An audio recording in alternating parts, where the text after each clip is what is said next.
Where'd Maggie go? We're going to get started with the hearing today.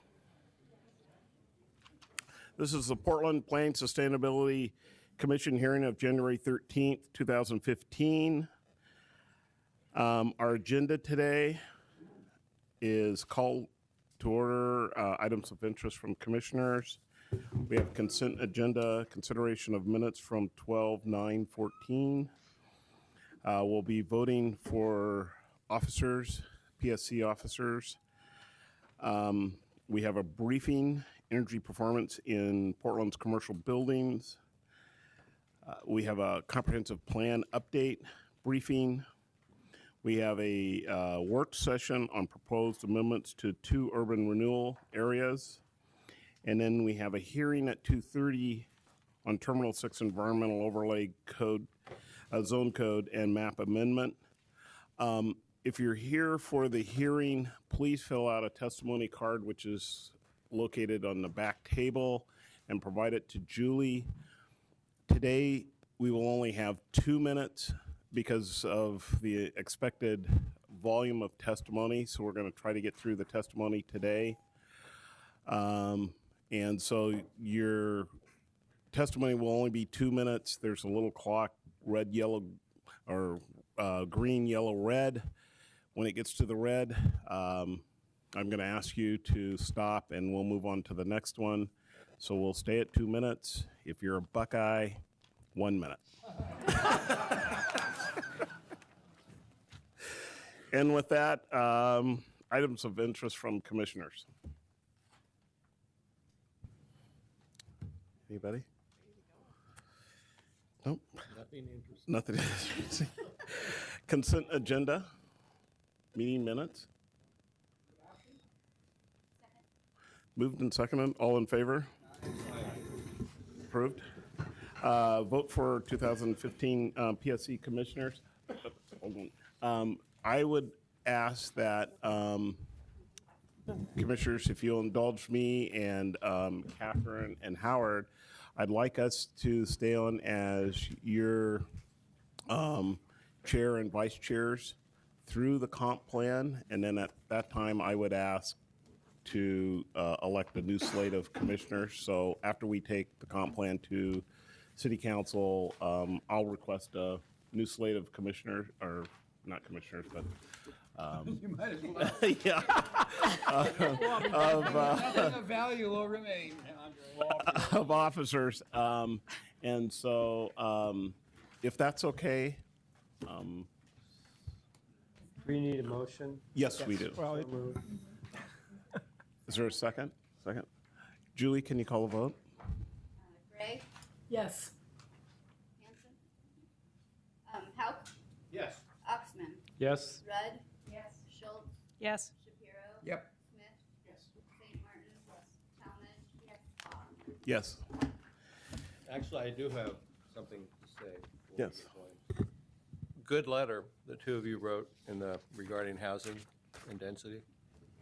In Oregonian? Yeah. Tribune. Thank you. You're welcome. Thank you. Thank you for staff for helping us too on that. Absolutely. Now we have a briefing, energy performance in Portland's commercial buildings. Before Lisa gets started, I just want to thank Andre for getting up at 2 in the morning in Dallas-Fort Worth and getting here on time. So we appreciate that very much. Wouldn't miss it. You didn't just Yes. ask that. No, you're right, I didn't. It's, hi. I know. Good afternoon, Commissioners. I'm Elisa Kane. I manage Green Building and Development with the Bureau of Planning and Sustainability.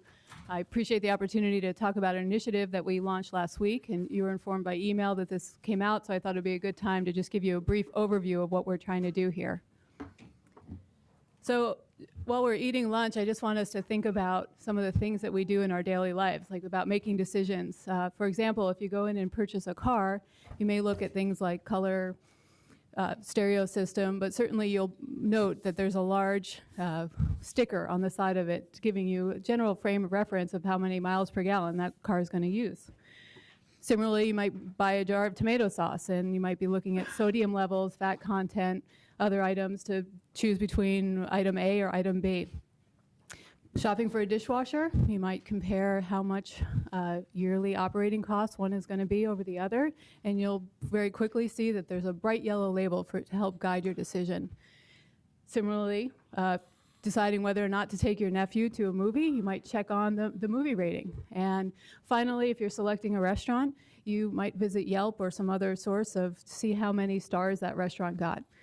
Thinking about it more clearly, scores, ratings, labels are how we communicate as a society. But when it comes to buildings and energy use, there is a big question mark. So that's what I'm here to talk to you about today. So there are over 5,000 commercial buildings in Portland. These are the places where we go to work, so our office spaces, where we eat, restaurants, where we go to work out, so a fitness center, maybe go bowling. It's also where we go to heal, and hospitals and other medical facilities. It's where we go to shop. We also have plenty of hotels where people come here to vacation, and sometimes we take our own vacations here. And then it's also the places where we go to learn, and specifically in higher education. Altogether, these 5,000 commercial buildings spend over $330 million on energy every single year. Just to give you a frame of reference, for that type of money, we could build 2.5 telecom crossings every single year. So I would vote for one with a Segway lane, just for Segways, and that's for the folks who are out practicing out there every day.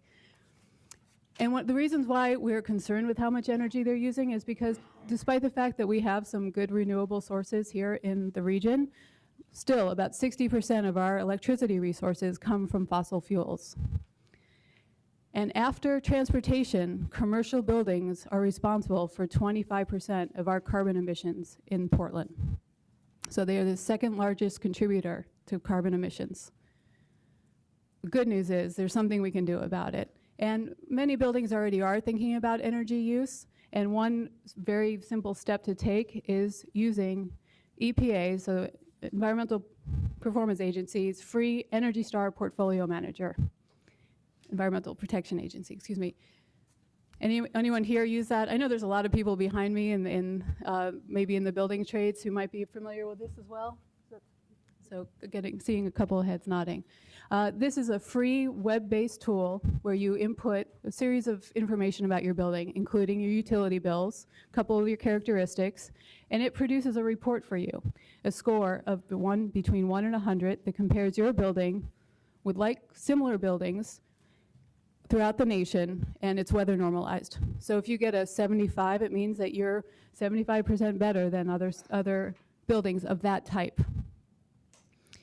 And what the EPA has found is that buildings that consistently track their energy use just by tracking their energy use, save 2.4% on energy every year. So going back to that number of over 330 million, that's some good pocket change for our businesses and our community here. Other benefits include rental rates go up, sales prices, occupancy rates goes up, and this was a study done by some of the big heavy hitters in the commercial real estate industry that were looking for what are the other benefits beyond energy efficiency. And really what it boils down to is that buildings that are tracking energy and paying attention to energy are often better managed and better maintained. And that shows up in the rates and in the pocketbook. So there are 80 buildings in Portland that are currently Energy Star certified. So that means that they are performing at a level of 75% or better. That's great news. Many more are using Energy Star to track their building's performance. It's just a routine sort of operations and management habit that people use. The bad news is we are consistently falling in the rankings. So this is a ranking that EPA does every year on number of buildings in your state or your city. And in particular, our city, we've fallen from 12th to 24th in the last 4 years. So right now we're lower than Detroit, and that's a picture of Detroit. And maybe it's just because they have a lot of natural ventilation in their buildings that they're doing so well. But I know that we can do better. So I'm glad I selected this sport to create an analogy and not another one. But what I really want to do is change the game. I want to change the conversation around energy in Portland, and it's something that has been a long time coming, something that we've identified in our climate action plan since 2009 as an action to take. And so the proposal I'm going to outline for you today is doing that, just that. So one, again, I just want to emphasize that this is what we are proposing. This is an opportunity for us to be collecting feedback and comments over the next couple of months. But really what we want to see is, one, commercial buildings over 20,000 square feet to start tracking energy use using this free web-based tool, Energy Star Portfolio Manager. Two, we want these buildings to provide their score, their energy use intensity, and carbon emissions, all tracked by that tool, to the city on an annual basis. So once a year, we'll get this information. And three, we want it reported publicly for these following two phases. We're going to start with the bigger buildings. We're going to ask buildings over 50,000 square feet to report their performance for this calendar year in April 2016. And then we'll follow up, reach out to the smaller buildings between 20,000 and 50,000, and then everyone will be reporting by April 2017. The interesting news about this is, so there's buildings over 20,000 square feet. There are about 1,000 of them, but it accounts for over 80% of the total square footage. So we get a nice bang for our buck. We get, it's the 80-20, and it really fits quite well in that way. So 1,000 buildings would be affected by this policy. So who's in, who's out? We've identified those buildings that will be covered by the policy as offices, retail spaces, which is a pretty broad definition of retail, so it includes restaurants, it also includes recreation centers, places where business is done, where things are sold, grocery stores, healthcare and higher education institutions. So think about some of the office buildings where you go for a medical exam, or maybe some of the office buildings on campuses like PSU. And then finally, hotels. So just to note what's not in, we were very careful. We wanted to really get those businesses that are using a lot of energy, and certainly everyone should be paying attention to it, but we really feel like on the left-hand side, that's where we want to focus our time. A note, especially for Commissioner Gray, that K through 12 is not going to be included in this, partly because you already have state requirements for energy reporting, and that's very well covered.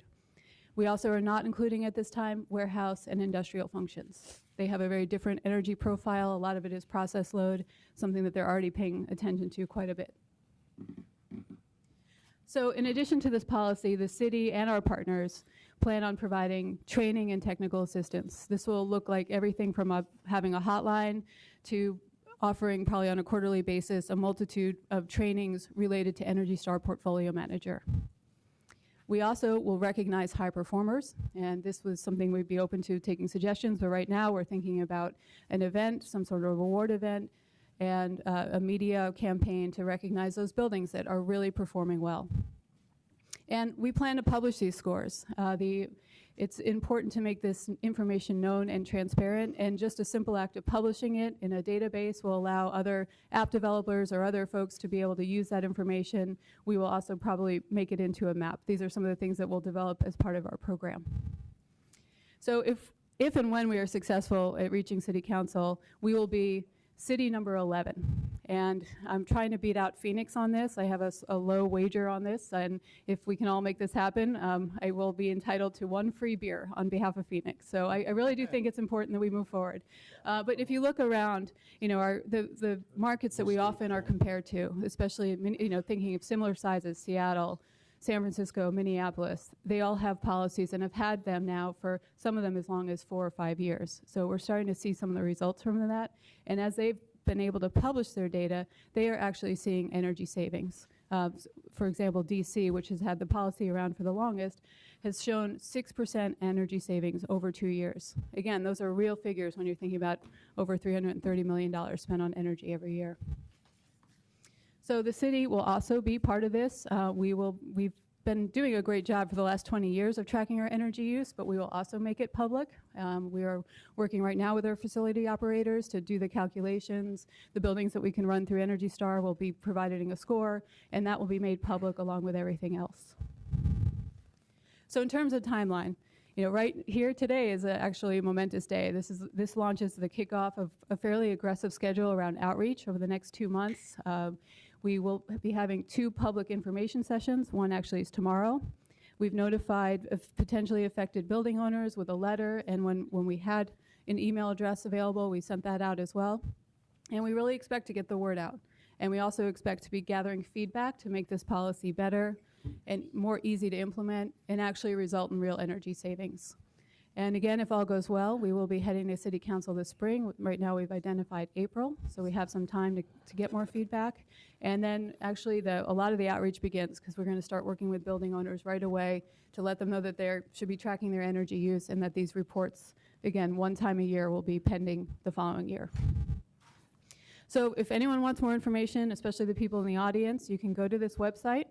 There's an opportunity to download some handouts, also sign up to be tracking the policy and receive and an area to put in comments. So that is the general overview. I'd be happy to answer questions. Questions? Let's go that way. You want, Kat, you want to go? Oh, okay. Howard? Good report, and hopefully we will move forward. Is some of the energy that you hope these buildings reduce their reliance on fossil fuels? Is that the direction? That's correct, yes. Thank you. Thanks for this. It's great to see us moving this direction. Very supportive. Just real quick question is, and this is more technicality, mixed-use buildings. So if they're mostly residential but have like retail at the base, is there thoughts on how to deal with that? Right, so at this point, if the sort of threshold we're setting is that if your building is 20,000 square feet and over and is predominantly used on one of those uses, it will be affected. So in the case that you mentioned, a mixed-use building that's mostly mixed-use residential, it will not be covered by this policy. And you're looking at it to report by building, not by tenant. Exactly. Great. Yes. Thank you. Chris? Just so I understand the flow here, so this web-based tool, you're basically expecting people to transcribe the information from whatever their management systems are into this tool.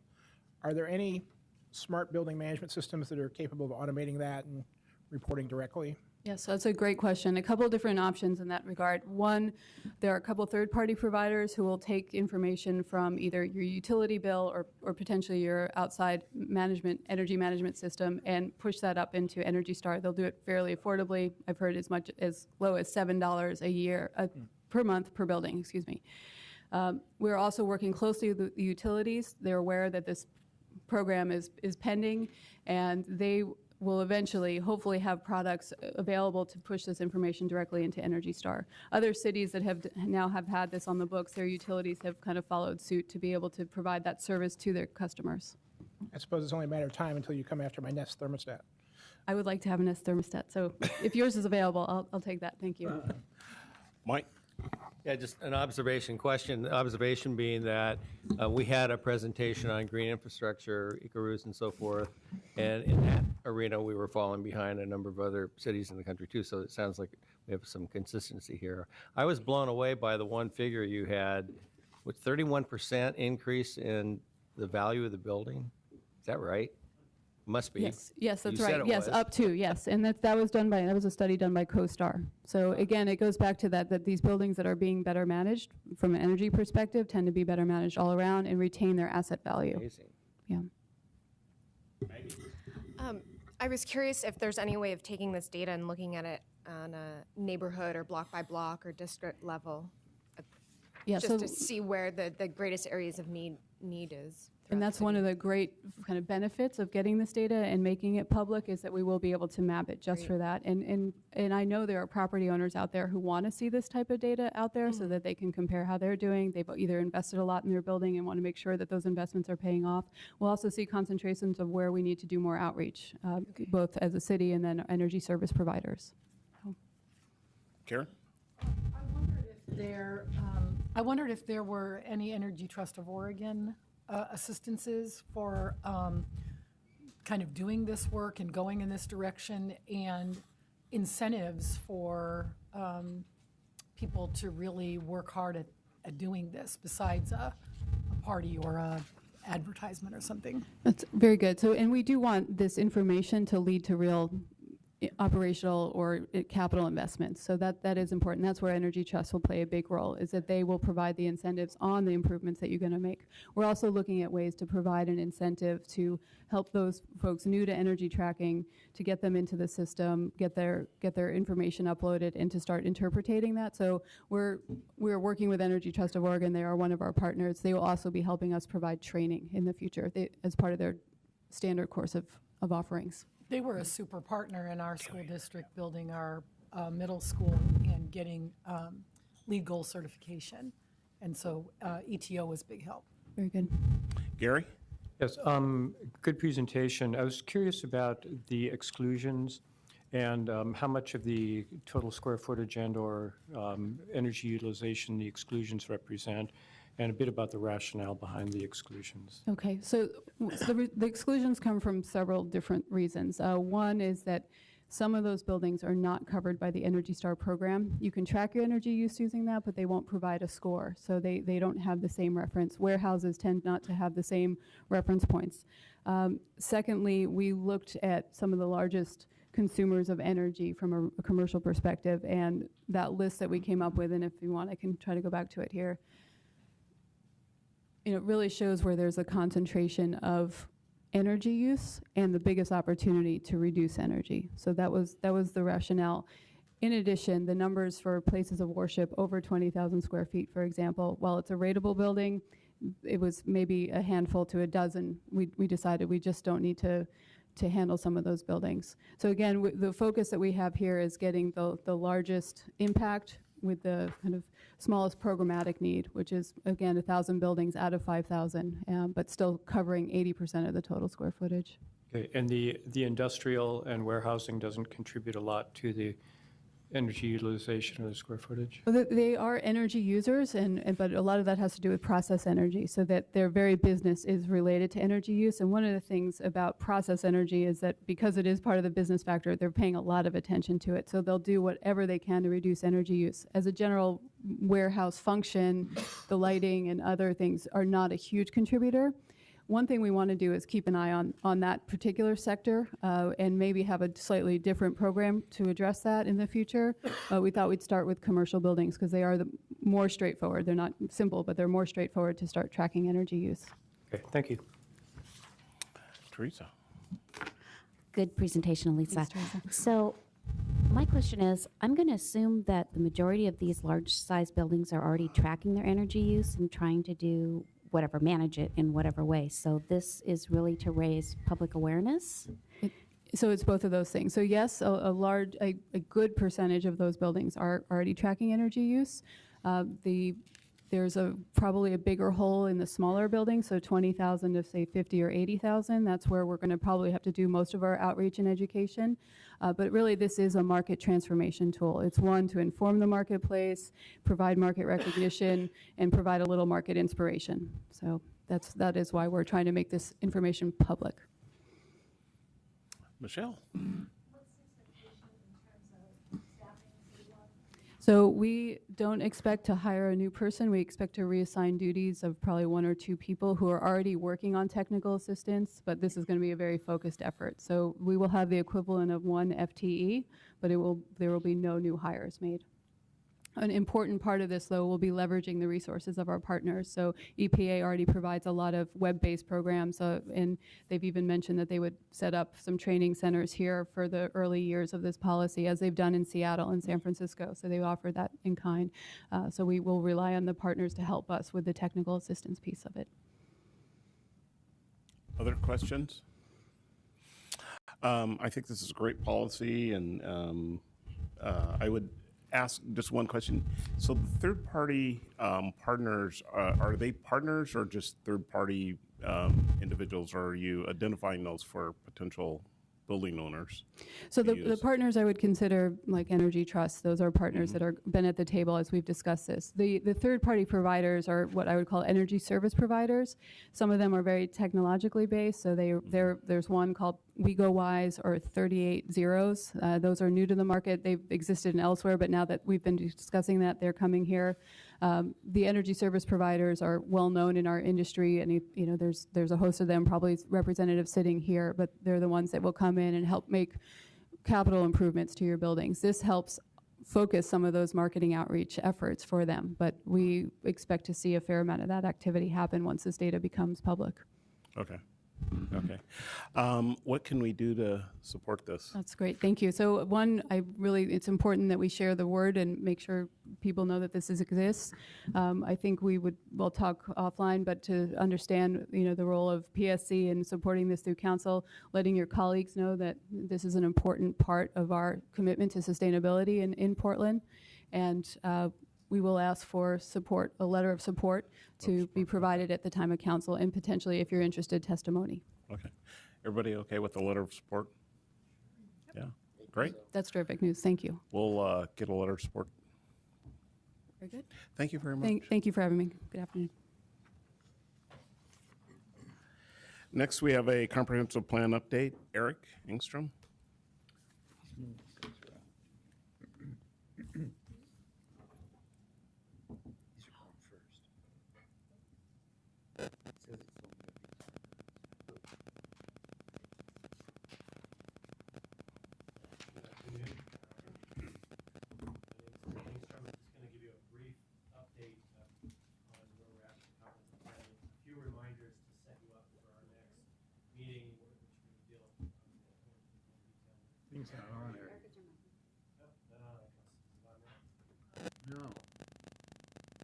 How about now? Yeah. Okay, I'll start over. Good afternoon. My name is Eric Engstrom. I'm here to just give you a few brief reminders on the comprehensive plan update. That's not a major topic today, but next session I want to give you a few reminders to set you up for a successful session. It's the first of our substantive work sessions on the comp plan. So I'll talk a little bit about where we are with public comments, reminders of the schedule, go over the staff reports we're going to be distributing to you tomorrow, and then talk a little bit about homework we hope you'll do in preparation of the meeting. So public comments, we opened comment on the comp plan draft on July 21st of 2014, and as of last week we had just over 2,500 comments, and that's through the MAP app or the email or the letters, or as you know, through direct testimony. We are still accepting testimony through March of this year, so that's still open. I just plotted out the pace of testimony, and just to let you know, it hasn't really slowed down since you had your last hearing yet, but it may at some point. Is it fairly representative? This is a chart just showing where those comments relate to. It's not the location of the commenter, but the location of the thing they're commenting on. And so it is fairly heavy in inner southeast Portland, but also East Portland and northeast Portland. And these are just the MAP app comments. I don't have a similar plot of the written letters or the oral testimony. So I guess the basic of that is you're still getting testimony, and we're still processing it and evaluating it. And so as we give you these staff reports, just keep that in mind, that there may be late-breaking information that comes out after the staff report that we will have to convey to you, and we'll be dealing with it as it comes in. A reminder of the overall schedule is you're in this work session period now, still accepting comments. We will be having 2 more hearings in April on the, actually 3, 1 in February and 2 in April, 1 on the TSP, 1 on the employment economic opportunities analysis, and then another on our scenario report addendum. And so those are 3 additional public hearings. And we're still aiming to have a recommendation from you sometime in May. The work sessions that are scheduled, and the first one was in November where you set this schedule. But the first substantive work session is coming up on January 27th about decision-making, centers and corridors, and some non-conforming situations and split zoning issues. That'll be followed by February with employment, land, and Goal 9 related issues. February 24th, as I mentioned, is the TSP hearing. You'll also try and deal with some issues around David Douglas growth and community involvement policies on that date. Transportation System Plan work session on March 10th, also dealing with housing and residential designations on that day. And then March 24th is cleanup, including other items of interest that may come up, and I'll get to that in a minute. So tomorrow we're going to give you a number of different staff reports that we'd like you to read before the 27th. First is an errata memo just with some easy errors we've discovered. We gave you another one of those memos in September. This is just a follow-up to that. consent list number 1. This is a list of miscellaneous policy and a few map changes that don't neatly fit into any of the work sessions you're having. We believe they're all items that can be dispensed with as a consent agenda. So what we're asking you to do is look through that list and let us know, ideally by next Friday, but definitely by your February 27th session, if there's any of those items you'd like to discuss. And then we'll briefly talk about that on January 27th and set time on the March agenda to discuss those issues. So it's just a process of identifying if you do want to discuss any of those detailed recommendations. In the absence of you pulling those items, we will proceed with working on that final language for those amendments.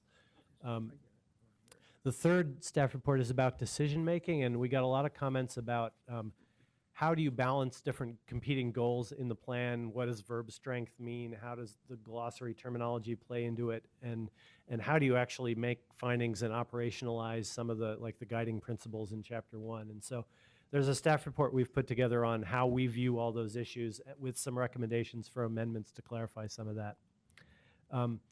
The second one is all things related to centers and corridors and mixed-use zoning. So there's a whole slew of recommended changes to the mixed-use designations and the corridors, as well as changes to the urban design framework and the centers and corridors diagrams, and policy changes primarily related to chapters 3 and 4, which are the urban design and physical form kind of chapters.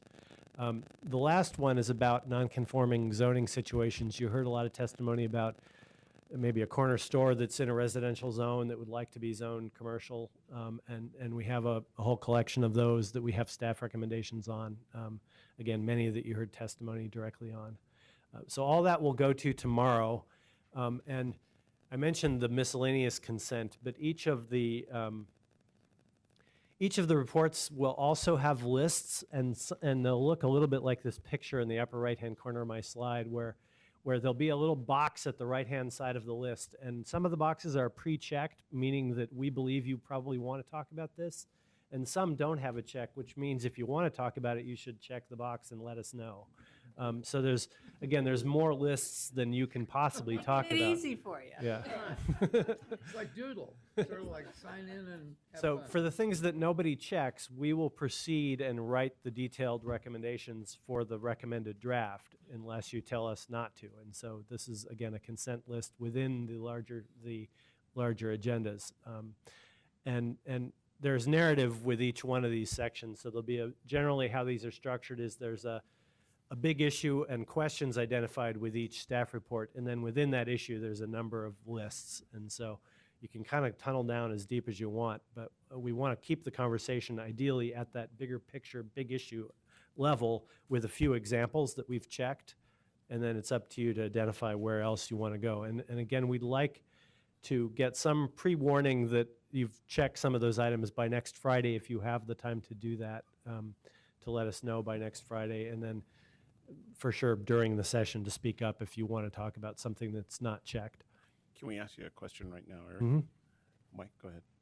Yeah, I'd like to know if, I don't know, we try to cut down on paper, but I personally really like to have a hold of it, to look at, to review it. Can we get hard copies?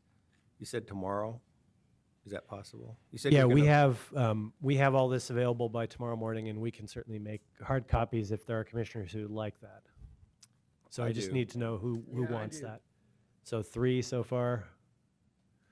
And then in terms of the format, in getting our responses back to you, again, this may be a real pain. I don't know if you can do it or not, but in the past, I have found it really helpful to be able to do a track changes so I can put my comments in the document. Is that possible as well? Yeah, these are, a lot of these are Word documents, good. so you can do that. Great.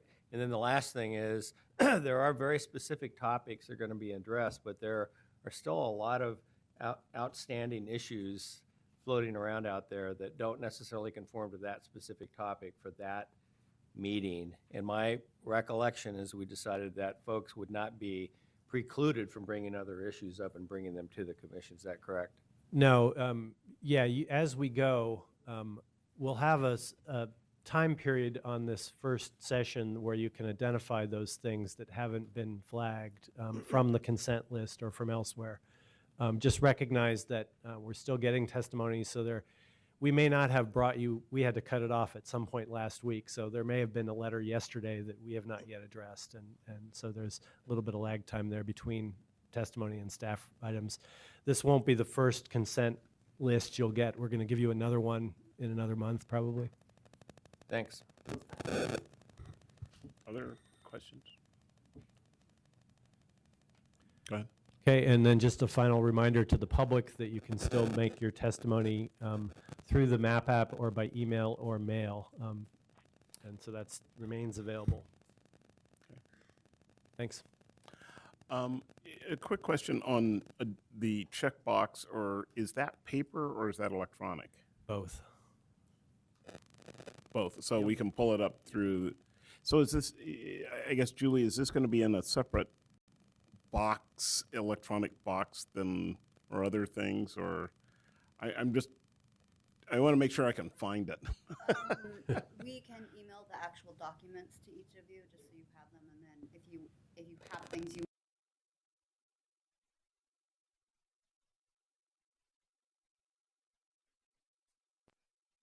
Email and say items 34, 35, and 38, I would like to check. That's a simple way to do it. Oh, okay. Okay. Other questions for Eric? Also, a reminder that we have times available that I think that you can ask us questions beforehand too. So that's been set up through the leadership meeting. There's work sessions, is my understanding, right? Yeah. Yep. And everyone has those work session times? Okay. just a reminder that please let me know if you're coming to make sure you don't have quorum there. Yeah. Yeah. So again, as much pre-Q&A as possible beforehand is better to make the most use of your time in the actual session. Okay. Other questions? Great. Sounds good. Thank Thanks, you. Eric. Appreciate it. Next, we have a work session, proposed amendments on the 2 urban renewal areas. And we should have Kimberly Brom, Lisa from PDC, and Javier from Portland Housing. Good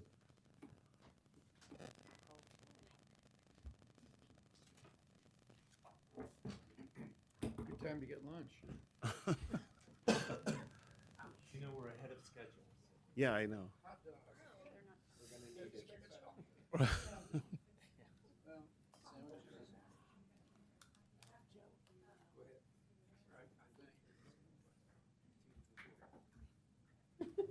What we do.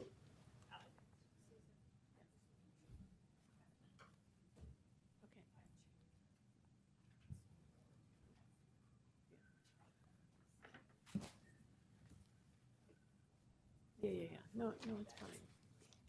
We'll catch you up. While we have this extra minute, if you wish to testify for the hearing on the Terminal 6 Environmental Overlay Zone Code and map amendment, please in the back fill out a testimony card in the back table and provide it to Julie, who is up here typing on the computer. You will have 2 minutes for your testimony.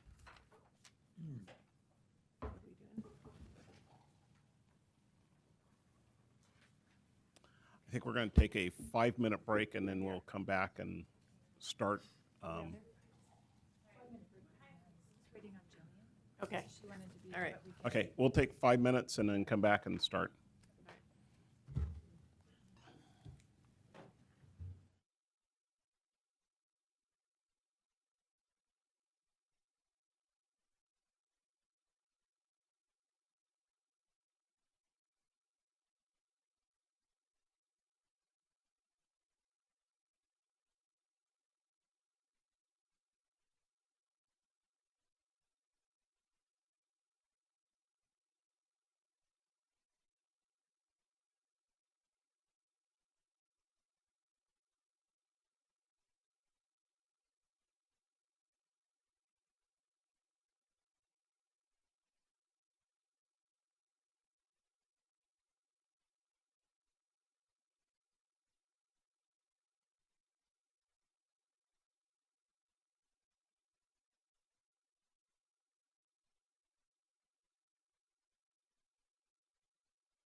started.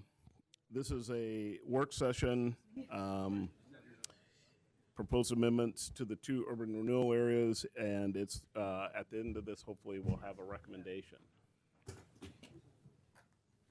Kimberly, you want to get started? Good afternoon, Chair Ba and Commissioners. I'm Kimberly Branham. I'm the Deputy Director of the Portland Development Commission, and I'm joined by Shannon Callahan, who is a Policy Advisor for Commissioner Saltzman. We are also anticipating that Jillian Detweiler with Mayor Hale's office will be joining us probably mid-discussion. So we are here today to provide you with a brief overview of the memo that we sent to you yesterday. That was a follow-up to some of the questions that you shared with us. And mainly what we wanted to do after the conversation we had with your officers was to give a lot of time for question and answer. So this will be a brief presentation. So just by way of background, we came to you in early December, and we had a presentation about the full suite of URA amendments that the mayor was proposing along with PDC and PHB, and you had some questions around the housing and equity components to that, and you heard from some concern from housing advocates about meeting the 2003 goals in North Macadam urban renewal area and asked us to come back and address those. And so we have since put together a memo that hopefully responded to some of those questions. And we've also spent some time working between the Housing Bureau and the Portland Development Commission to really beef out and detail what that plan would look like to move forward with our affordable housing. So we do appreciate the feedback. It's provided us a lot of good questions that have challenged us, and I think as a result we have a better proposal that we will be bringing before City Council hopefully later this month. So the action before you today, as the chair mentioned, is to find that the recommended URA changes to the North Macadam urban renewal area and the Central East Side support the comprehensive plan. So the ways in which we believe that the, as was spelled out in the memo, that the URA changes move forward the plan are basically by providing additional resources and providing certainty through the development agreements. So the first part of it, the additional resources, the 2 changes would add about $37 million in new affordable housing, and that is set aside affordable housing. So that would be 0 to 60 MFI resources to support that. So in the North Macadam urban renewal area, that is about $31 million we estimate, and in the Central East Side industrial area, we estimate that it's about $6 million in additional resources. So I'm going to talk briefly about North Macadam urban renewal area and our plan there, and then get into the Central East Side. And please, if you have any questions, let us know. So the status quo approach in North Macadam has the district sunsetting in 1920. We would have some resources to move forward a partial, the Greenway. It would be a very limited expansion, some part of bond, but really not to move forward those projects in a very meaningful or comprehensive way. We would have some opportunity resources and about $9 million for affordable housing. As amended, we anticipate being able to move forward with the full Greenway toward, let's see, from on the south of Ross Island to connect to the central city, to develop bond, to acquire property for the Ross Island Bridge Park and move forward with that, as well as make a sizable investment at the PSU University Place, which is right by the station area. And then again, as I mentioned, we would have about $40 million for affordable housing. And so as a result of these resources and some of the assets that we have in the district, we can affirm the 2003 affordable housing goals, which is likely not possible. In fact, I think we know that it's not possible, would not be possible to meet those goals under the status quo. We currently have, PDC has a 2-acre site that we call River Place Parcel 3, and you see that on the map. It's underutilized, and by current zoning, we anticipate that you could put up to 450 units there. So we are working closely with the Housing Bureau and are developing a concept plan for a mixed-use project on Parcel 3. We anticipate being able to break ground and open that project within the next 3 years. And depending on the level of resources that we have, we could put in between 200 and 400 units, which obviously makes a considerable dent in the housing objectives that we have. In the event that there's additional taxable investment through ZRZ, we do anticipate having financial capacity to actually bring forward additional TIF resources, so that would help deliver on the 200 to 400 units. And in fact, we think that it's possible, as we mentioned in the memo, to increase the amount of affordable housing resources, potentially even above $40 million, if the amount of private investment that we anticipate actually happens or is exceeded.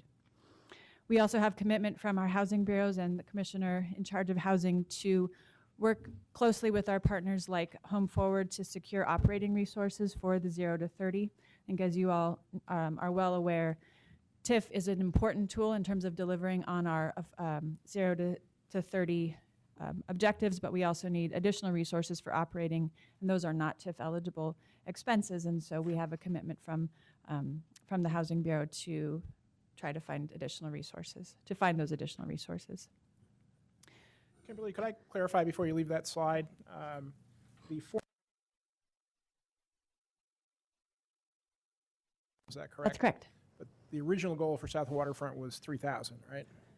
Or something like that. 3,000, and I believe that that was for the full range of housing. Mm-hmm. Total units.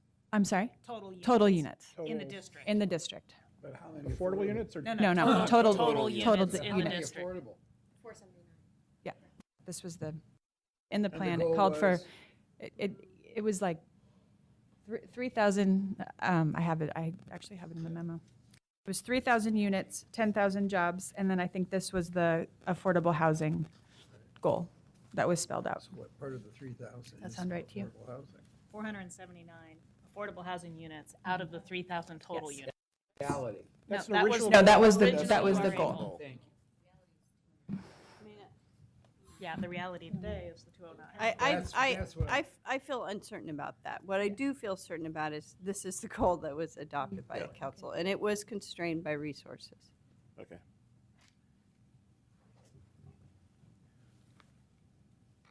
Yeah, we can get back to you on that one. I think it's Can we keep at going? the bottom. Yes.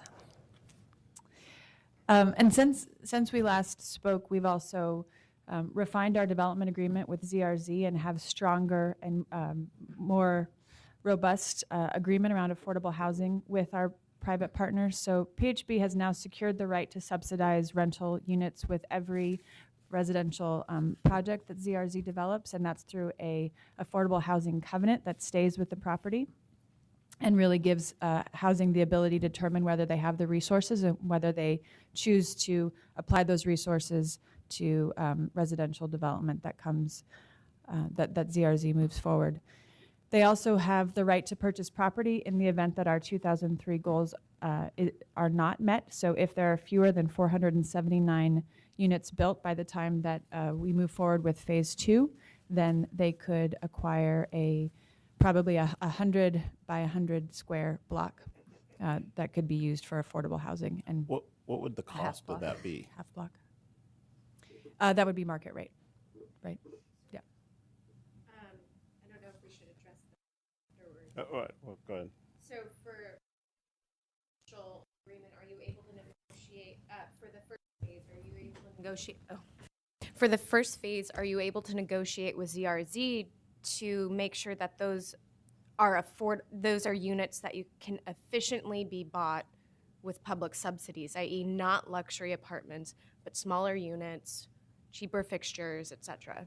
It's a great question, and we have language in the development agreement that ensures that we can come to that kind of win-win, so that it's not, so that when ZRZ moves forward and says we're planning to do a development agreement, that the Housing Bureau and PDC don't entirely change their development and slow down and inhibit that, but that also we're not moving forward with really extraordinary fixtures, or that somehow we're, that we're not actually able to move forward with affordable housing. So that is the understanding.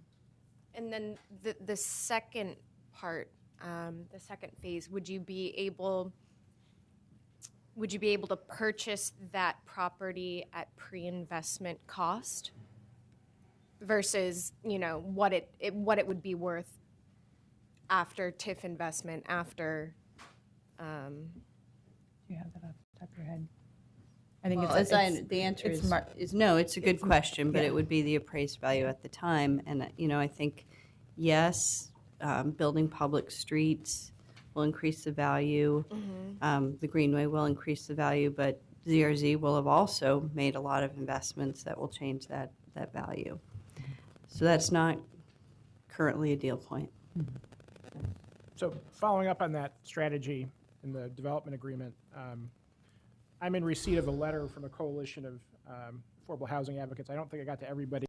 I guess we closed the record at our last meeting. But they suggest 2 points about the development agreement, and I think it's in line with the question I've been asking through this process that we've kind of gotten a muffled answer on, which is that if we create this ability to buy units, will PHB really be in a position to do that, or will that be their preferred strategy? So the concern is that we're creating a requirement for the developer that we may never cause them to actually have to comply with.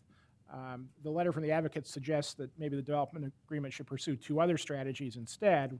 One, to get site control of property at pre-development costs rather than post-improvement costs, and to require that ZRZ build some number of units in the 61 to 120% of income range without subsidy as part of their responsibilities under the development agreement. And I guess I have to wonder, would that effectively produce more housing than what's in the development agreement now, more affordable housing than what's in the development agreement now?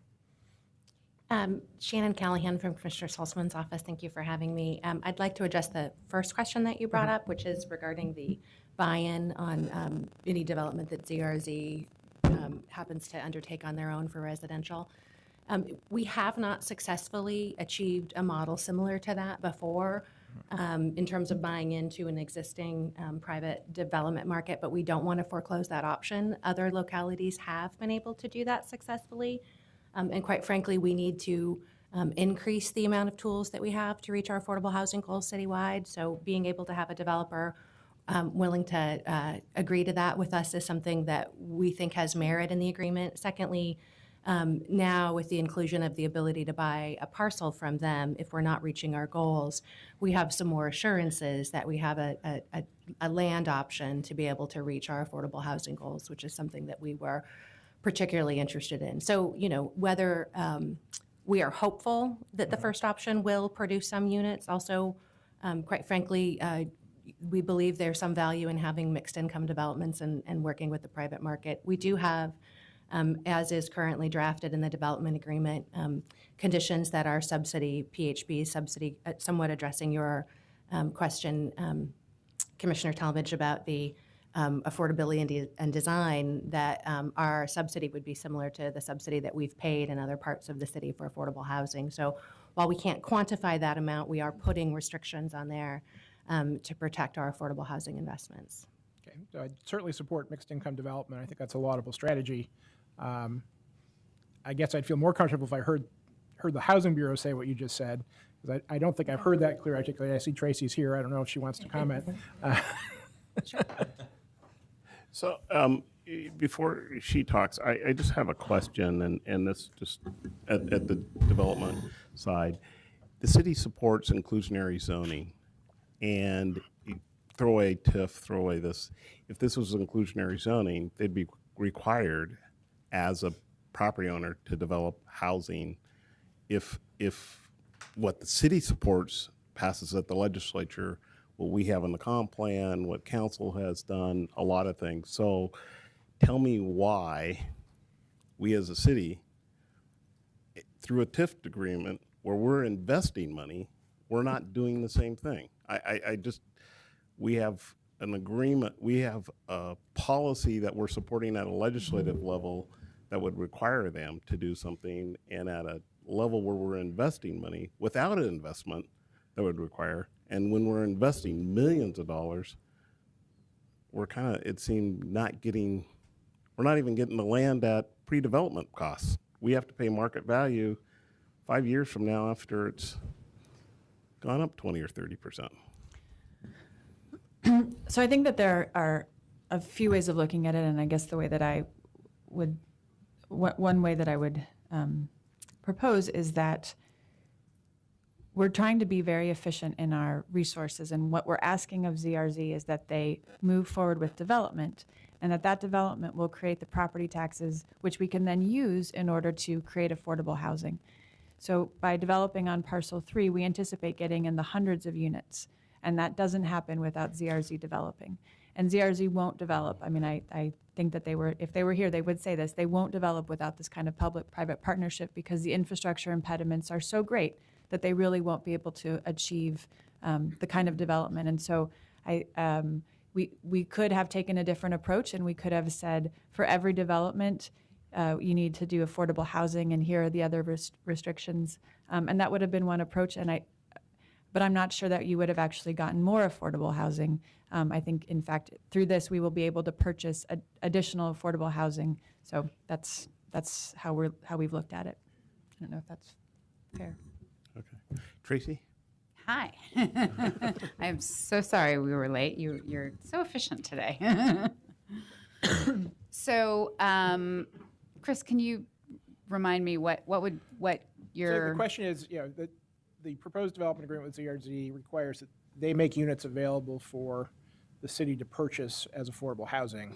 And in these discussions, both in our last public meeting and in the briefings we've had since, I think I've heard a great deal of uncertainty or an outright preference that this is not the strategy that Portland Housing Bureau prefers for generating units. So what I want to hear is that if the units become available, you're actually going to buy some and deploy them as affordable housing. We will buy them if that's the best way to secure the public affordable housing. What I can't tell you is at the point they develop affordable housing that's the best bang for the public dollar, Right. and that's my obligation. And that's my hang-up is I would like your strategy for affordable housing to inform the development agreement and make sure the development agreement delivers a public benefit that matches your strategy. And I don't hear that connection today. I hear a disconnection. Well, my strategy isn't about ZRZ. My strategy is to secure affordable housing in this district. I'm fairly neutral on ZRZ, except for the fact that they're providing the increment I need to do that. Right. So there may be a better opportunity. I don't, generally what I have asked of the team is that they not tie my hands to making that decision at the time, what's the best I can do. And if I can get a better deal somewhere else, I don't want to be forced to use their units. So a better deal would be efficiency and effectiveness, and so more units theoretically at a cheaper cost. And if you're paying market rate and you're paying equivalent higher price condos, that's probably not. I mean, I don't know that we can't tell the future, but that's probably market rate is probably not something that you would want to pay, I would assume. Yeah, well, so we'll pay market rate for the land, which is typical. Yeah. For the units themselves, the language in the agreement says something to the effect of typical subsidy for a similar unit.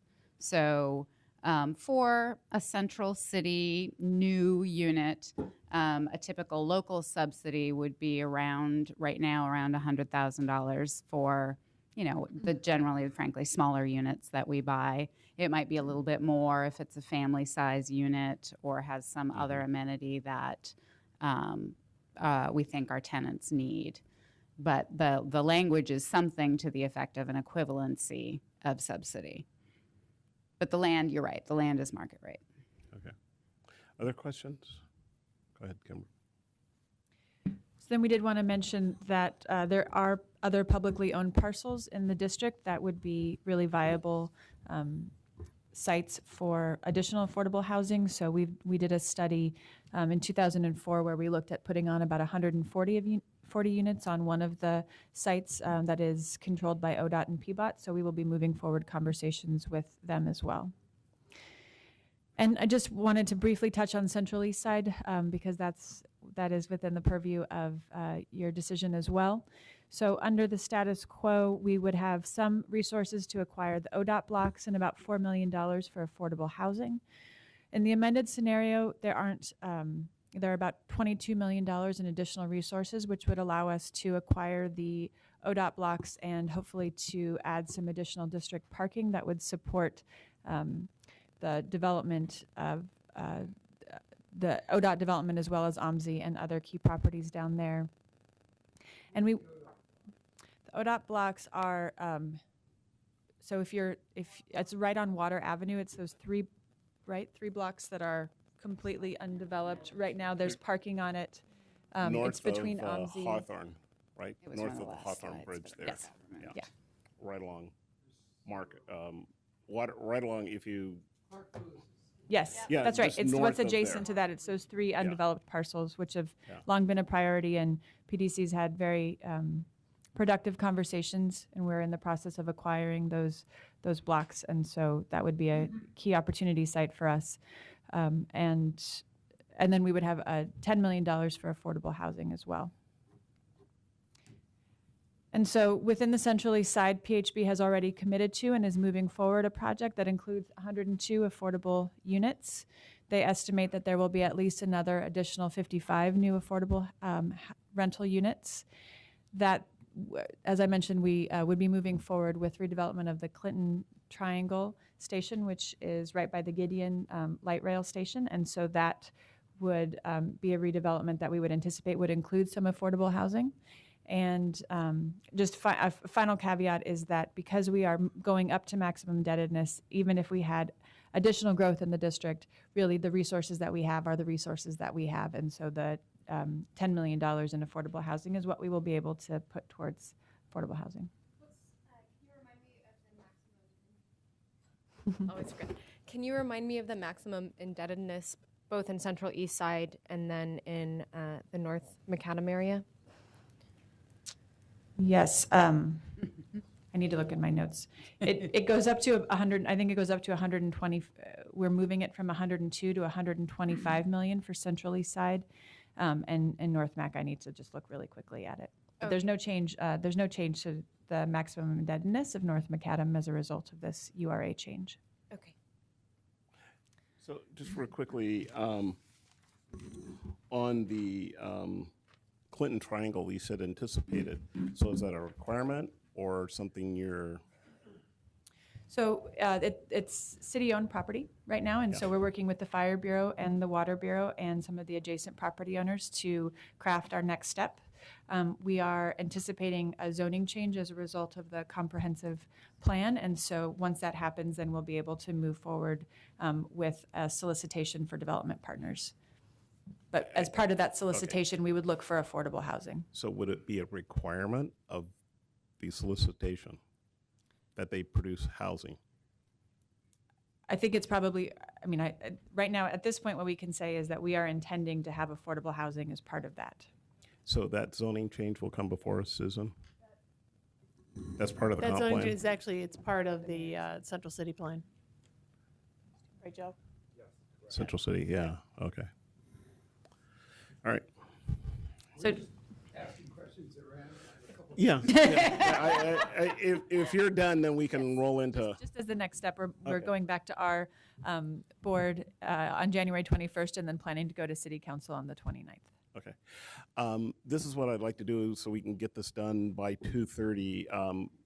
We'll go around for questions till about 2:05, and then we'll just internally go to a discussion of what we want to do. So if you have questions for them, go ahead. Anybody have, Howard? Well, right now, as I understand it, Your mic. right now, as I understand it, pardon me, you're out of compliance with the comp plan. And I don't hear a definitive way of how you're going to take that on going forward, how we deal with that. Because we, if you ask us to approve this, are basically violating the compliance of the comp plan. Yeah, so I'm not the comp plan expert, so I might have Joe come up. I believe that the staff recommendation did find that these URA changes were in compliance with the comprehensive plan. So we were relying on them. Maybe I ask you, Howard, for clarification. You're talking about current adopted comp plan? Yes, Okay. I am. Not what's going forward. Where we are now, facing what we have. And I think, Howard, can I clarify Howard's question? Howard speaks English. So I think Howard is asking about the policy that says that the income distribution of the district should look like the income distribution of the city. Exactly. Thank you. that's the big sticking point. So Joe, you want to address that? Yes. Joe Zender, Bureau of Planning and Sustainability. The memo that we prepared for you provided findings that we think that the proposal is in conformance with the comprehensive plan. The existing comprehensive plan under Housing Policy 4.7 has an objective that says that the distribution of household income should be similar to the distributions found citywide. This particular project and this particular set of housing goals was addressed by City Council as part of the adopted City Council goals when they established the URA. So that whole sort of specific application of that topic to this part of the Central City, from our opinion, sort of had been addressed when they went through and created the URA in the first place. When you create an urban renewal area, we also had to go through a process at that time to make findings about compliance with the comprehensive plan. So we haven't pulled all that out to confirm what the whole discussion was at that time. But when you look at it, an explicit change from that particular profile of similar to the income distribution citywide was made and recorded, as you saw in the PowerPoint. Today, the city-wide profile would have approximately 44% of the households in the city at 80% of MFI or less. So that's more than double the amount of units that in the fiscally constrained looked at what the resources were for the urban renewal area that the City Council at the time felt could be produced in South Waterfront. That may be why, given that their dependence on the TIF as the major tool to accomplish it, they recalibrated not just the total number of units, but how they distributed them across income levels. So we believe it's in conformance on the basis of that previous City Council action. So just for numbers' sake,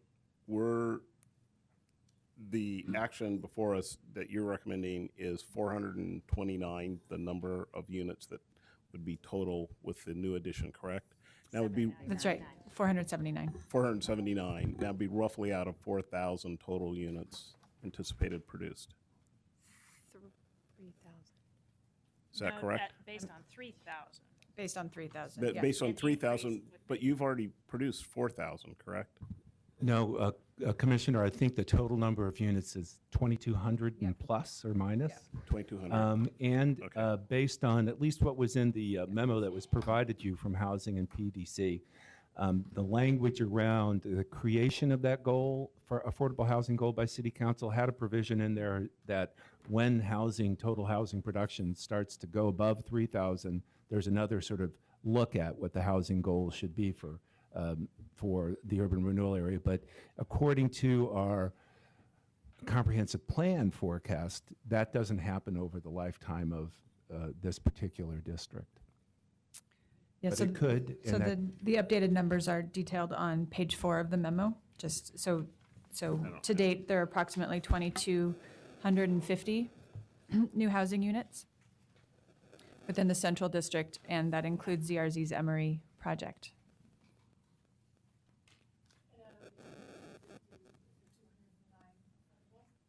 Right, at the 0 to 60 level.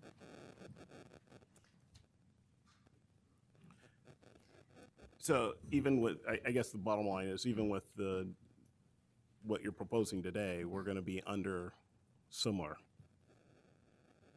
Sorry? We'll be under the similar unless we agree with the, thank you, we agree with council's view of what they adopted. Is that correct, Joe? I guess the numbers to be in conformance, we have to agree with what council adopted back in the day. Yeah. Correct. At this point. At this point, we do. Is that correct? Yes. And just, yes. Okay.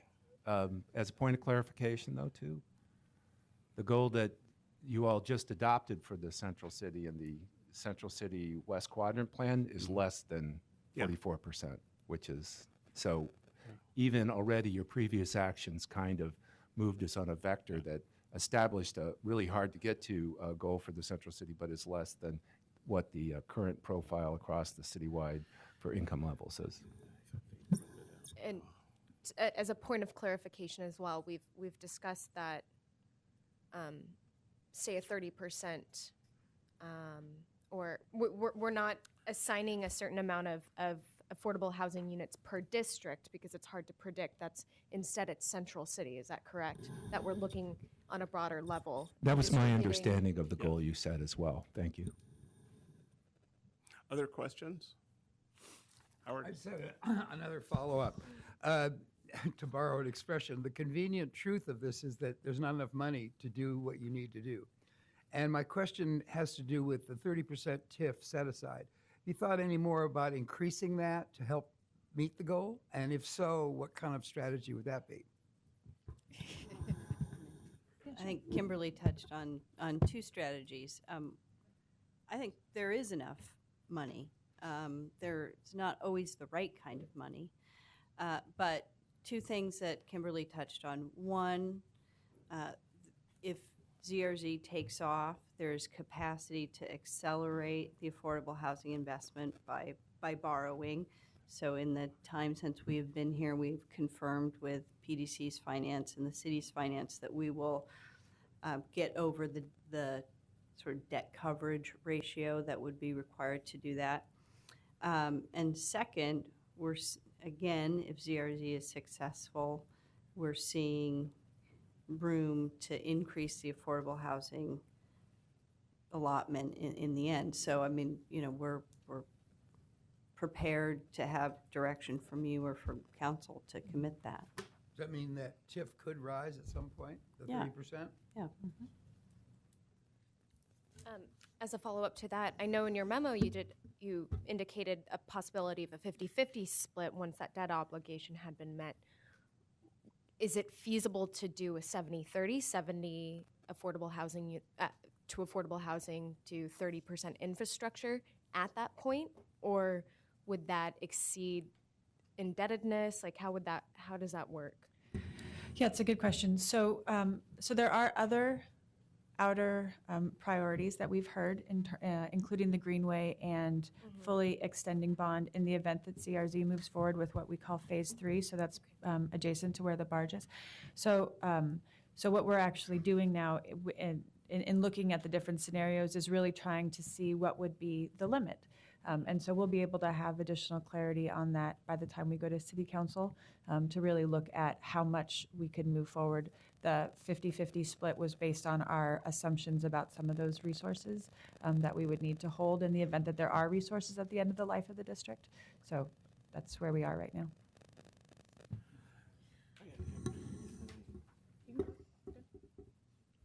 Actually, Jillian brought up this point at the end of the last hearing, which is if, and this is a question, if we went above 30% set aside, then presumably that means that so there are other infrastructure needs that would not be made, correct? I mean, there's a trade-off there, which I think we need to keep in mind. And actually looking at your chart here, for the first 3 fiscal years, there's no allocation of TIF funds for park-related issues. That's obviously that must be correct.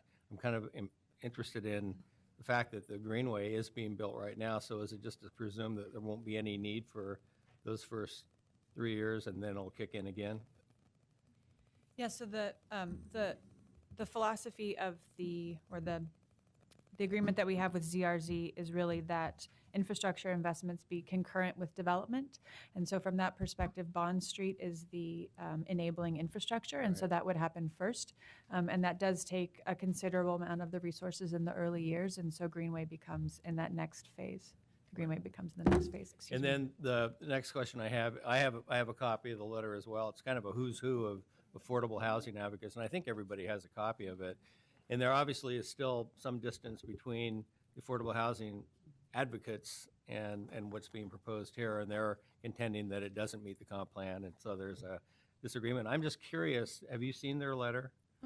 Of all the points that they raise, they actually ask us to put in some conditions. Do you have heartburn with all or any of the recommendations they've made? One point they did make it clear in their letter is they are happy to be working with you to address some of those issues. So I'm just curious how we proceed here with those two different realities. Well, I guess, I would like to be able to proceed. I do think we are in an effective dialogue. I do think that the proposal before you today brings a lot more resources. And, I have wanted to keep our feet to the fire by having some deadlines around these conversations, and I do think that that has been helpful. What I would look to you is if there are things that the advocates are recommending that you believe are critical, that you send that message along. And particularly I completely understand the Commission's interest in the development agreement and how that does link to implementing comprehensive plan goals, but it's not the document in front of you. And so communicating that to the Portland Development Commission and to the Council would be very useful. Yeah, and I meant to preface my comments by saying I really do appreciate the fact that you did respond to our concerns and the concerns we're hearing from that community. And my inclination is to go in that direction. Catherine. Hopefully, a quick question. I think basically this is for you, Tracy, but just want to clarify with Kimberly. So starting with, it's my understanding that you believe, if kind of all goes as planned here, that there will be enough TIF to have a total of 479 units for approximately 3,000, and then we'll look to maybe changing that 30-70 split or what we need to do to increase that. Is that correct? Yes. Then that being said, Tracy, if I understand maybe from our previous conversations and clarify if this is true, one of your concerns is, okay, you might get the housing with the TIF money, the physical building, but then you have an operational funding gap that's a concern potentially with this district. Is that true? Am I understanding that correctly? So the operational gap that we've talked about in our recommendation is specifically for meeting the 0 to 30. I think the TIF is sufficient, and it's a concern. I think since we've talked, we've identified a few different opportunities to meet that obligation. I can't sit here in front of you and say I have them committed, but I feel good about our ability to get there. And so if you, I guess with some encouragement that gap get covered, do you then feel more confident that you would commit to taking down more housing in the North Macadam area? And I'm not, you can't commit, I get it. But you feel more comfortable with the potential of that happening. Yeah, no, okay. Absolutely. Yeah, we've gotten to spend a lot more time sort of going, okay, really, I've got staff working with PDC staff on sort of doing, what can we put on parcel 3? We've had opportunities to talk to people who actually could potentially provide the subsidy for the 0 to 30 units, okay. Providers who do that kind of housing. So yes, I feel much more comfortable. Thank you. Great. Good to hear. Thanks. Other question? Teresa?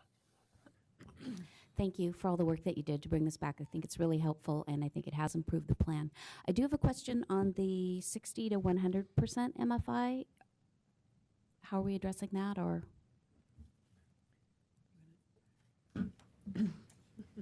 Talk to that? Sure, yeah. So that's part of the planning. I mean, I think that's the commitment, and, in fact, in part why Shannon and Jillian are here with us is, we are committed to try to meet that income range, but I think the thing that we're talking about, tax increment financing, is not currently, we can't spend that at 61 to 80. And there's this sort of, because we invest in buildings and units that a lot of other people are also investing in, they have that same restriction. So in fact, local subsidy has to increase if we were just to subsidize those units the same way we subsidize 0 to 60, because a whole bunch of other the leverage, there's not as much leverage there. So I don't feel, I'm not going to recommend to you that we do that we put a whole bunch more money into units that are at higher income. Rather, what we are here to commit to is figuring out a better tool to try to meet that obligation. This is actually the first time I've seen this letter from the Affordable Housing Advocates. They state there's 4,106 housing units in the North Macadam area, but you're indicating there's 2,250. So is their estimate? It's probably the case that both of those are accurate, and we're using different geographies. Okay. That we're talking about the Central District in ZRZ, which is the primary area of the North Macadam Urban Renewal Area, but I can't say with certainty what geography they're using versus what geography we're Okay, using. so those would produce pretty different numbers. I mean,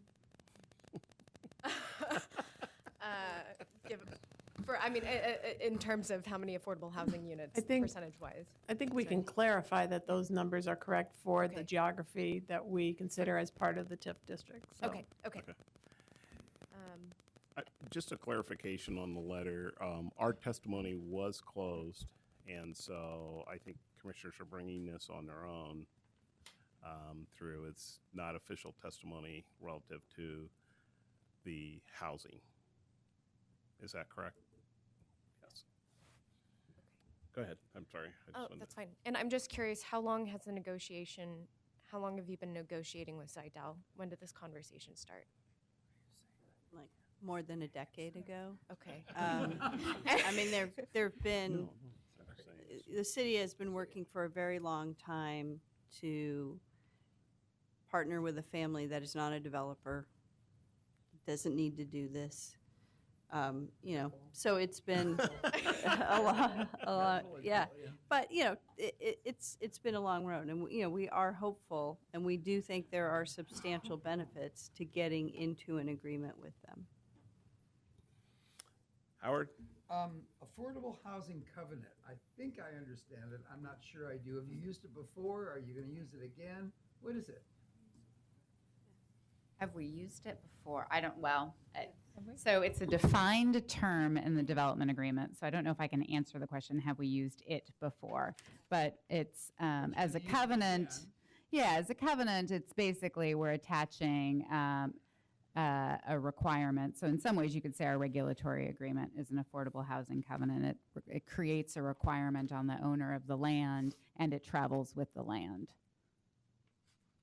And you're going to use it for the ZIZ? Yeah, it's how we're sort of holding, that's how they show it's how we make sure they meet their commitment to us. Because we've got the covenant on they could break their commitment, but it's still on the land.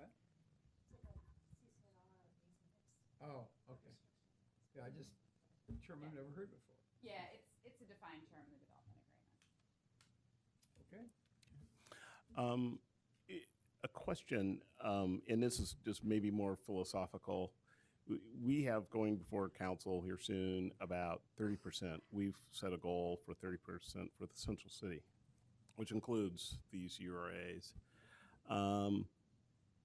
These two are not going to probably live up to their billing to get to that 30% of all affordable units, of all the units built. So as the housing advocates, and my concern is, when you look at the central city, where do we pick up the slack?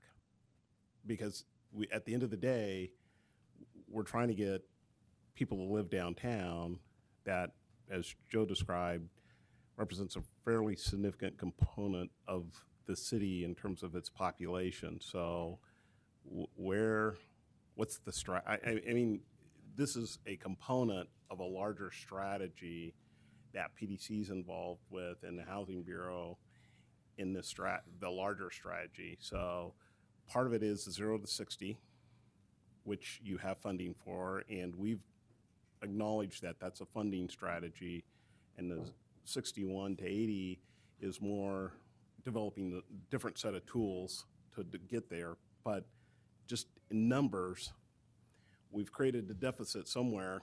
You got to overbuild somewhere else. And so have you thought about that? What's the strategy?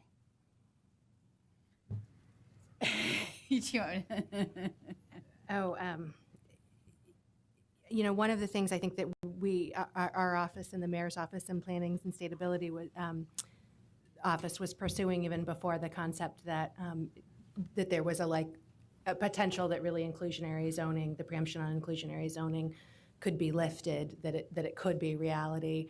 And I would let Joe speak more to that, but is around the a concept of incentive zoning, which is a form of inclusionary zoning, and quite frankly, we are hopeful that it could fill some of those gaps. Well, so the one tool that through the work on the central city plan we're trying to bring to the table is redoing our central city bonus system.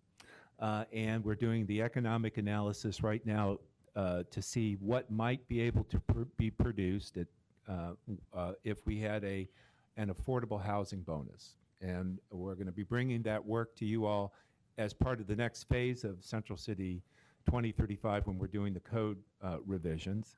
And there's going to be a number of variables that we're all going to want to talk about when we actually get the numbers to see what it could do.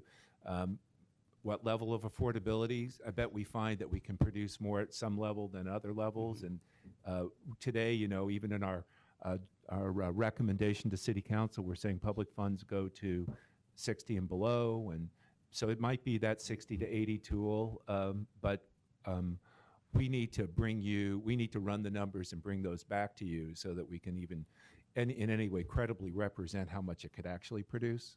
But we're hopeful that it actually could be a useful tool in the central city. We believe that's true.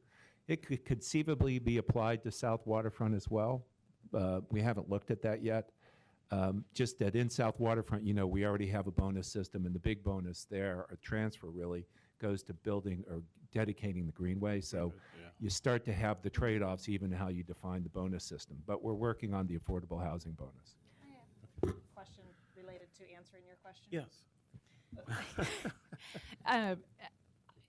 I have, I think, been a little bit in the mindset in talking with Andre about, yes, there's all this new housing being built, but it seems to me there's also got to be an opportunity to purchase existing built housing that may be actually more budget friendly, and maybe that's the way to start targeting and looking at hitting goals throughout the city. Is that not helpful? I don't know, just a question.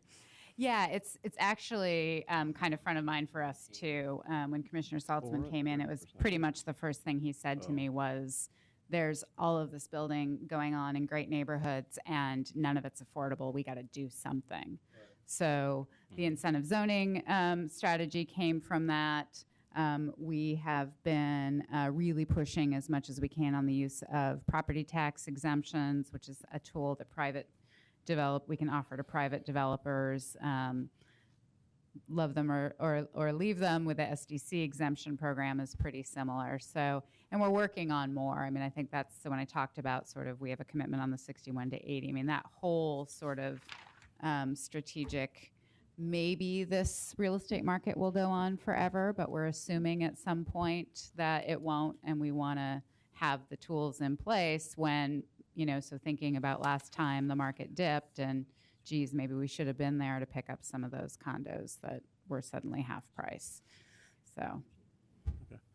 I'm going to cut us off because we need to be mindful of time and just have people where they think they are. What do we think we ought to do here at this point? Your concerns, Mike, you want to start? Yeah, I'll start off. I would like to move forward, but I think we, as we have in the past, convey to PDC and to City Council some of the concerns that have been raised. And can you please speak up? Yes. I'm in favor of moving ahead, but there are issues that have been raised by the affordable housing advocates that I think, as we have in the past, would lay out in our letter to PDC and to City Council. But I know we've been urged to either delay or insist that they be conditions, and I think that's a better way to handle it personally. Others? Go, Howard, Chris. Did he say Howard? Yeah, yeah. Hi, Howard. I agree with Mike. I'm very disturbed about what I consider sort of an anemic response to what we've been looking for here, but we got one, and I think we have to move it forward with the with the hope that some of the aspirations can be met. Pardon me. And so I think that the way we should do this is to move it forward with a very strong letter outlining our concerns for where it has to go in the future, including some real hard facts about how we feel about the whole program. So I'm in favor of moving it forward with very strong footnotes that outline our position. Chris? So I think I'm in general agreement with Mike and Howard. It's pretty clear that if Bond doesn't get built, if Zidell doesn't develop, there's no TIF to fund the affordable housing that we'd like to see. In addition to the sort of the general concern that we're just not putting enough resource into affordable housing, I'm concerned that our strategy with development agreements doesn't line up with our housing strategy, and I'd like to see council really get into that and try and get alignment to make sure we're negotiating for things that we're actually going to use to produce affordable housing. So I'd like that to be part of the letter. Teresa? I would be in favor of moving forward. I think it is an improvement over what we had before, but also recognizing that it isn't the end, and we do need to continue to push forward and really to try to find the way to do our best in this area. Yeah, I think we've heard a lot on, this is in front of us because we're supposed to approve whether it's in compliance with the comprehensive plan. And with the existing comprehensive plan, it is. So I would just, really urge that that council reevaluates the budget for PDC, especially in terms of the affordable housing and infrastructure split. So I would just push that forward with an addition, as well as with the affordable housing community. A lot of the recommendations that we've heard and continue to hear. Yeah. One last item, well, at least I guess for me, because you guys have covered so much already, is just I'd like to include in our letter that we request an annual reporting back to us from both Portland PDC and the Portland Housing Bureau on how progress is going and efforts and where they're headed, and that way maybe we can figure out how to be more helpful in pushing agendas along as well. Good one. Good one. Let's make it match the energy plan we just saw earlier. Yep. Glad to see you back here a year from now. Gary? Yeah, I'm in agreement fundamentally with Mike. I think we should move it forward and raise the concerns, and I think your idea of having reports back periodically is a great one. Great. Karen? Michelle? I'm in favor of moving forward. I think what's really stood out to me here is just sort of the challenge of when we establish these aspirational goals and trying to make them work on the ground. And I think as we go forward with the comp plan, part of what we need to consider is we want to be aspirational, but we also want to be realistic. And thinking of that going forward, because at the end of the day, we do have to make a finding of compliance with the comp plan. And we can have great, well, we want to do X, Y, and Z, but if that hasn't been put into the plan and carried through the regulations, then it's not a legal standard. And people operating in the community don't get a fair hearing, I think, in terms of fair advance notice of what the standard is going to be.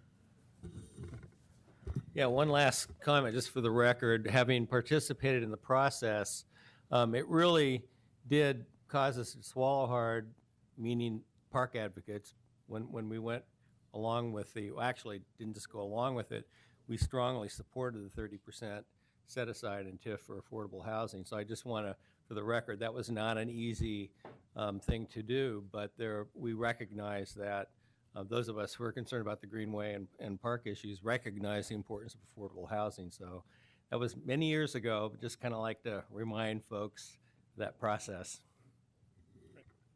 Karen, and then Teresa. So I guess in thinking about this, I do have a short comment. I'm trying to relate this to what I know around my life in East Portland. And recently there was a project that opened that I got to go to the opening event called Irish Moss. And it's up on 141st and Burnside. And in fact, I asked the staff if we could have the developer come and give a presentation to this body about it. It was affordable. It's beautiful, it's environmentally friendly, it's open space, it's green space, it's great space for kids. Happens to be in my school district, so I know they're going to get a great education. And so that was a great example of affordable housing for mostly Somali families. In fact, we sent over an interpreter with our registration packets because the families did not speak English. And they had a beautiful place to live with their 3-bedroom apartments that were affordable. So that encompasses to me the philosophy around equity. This is a comp plan that also has a Portland plan that has an equity preamble. And, you know, out of this letter, when you read that, you know, 80% of it is, you know, not diverse, I'm very concerned about that. So I'm really hoping that our policies align with what we say about equity. But that's a great example of a great property. Teresa? Just one specific thing, if we can include in our recommendation that if we do overachieve growth in that area, that the split gets weighted more towards affordable housing, the TIF split. Okay. Any other last questions? I will, I guess, privilege of going last here. I just have grave concerns with this because there's not a solid commitment. And through this process, it's taught me, and I hope as a commission, as we go forward in the comp plan, we are going to nail down housing.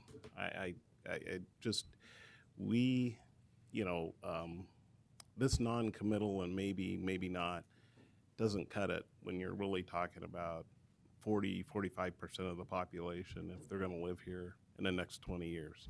So we got to figure that out. I don't know. And we got a lot of chances. We got bonuses coming up. I'm sorry, but the lack of direction and the lack of commitment and the lack of strategy has caused us to delay this, to wrestle with this much longer than I think should be. And so we're probably going to figure it out for you. And that's hopefully be part of working with staff and Joe and everybody. But, I guess I'm just frustrated.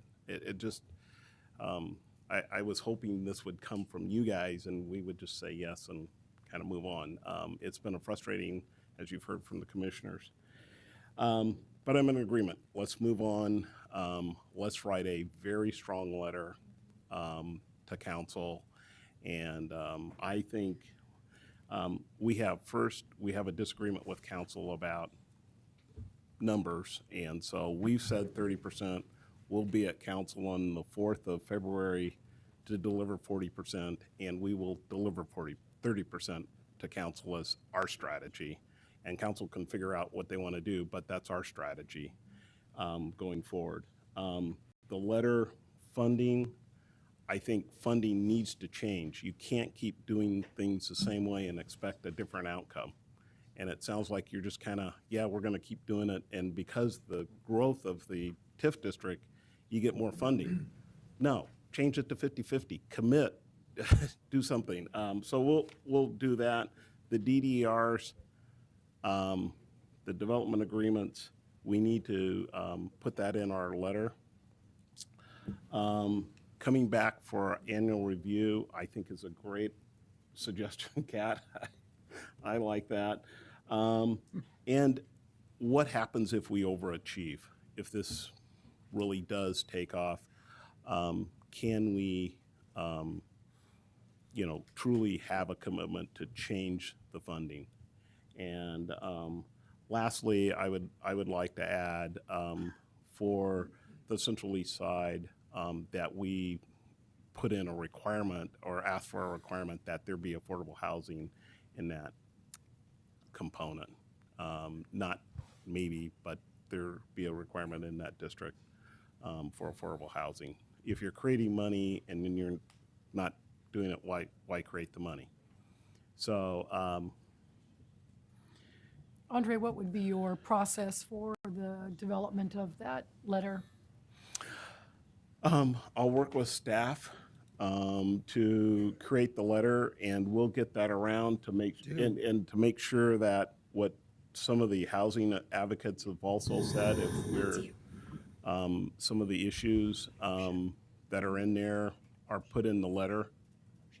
And Joe, I guess I will work with you specifically. It would be great to have a motion to do this, and that way we Well, can. I'm just trying to get Yeah. to the motion Okay. here, but that we would work with, I guess, Joe, to make sure if there's anything else that we wanted to put in the letter. But the letter needs to be very strong, I think, to council and pushing or saying what we feel here. Right, and the key parts of the letter I heard are commitment to the delivery of affordable housing as part of these urban renewal areas, probably at numbers greater than are set in the current goals. Openness to greater than 30% set aside, if that's what it takes to get the job done. Openness to work with, or just encouragement that operating subsidies and other funds are going to be needed to really pull this deal off. It's not just on TIF funds. Move forward with parcel 3, which is what Kimberly was explaining, seems to be the first and most fruitful target to get going with, and pursue those ZRZDAs. And yearly check-in. And yearly check-in, correct. So if we're in agreement, is there a motion? There is. I move the adoption of the proposed amendments to the 2 urban renewal areas with a letter outlining specifically both our concerns and our commitment to that, the request for that amendment. Okay. Second. It's moved and seconded. Julie, discussion? No? Julie? Ray? Yes. Howe? Yes. Oxman? Yes. Rudd? Yes. Schultz? Yes. Shapiro? Yes. Smith? Yes. St. Martin? Yes. Talmadge? Yes. Bob? Yes. Thank you. Thank you. Next is the Terminal 6 Environmental Overlay Zone Code and Map Amendment. We'll take a 8-minute break and start on time at 2:30. Again, if you're here to testify for the Terminal 6 hearing, please fill out a testimony card on the back table and bring it to Julie. You will have 2 minutes and no longer. What do you think? Thank you. You got what you got. You have to beat them up in public. We already have over 100.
testimony card in the back and provide it to Julie.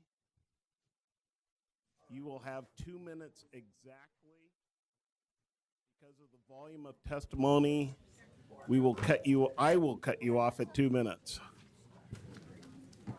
If you have written testimony, please provide it to Julie and she will pass it out to us.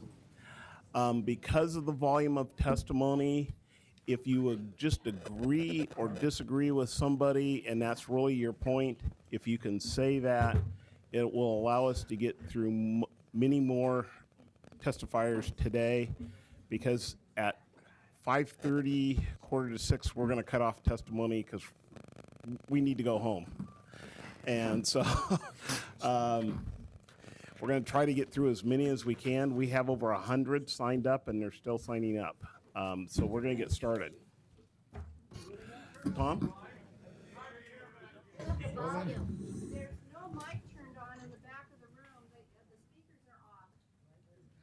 Can't hear you in the back of the room. Okay, we'll talk louder, but I don't control the sound system. Loud, you hurt my ears. Could you switch places? All right. Which one is on? On. Okay. For safety concerns, can you get out of the aisle and move to the back so that in the event of a fire or something, we can get out of here? So please move to the back. Well, they can learn in a safe mode. Please.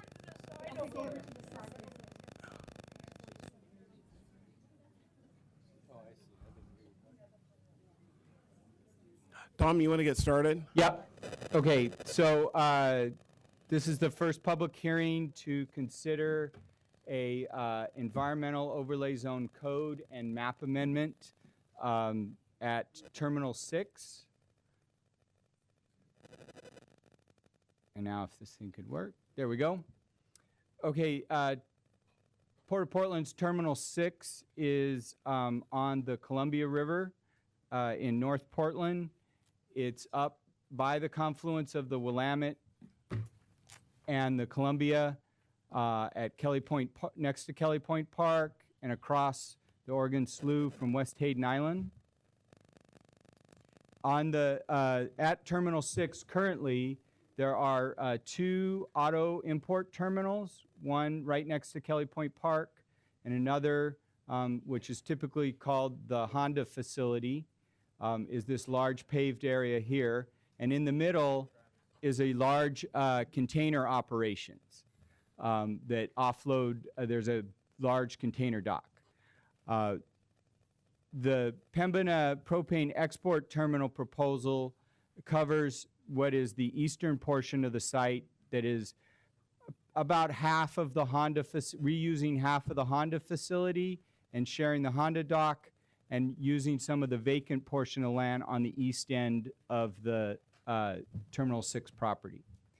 Here's another view of that east end.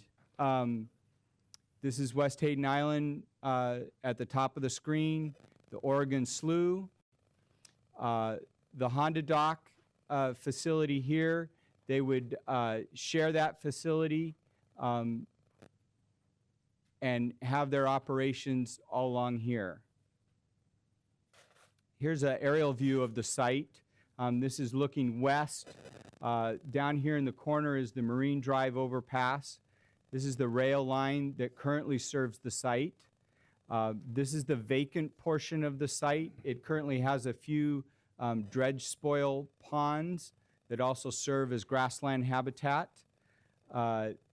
This area right through here is a BPA power line corridor, and where you see these cars parked here, that is the Honda facility.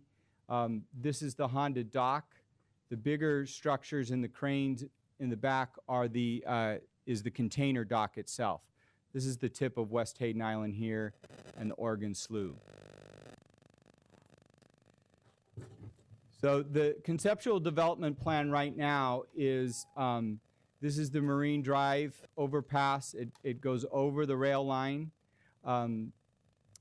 the Pembina would bring in another rail spur adjacent to the rail line, in which they would bring in approximately 100 car unit trains every other day that would come into the site, and they would be offloaded into some interim storage tanks that would refrigerate the propane, and into some larger, approximately 150-foot storage tanks here on site. And then the propane, the liquid propane, would be piped to the dock, and 2 to 3 times a month there would be a tanker ship that would come in to load up with propane from the shared facility. There will also be a flare, emergency flare apparatus here, as well as a water tank for fire suppression, and office and workshop facilities as well. And the reason we are here today, in general, this site has a base zone of IH, heavy industrial. And the actual use, the transport, freight movement of propane is considered a warehouse freight movement use under our zoning code, and it in and of itself is allowed in the base zone, in the heavy industrial zone. Also along here, and I'll show you in a map in a minute, along the riverbank we have riparian and wildlife resources that are protected by the environmental overlay zone, and they're in a conservation overlay zone. And we have some very strict prohibitions and restrictions on the handling and manufacture and movement of hazardous substances within those E-zones. And what really is at issue is extending the pipe across the E-zone to the dock so that the propane can be transferred onto the ship. And so as the E-zone currently reads, and this E-zone applies citywide to all E-zones across the city, and what we really want with this provision is to keep the use and the packaging and the transportation and storage of hazardous substances out of those sensitive natural resources. In 1994, when we first created this, or when we last updated this provision, we made an exception. So this is a prohibition, and we made an exception to that prohibition on the transportation of hazardous substances through the zones, and we made allowances for rail and truck routes. When we went back and looked at the legislative history from the early 90s, when this specific code provision went through a number of different iterations, we could find nothing in the record that either spoke to or talked about pipes or pipelines, or why that was not included or considered or whatever. So we don't have any guidance as to what they were thinking in 1994. So through a process, we have come up with an additional exception, a very narrow exception, that would apply to this site at Terminal 6, that would allow only the transportation of propane across on sites that are zoned heavy industrial and have a primary river-dependent industrial use. So we think that this limits it to the Terminal 6 site, and it limits it to propane. It doesn't open the door to natural gas or oil or coal. And it begins, I guess the other thing that I would say is, if we go around the corner onto the Willamette River and we're in the Portland Harbor, we have the Willamette River Greenway is what governs the Portland Harbor. We do not have these prohibitions in place for the working harbor. We have the Linton Tank Farm. We have other operations that are moving petroleum products back and forth across the riverbank. This would begin to sort of bring Terminal 6 into the same sort of bundle of uses that's allowed in the Portland Harbor. Tom, quick question. You say propane through the environmental zone. What about propane stored in the environmental zone? This only applies to transportation of it. It does not alter the use, storage, packaging, processing of it in the environmental zones. And it's my understanding that the way that they outlined their site is that the storage and handling of the propane is outside the environmental zone that as it applies to the site. And you'll see in the map in just a minute. Just a technical point. Yeah. You referenced the harbor. The harbor is actually, the environmental zoning is related to a separate goal, Goal 15 for the Willamette Greenway, whereas Goal 5 applies to this site, correct? Yes. So that's why there are different regulations that have come out of those two different processes. Right, and you'll have in your packet some testimony from the port in Pembina about Goal 5 and even Metro's Title 13 as it applies to marine terminal sites and different exemptions that the city has not chosen to date to apply to these sites, and which is why we have E-zones on this site.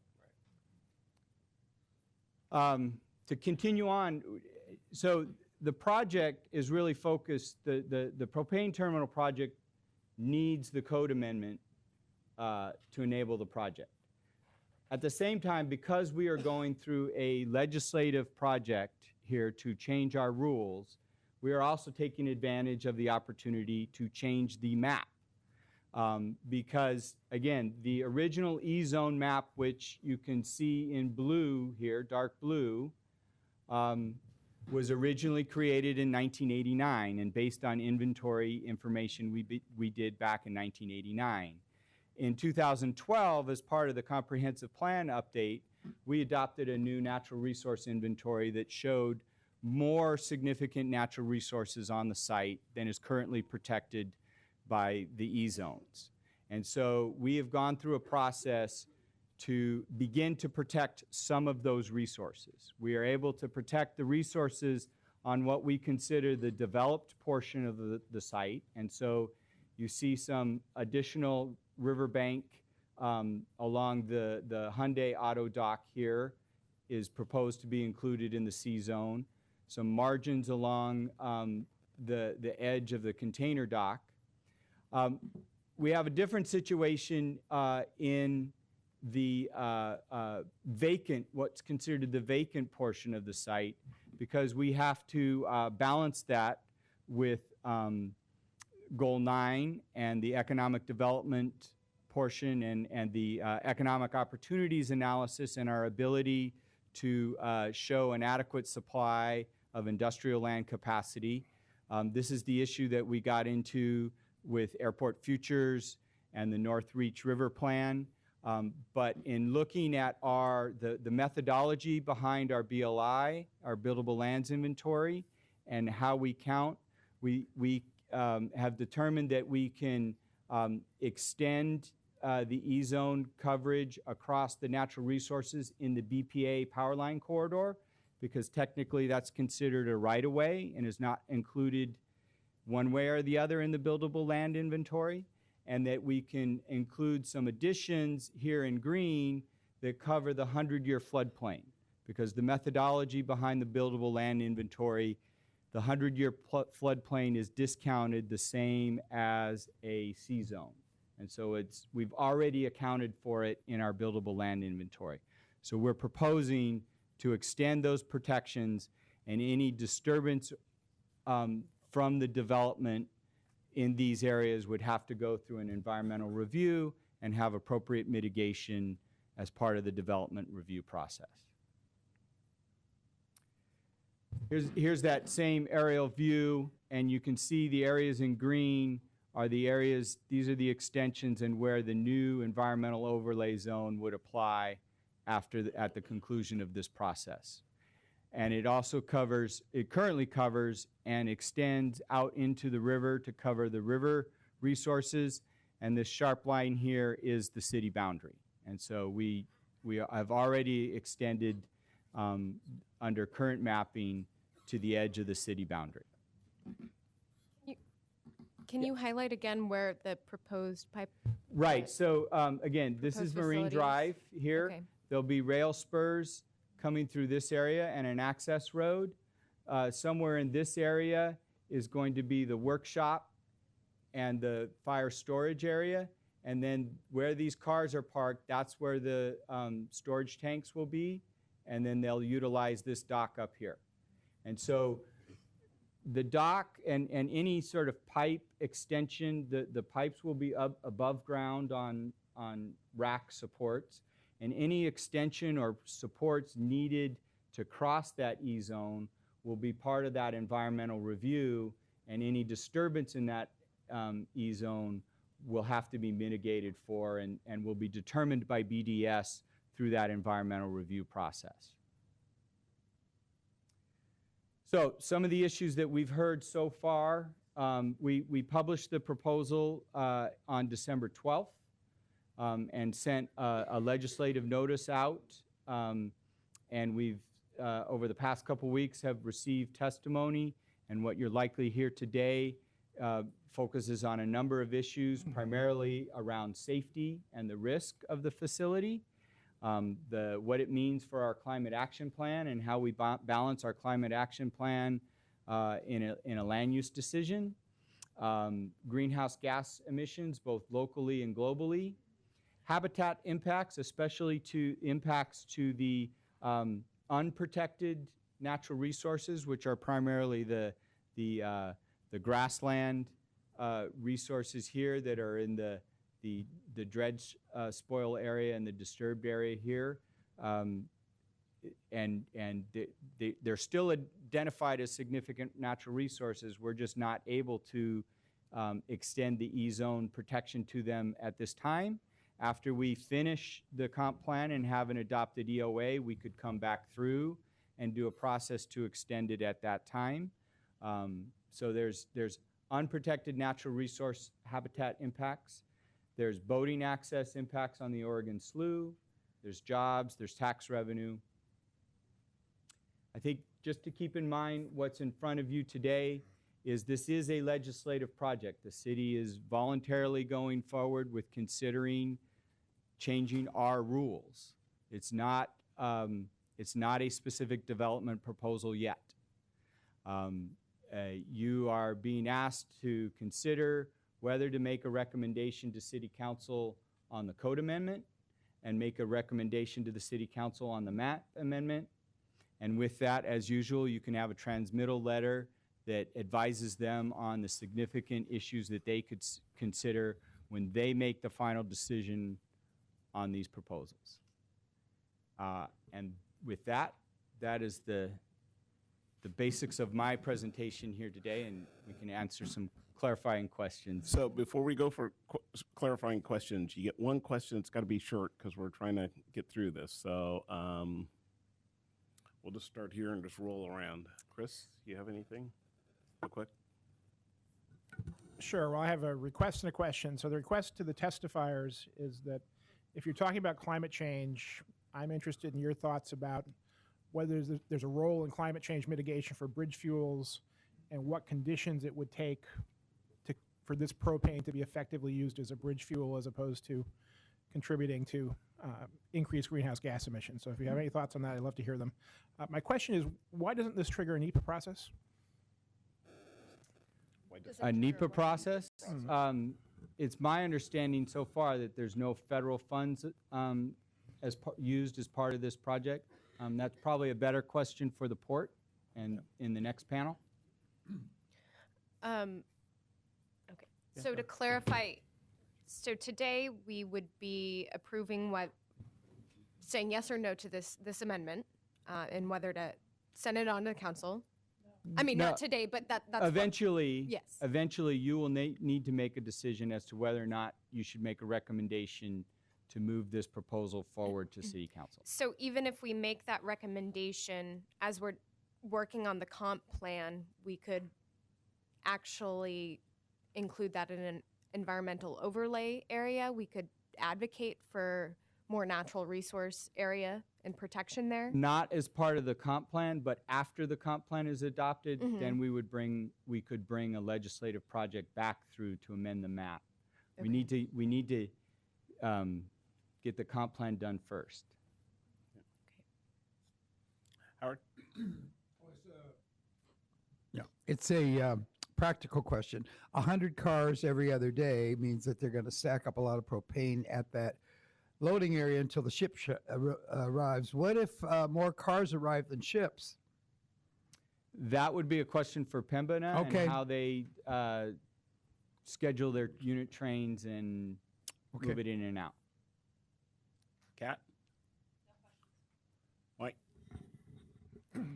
Yeah, under issues, well, first of all, you referenced where the existing 100-year floodplain is. My understanding is there's quite likely to be some changes to those maps. I assume that's going to be part of this process at some point because we know that there are probably going to be changes to where the 100-year floodplain is. Right. So as the 100-year floodplain change, again, that would probably be something that we would pick up as in a follow-on mapping project. Where as part of the comp plan, we have the information that we have, and we're going with the best available information right now until we hear otherwise, and that's what this decision is based on, and that's all we can go on. If it changes in the future, when we do a future project to update the E-zone, then we could roll that information into that process. Yeah. Well, I actually do have a follow-up question. Thank you. I would like you to, if you could, to go through what we are supposed to be considering as the Planning Sustainability Commission with regard to, we're working off the existing comprehensive plan, for example.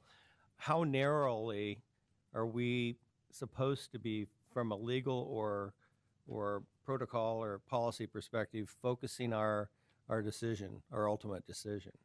Because this is opening up a lot of very broad issues, local and global climate change, et cetera, which I think is appropriate. But So this decision is under the current comprehensive plan, and we have to make findings against those goals and policies, not the proposed plan. That said, in the ESEE analysis that was part of your packet, that's our technical document that BPS has put together.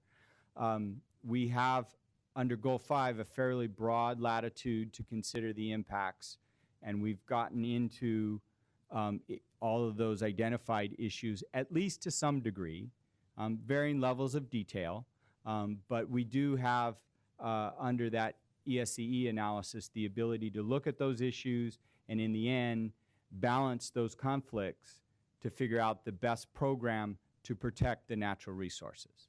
Thanks. That's helpful. Teresa? So is your intention to update the E-zone independent of the Pembina project, or are they tied together? The map proposal today, we intend to have go with the code amendment as a package.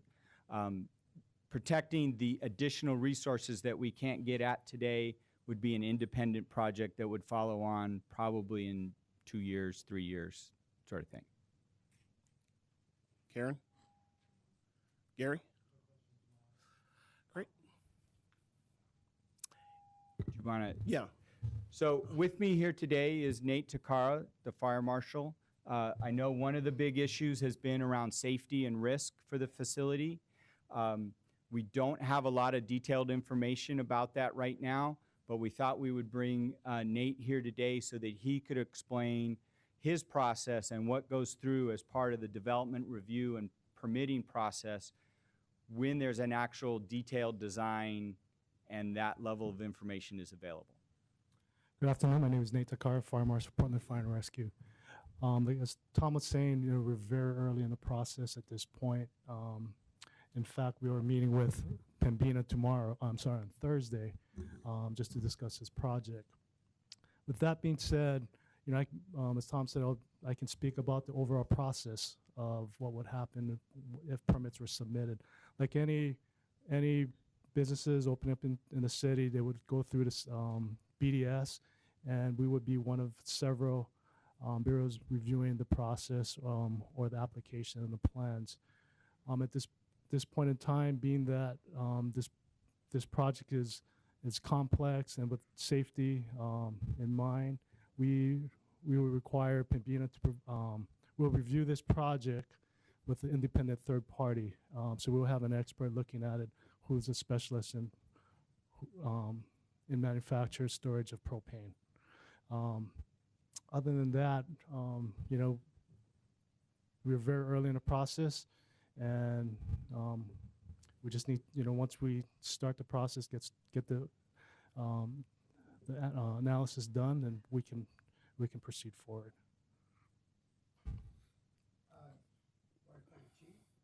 I'm sorry, I'm the fire marshal. In the mic. What third-party organization do you plan to use to evaluate this? And are we all on hold till they kind of give you a go-ahead?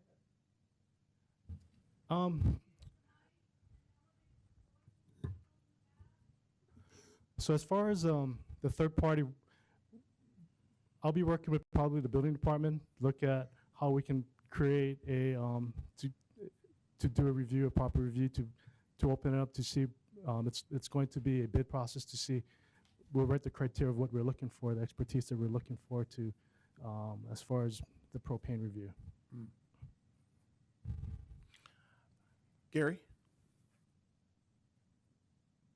Hi. I'm curious as to whether the experience of other companies or experience globally with propane explosion and fire will be part of the safety assessment. That would be part of the fire safety analysis. Thank you. Other questions? Thank you. We'll call you back up at the end, Tom. Our first panel is Pembina Corporation and Port of Portland.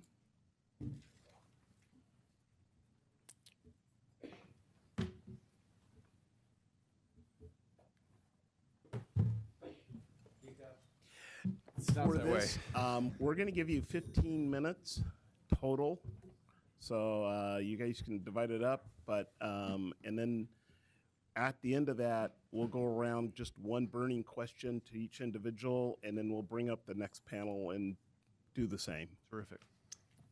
Good members of the commission. Good afternoon. Let me try to get as verbal as possible here. I'm Curtis Robinhold. I'm Deputy Executive Director of the Port of Portland. Thank you for having us here today. Last September, the Port entered into an agreement with Pembina to develop a rail-served propane export facility using land, as you've seen, that's appropriately zoned as industrial. The project could be up and running by 2018, but that's not a lot of time, and time is of the essence. It all starts with the code amendment that we're discussing here today. As you've already heard from city staff, what's on the table is an adjustment to make the code consistent with permitted rail and truck commodities crossing environmental zones in the harbor every day. We're talking about transferring cargo from one allowed mode of transport to another at a marine terminal on the Columbia River. Under the city's zoning code, our tenant is currently allowed to transport propane across our dock to a ship by a truck or train, but not by a pipeline. A limited text amendment is being sought to allow the safe transshipment of propane on sites that are already zoned industrial and have a primary river-dependent industrial use. This will allow for transportation of propane via piping, which does not introduce any additional risk to the project or to the currently approved transport methods of rail or motor vehicle.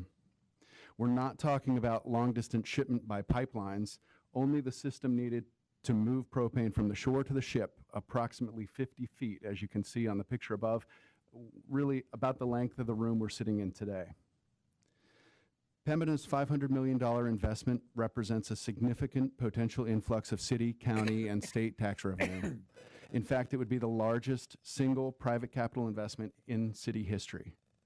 An estimated $3 million in annual tax revenues would go to the city of Portland, $2 million to Multnomah County, and $3 million to Portland Public Schools. That's every year. It's real money that would make a difference in Portlanders' everyday lives. We're talking about 30 new school teachers, 20 new deputy sheriffs, 30 public safety employees at the City of Portland. This project is a great match for our community, and propane has a long and safe history of being transported and used throughout the region. After deciding not to pursue coal or crude by rail opportunities proposed in the past, we are confident that we found the right partner at the right time.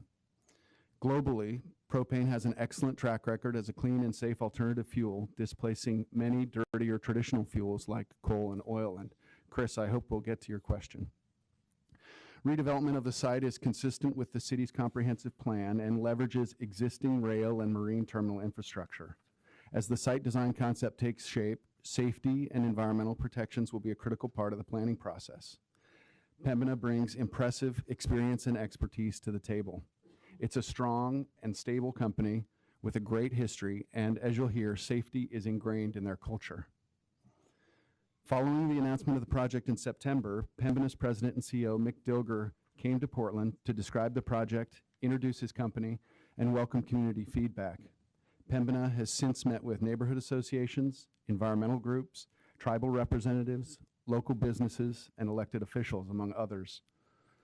Pembina has also met with the Audubon Society of Portland and the Lower Columbia River Estuary Partnership, and it's offered to meet with Columbia Riverkeeper, Willamette Riverkeeper, Northwest Environmental Defense Center, and the Oregon chapter of the Sierra Club. The Port of Portland is 750 people who genuinely believe in our public mission to connect Portland to the wider region, the nation, and the world, and to carry out that mission with partners we trust. I have full confidence in Pembina, our joint project, and what the project offers to the city we live in. I know it's the right match for the port and for the people of Portland. This chance to strengthen Portland's economy in a way that aligns with our environmental and community values is something that means a great deal to me personally. Having worked in both the public and private sectors, including over a decade in natural resource policy and several years running an alternative energy company, I know it's possible. In closing, I strongly urge you to support this amendment and allow Pembina to proceed with this great private investment in our community. There are other members of the Port of Portland staff with me here today who have the knowledge and expertise to answer questions on specific topics you might want to explore. So I thank you for having me today and look forward to the conversation. First off, good afternoon, and we'd like to start off with a couple of thank yous. Chairman Baugh and the rest of the commissioners, thank you for having Pembina here today. To the residents of the City of Portland, thank you for coming out. Could you introduce yourself? I'm about to get to that. So we're excited to be here today. My name is Harry Anderson. I am the General Counsel at Pembina. To my left is Eric Dick. Eric is leading this project for Pembina. To my right, Stu Taylor. Stu leads our natural gas business.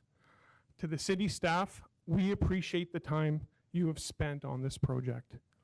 Pembina agrees with the proposed Environmental Overlay Zone Code Amendment, the proposed Environmental Overlay Zone Map Amendment, and the staff's recommendations to approve the code and map amendments. The reason we agree with this is because this project is both an economic and environmental win for the City of Portland.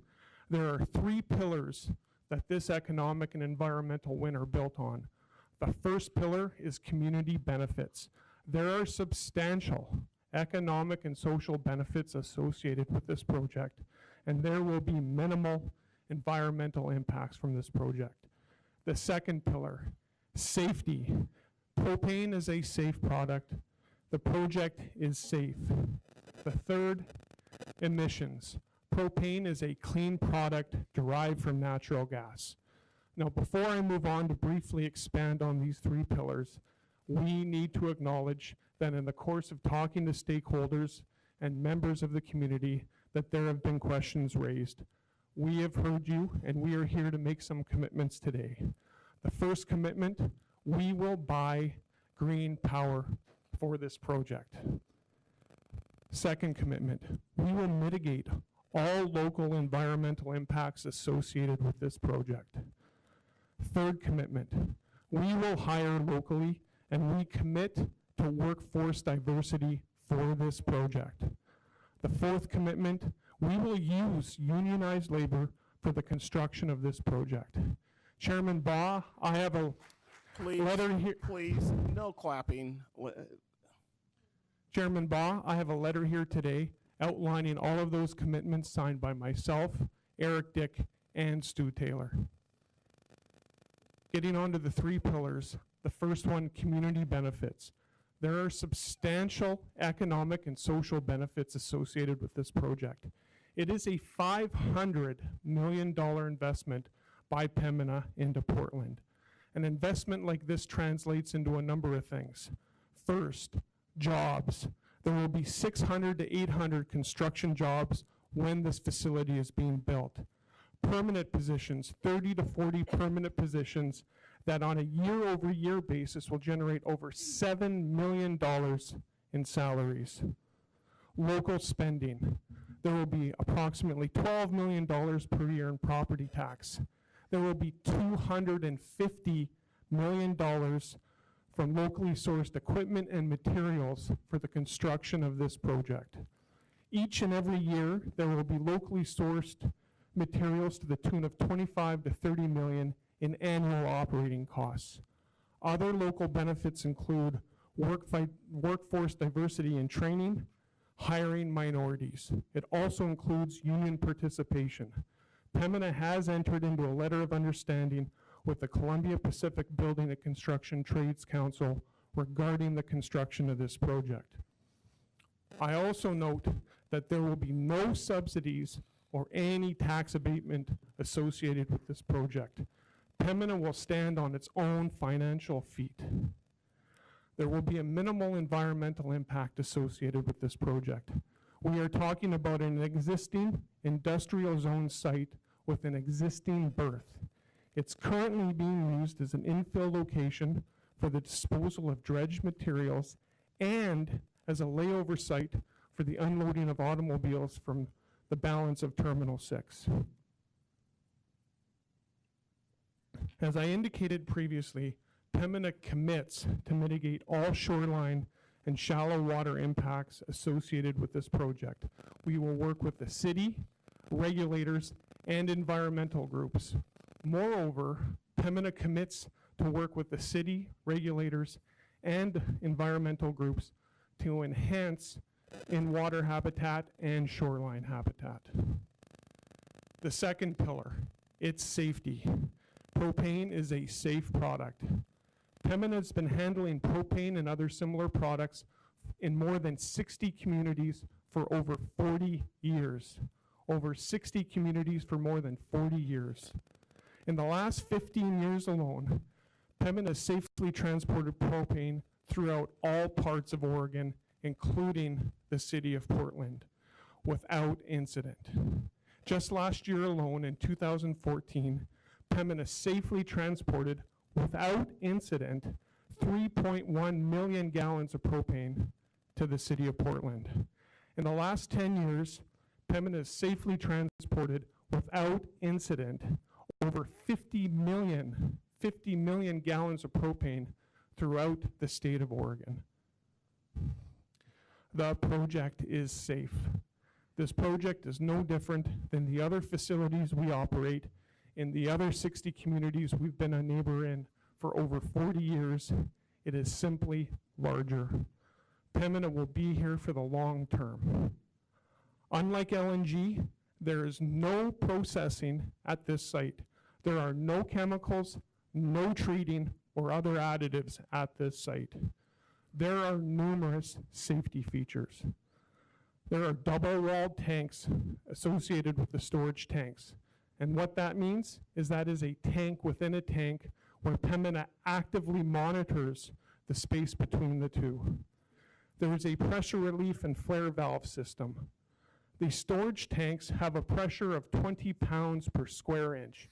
And to orient everyone in that room, or in the room here today, your barbecues at home are at about 150 pounds per square inch. 20 pounds per square inch for our tanks. There are automatic shutoff valves. The system will be able to shut in and isolate parts of the facility. There are backup systems and backup power. It will be staffed 24 hours a day, 7 days a week, 365 days a year. From a seismic perspective, the facility will comply with the 2014 Oregon Seismic Code.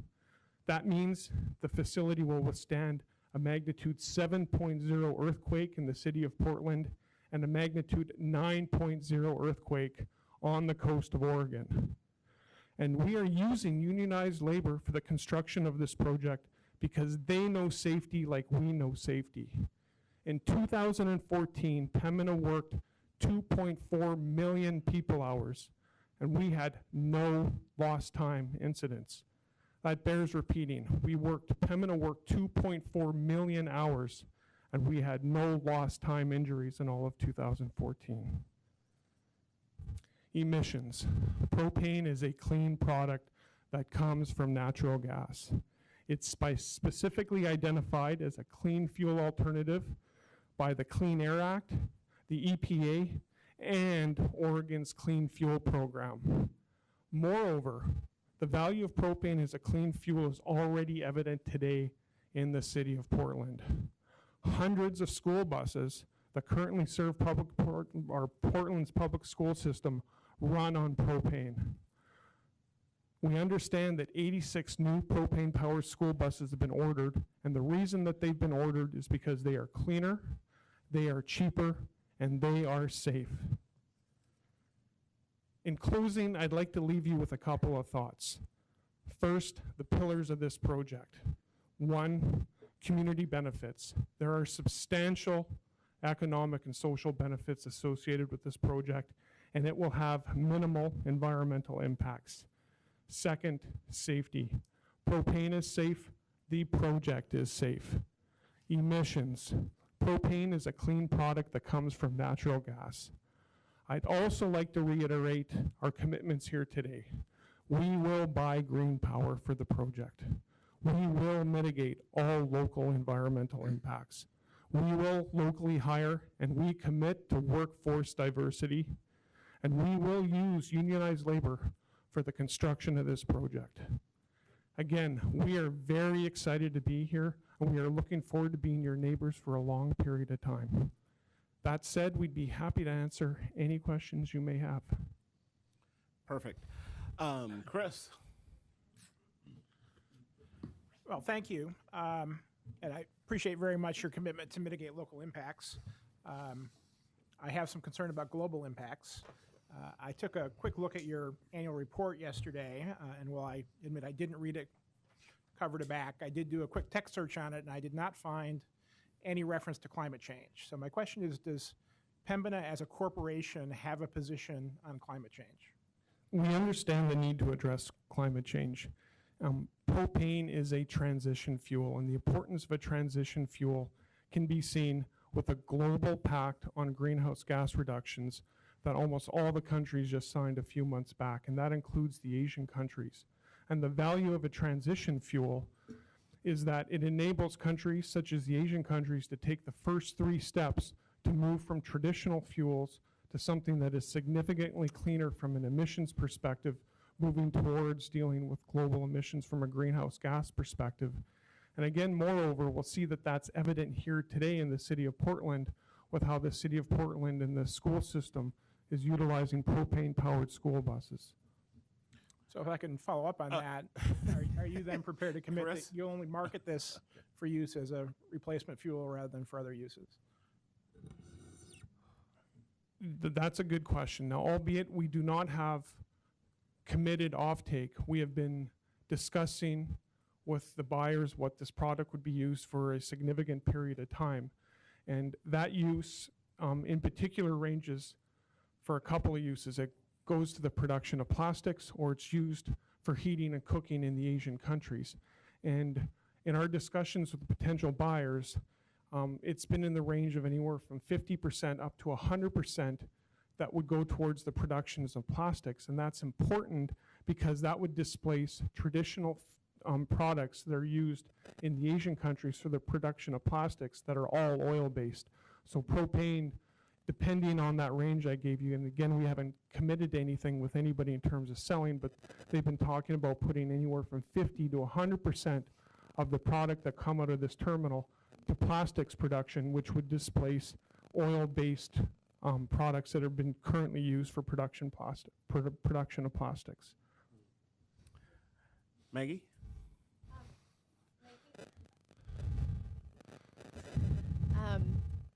You said this would be one of the biggest projects you've done. Did you mean in terms of the amount you're putting in, like dollars you're putting into the infrastructure, or the physical size of the project? Curtis had a quote where he said, "This is the largest private investment in Portland's history of $500 million." It is not Pembina's largest investment. Okay.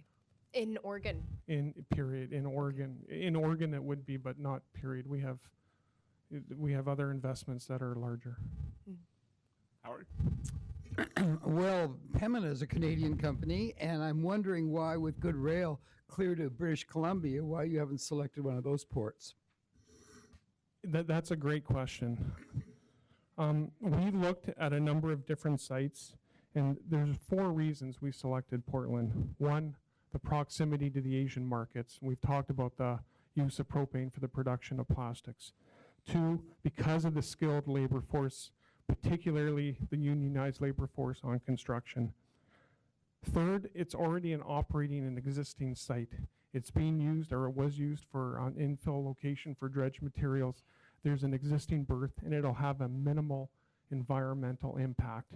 And the 4th reason is the access to locally sourced goods. There's the expertise here to be able to run a facility like this. So, Like yes or no? Huh? Go ahead. Thank you.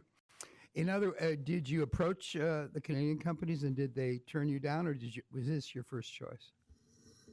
This was our first choice. We were not turned down. Pembina picked Portland, and we hope Portland picks Pembina. I'll try to make this quick. You've been pretty clear that safety is a strong priority. Believe you, hear you on that. As part of your safety review and planning for this, I'm sure you will be, if you haven't already, looked at the unfortunate incidents that a catastrophic event may happen. As part of that, do you understand yet what the radius of the blast zone would be should you have such an event? That's a great question. Safety is Pembina's #1 corporate objective. I'll reiterate, without that, we would not have worked 2.4 million people hours in 2014 without any incidents. The particulars of your question, I'd ask Eric Dick to answer that, please. Thank you. Great question. I hope I can be loud enough. Pembina is cognizant of the risks and hazards at its facilities, both during construction and long-term operations. Safety is #1 for Pembina, and we are very aware of the hazard and consequence zone and are working with regulators in this very established process. Pembina is very proud of its overall 60-year history, as well as 40 years of safe NGL liquids and propane operations with no major incidents, and is committed to continuing that record. How do we do that, and how will we do that in Portland? Site storage tanks and ships used to transport the liquid propane are both double-hulled, walled, as Harry has stated, and this is a very important aspect to safety. These tanks are built with low-temperature steel and operate at 20 psi, which is only a few pounds over the air we breathe in this room today. The facility design and construction is done by qualified union workers and to all codes and standards, and is fully inspected by third-party experts. The operation will use state-of-the-art gas and fire detection monitoring equipment, automatic shut-off valves, pressure relief and flare systems. We have a control room. We have people on site, physically on site at all times. Our people are trained in safe operating procedures, are observed in their jobs, tested, and their competency is fully documented. Propane tanks do not explode or implode on their own when built, equipped, or operated properly. Pembina has and will continue to do that. The last necessary component is a site-specific ERP where all risks and hazards are accounted for, and we will work with the port, the U.S. Coast Guard, local first responders, communities involved to prepare the ERP. We also test and simulate our ERPs each year. This is a very standard process and procedure for Pembina. We are prepared to prevent incidents and effectively handle them if they occur. In the last 2 years, as Pembina has reviewed other potential marine sites on the west coast of North America, preliminary modeling for those other sites with similar ships and equipment indicated a hazard and consequence zone of approximately 300 yards. That information is not specific to the Portland Terminal 6 site, and our retained experts are currently performing a technical detailed model specific for this site. Safety is number one for Pembina and will always be. So just real quick, make sure I heard you. You're saying a radius of 300 yards? For the sites, for the other model sites that we did across on the west coast, it's not specific to this site, but it gives us an indication of about 300 yards. Well, not to diminish the climate change issues or any of the other issues, I am actually most interested in the jobs question here.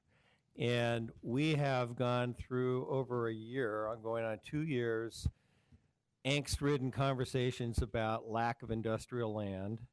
And one of the many ways to address that challenge is to intensify development or intensify use on industrial and the amount that we have. I've looked at the figures and I'm impressed, first of all, I'm impressed with hiring locally and hiring union labor. That's great. But we're talking about a 40-acre footprint here, is that correct? I thought it was 60, well, 40 acres. So we're talking about 30 to 40 full-time jobs to operate the plant. That's like one job per acre or less than one job per acre. And I have a real problem with that, and I really would like, you don't need to deal with it right now because I think we're going to have a long conversation about this, is to have a real analysis of whether that makes sense or not. I mean, I want the Port of Portland to utilize its land effectively. Is this the most efficient use of the land, of a very scarce resource? So, Mike, I think it's a great question, and I would just tell you, looking at the site, it's a very difficult site to put anything on. It's an industrial infill site, and it is essentially, you'll remember from the West Hayden Island conversation, this is what we're talking about. It's a severe challenge to build on a site like this. So difficult, and this is a unique, it was sort of the light went off for us when they told us what the configuration might look like, Pembina did in the fall, because we could actually squeeze it onto this site. So second, the jobs that we're talking about are high-paying jobs. They're in the $80,000 to $100,000 a year category, so they're twice the state average. And industrial jobs in the waterfront have this overlay effect. Essentially, they create other jobs as well. We heard about a $25 million a year kind of running working budget. We think the number's around 3 to 1. We've got some numbers, and I'd be happy to share them with you. We'll send them to the commission. We've got some staff here too if you want to get into the details, but I think probably best we'll get you, it's a couple pages worth of detail. We've had a couple studies done. It's pretty encouraging. I'll note that in the current comp plan, there are no jobs on this site. So it's considered essentially a fill site. And so for us, it's a positive. I'll defer to public testimony this time. Okay. Karen? Yeah, I wanted to say that I really appreciated personally being able to go out to the site and take pictures of the site and experience it. So that really helped me as a commissioner to be able to see what it is that we are talking about when we talk about Berth 607. It was really important to me. I also want to make a statement that I want to make sure that this commission gets enough time with Pembina and the port to have conversation. If we have questions for them or discussion we want to have with them, it's very helpful for us to have access to these people to be able to have that conversation. And I haven't always found that to be true in the past. And I would really like to be able to have that opportunity to have face-to-face conversations. That helps me, and that's more my style, and I like it. So I have a question of clarification because my ears perk up when I hear that one of our 3 Portland school districts is going to get a tax benefit. I happen to be 100% my school district in the city of Portland. I'm Park Rose School District, not Portland Public Schools. And I'm concerned that the tax benefit goes to one of our Portland districts and frankly, not to pieces of all 6 that are served. So I'd like clarification, please. That one's probably to me, Karen, and if I could just defer, I would love to get you an answer on the specifics. The numbers that I referenced in the 12 million were the big buckets, and I would be happy to get you the details on where we think we've modeled that, where those tax revenues come, independent of the income tax revenue, which Harry referenced, but be happy to get you those details and share them with the commission. You bet. You bet. Any of the questions that we're asking now that you guys are going to respond to individuals, can you make sure and send those responses to Julie so she can pass them on to everybody? And if I could just extend to the first part of the question, Karen, I found Pembina to be great partners. Our level of communication is really high, and I think you'll find that we're open to any conversations you all would like to have in terms of follow-up or details. I've been very encouraged, having worked in both the public and private sector. They just feel like a great partner, so I'm encouraged and look forward to the conversation. Gary? Just wanted to return to the safety issue again, and I certainly appreciate Pembina's record with the 2.4 million person hours and no injuries. That is impressive. And I understand that in your experience, you have not had any serious incidents with propane fires or explosions, if I read your materials correctly. On the other hand, just in doing some really quick internet research, I did find a couple of moderate-sized propane facilities that experienced impressive explosions as a result of propane handling. And I'm looking for how to contextualize that. How will that information be taken into account? And I hear what you're saying about the company's culture. I hear what you're saying about the record, but errors happen, things happen, and the consequences can be rather severe, particularly when we're talking a million or more gallons of propane, right? Compared to these episodes that I found that were in kind of the 30 to 90,000 gallon range. So, any comments on that?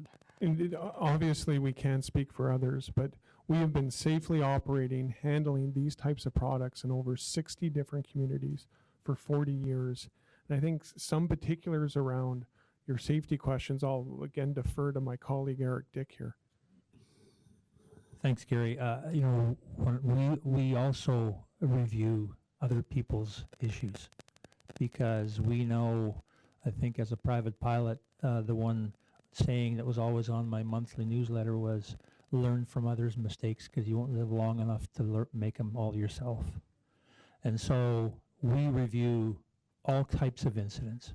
And so when we see others have incidents, we're not pleased, but we try to learn from that as well. And what I think you'll find when you look at the root cause to a lot of incidents, it exactly is human error. Somebody did not follow a procedure, somebody took a shortcut. That is predominantly the root cause you'll find if you look into the deep dive in those incidents. So, for us, as I emphasized before, is we train our people, we task observe our people, and we test our people. For instance, our control room operator at the Portland Marine Terminal would never know because he sits along. If you look at if you recall the plot plan, that control room is a long ways back. He does not have a visual of everything. What we do with our control room operators company-wide is we'll never tell them when they're on a test. We want to see if they respond properly. That's what we do. Then we review it with the person. If there's things to adjust, we adjust it on the fly, but they don't know when it's a test or when it's real. That's how we operate. Great. I just have go ahead. A quick follow-up. Thank you for the explanation. My hope and my wish is that as you go through the safety analysis with Portland Fire Bureau and Portland Fire Marshal, that you do indeed look at those other moderate-sized disasters and really come up with some information that speaks to how those would or would not happen under Pembina management, to really look at the root cause analysis and say, this is what differentiates this program and this site and this company from what happened in those other episodes. So I think the other thing we do is with our 40 years, we feel we're a best practice company, and we're always looking for best practices. We also deal with our competitors to see what they're doing differently and how they're doing it, and we'll be sharing that with Nate and the group absolutely in our analysis and final design. Final question. This is really for the port. You're the landlord here, and Pembina sounds like I agree with Gary. They got a great safety program, but as a landlord, you're the person that seems to me to be responsible to ensure that they do what they say they're going to do. So tell me, I guess you don't need to tell me today, but how are you going to do that and monitor to ensure they live up to what they say they're going to do, not only on the plant, but they're bringing in rail cars and addressing those things. And then kind of a secondary question to that is, back to Chris's point around climate action plan, the port's part of the climate action plan at the city of Portland. And so we have trains coming in, we have ships coming in, and how are you planning to address the trains and ships in terms of the emissions and those things? Great. So to your first question, excuse me, the port as landlord would not only participate in the design, but would approve the design of the site. We also are free to audit our tenants anytime. We do that on a regular basis. We have an internal audit function. We contract audit as well, including audit on safety. Our team is working with Pembina on safety plan for the site. As you know, we've got our own fire and police units at the port, so we work in conjunction with the City of Portland. I'd say just a very high level of engagement. So we expect to have safety and environmental performance as key parts of that planning process, honestly, as we do at all of our facilities. So to the second question on climate, I worked for 3 years as the governor's chief of staff, and when I left his office last January, he asked me to participate on his behalf on the Clean Fuels Task Force. We spent the last year working on advocating for alternative fuels in the Oregon fuel mix, and this is why, Chris, I was thrilled for your question.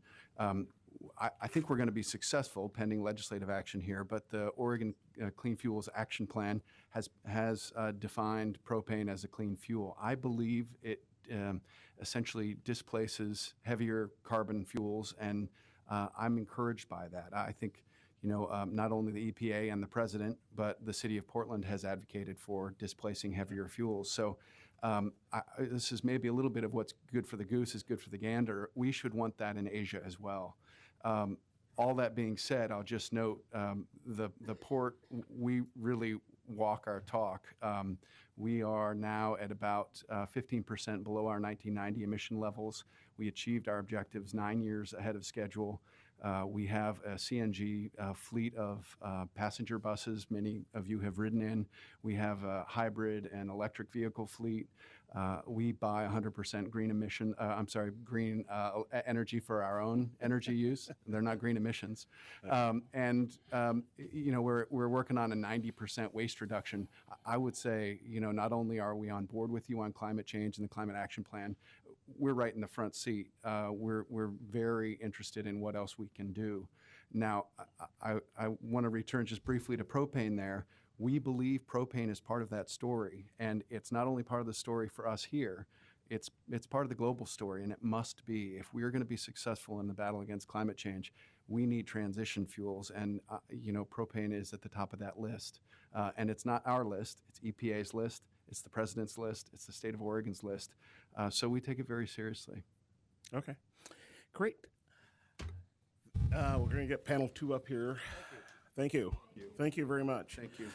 Panel 2 are community groups. So the Audubon, Portland Audubon, High Noon, and Climate Action Coalition. Oh, thank you.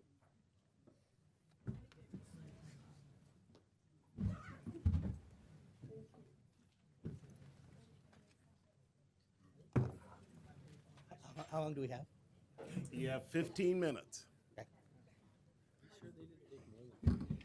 I timed them. Yeah. I timed them. I believe you. I was getting ready to say. Yeah. You want to go first? Let me go first. I see the timer over here. You ready? Yeah, I just want to see the timer. What did you want? You ready to go? Yeah, give me a flag at 5 if you would. You want a flag at 5? A flag at 4 would be great. 4? Yeah. Okay. Good afternoon, Chairman Bond, members of the Planning Commission. My name is Bob Salinger. I'm the Conservation Director for the Audubon Society of Portland. And we are here today to urge you to reject this proposal. We believe this is bad for Portland, bad for our environmental policy, our economic policies, and our commitment to protecting the safety of our communities. We believe that it's important to recognize that this may very well be the only opportunity the community has to seriously weigh in, ask questions, review this project, and give their opinion of whether it should go forward. In September 2014, Pembina President Michael Dilger stated in the Oregonian, "We'll hang it out there, and if Portland wants this, we'll be there, and if they don't, we won't be. We're going to take the time to make sure they can get their heads around this." We have talked to Pembina and asked them if there are going to be other opportunities for broad public input. While there are going to be a lot of different permits issued, individual permits, they've indicated there are no other opportunities for broad public input and review, comprehensive review, so this is it. To that end, we also urge the Planning Commission to take the broad view of the ESEE analysis and to look at all the different energy, social, environmental, and economic issues associated with this, not to draw this narrowly, because you are, again, the only opportunity this community is going to have to seriously review this project. We believe that the ESEE analysis is insufficient and it should be rejected. There are many issues that we feel are incomplete and inadequately addressed. I want to walk you through a few of these today. First and foremost, we believe this proposal is inconsistent with the city's climate change action plan and its commitment to addressing global climate change. The city will be making a decision to become part of the vast network of infrastructure that's facilitating extraction of fossil fuels from Canada and exporting those fuels to Asia. The real question for the city is one of leadership. Do we want to remain a national and international leader in reducing greenhouse gases, or do we want to join a growing network of communities that have refused to become part of the fossil fuel pipeline to Asia? Or are we willing to sacrifice our commitment to addressing the single greatest challenge facing this generation and prove a new facility that will have measurable CO2 impacts at the local and global scale? And that's an important thing to recognize. In fact, this facility will generate 0.7% of Portland's carbon emissions and 0.01% of global carbon emissions. This is a facility whose emissions will be measurable at the local and global scale. There are very few things that we have the opportunity to impact at that scale. This is one of them. Portland adopted its Climate Change Action Plan in 2009 and committed to reducing greenhouse gases by 40% by 2030 and 80% by 2050. In order to do that, we need to be moving exactly the opposite direction. And I'm glad to hear Pembina is considering buying renewable energy and trying to offset its impacts on the environment at this site. We believe they should be talking about offsetting all of their impacts globally. And we urge you to ask them that question. Are they going to offset all of their CO2 emissions? Because that's the direction we need to be headed. And in fact, we need to be doing more than that. We need to be leaving carbon-based fuels in the ground, fossil fuels in the ground. So a couple of other things. This ESEE fails, in our opinion, to address public health and safety. This facility will be in an earthquake liquefaction zone. We've asked Pembina repeatedly to articulate the blast zone for this site and also for the ships and trains that will be passing through our community. They've had months to do so. They haven't produced that information. This is a very sophisticated company. They should be able to produce this in a timely manner, and the community should have the opportunity to review that information as part of this process. We don't believe the city should have brought this forward without that information.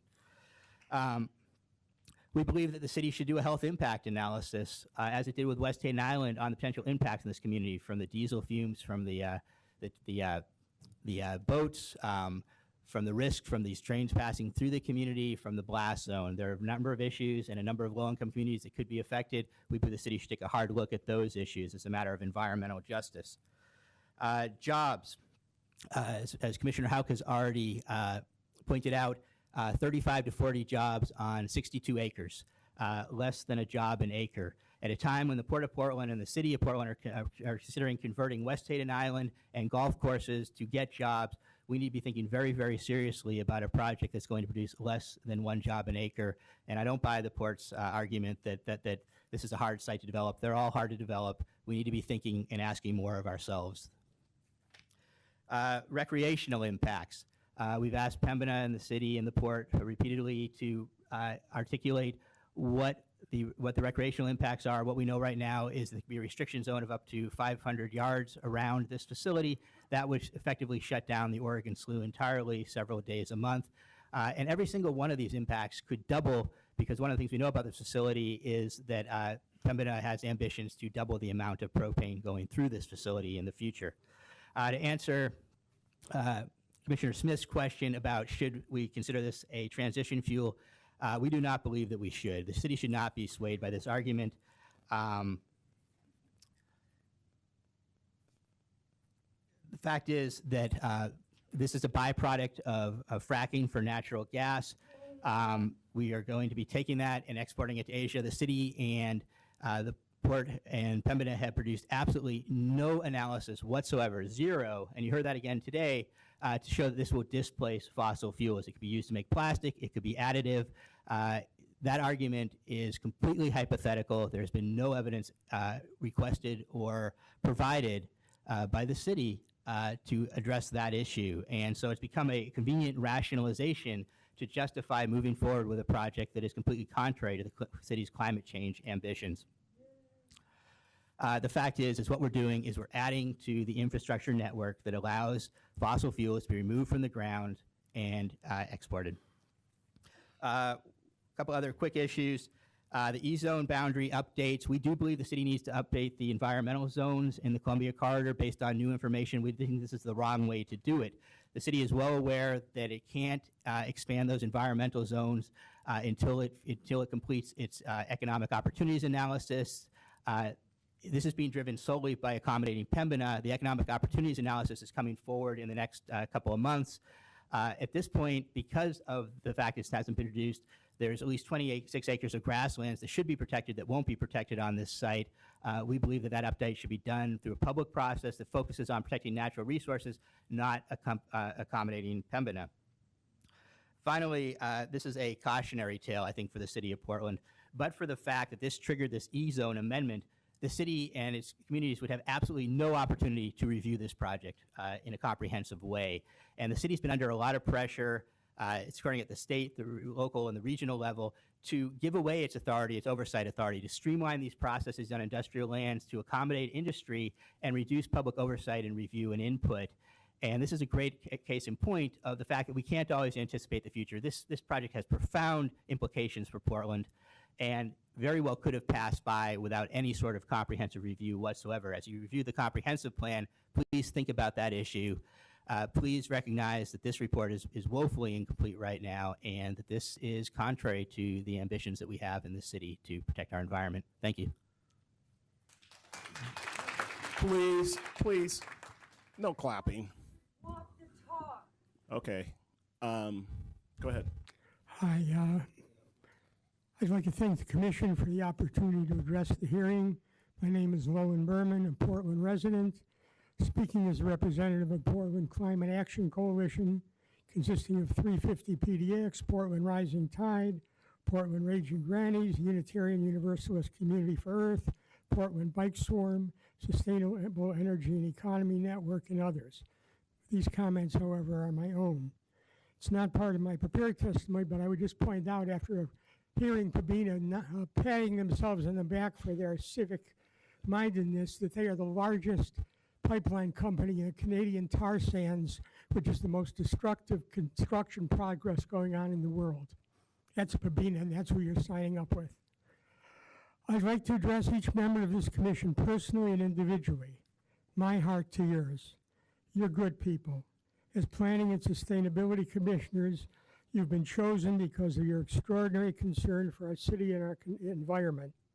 But as commissioners, you are necessarily acting within an overarching cultural, political, and economic system.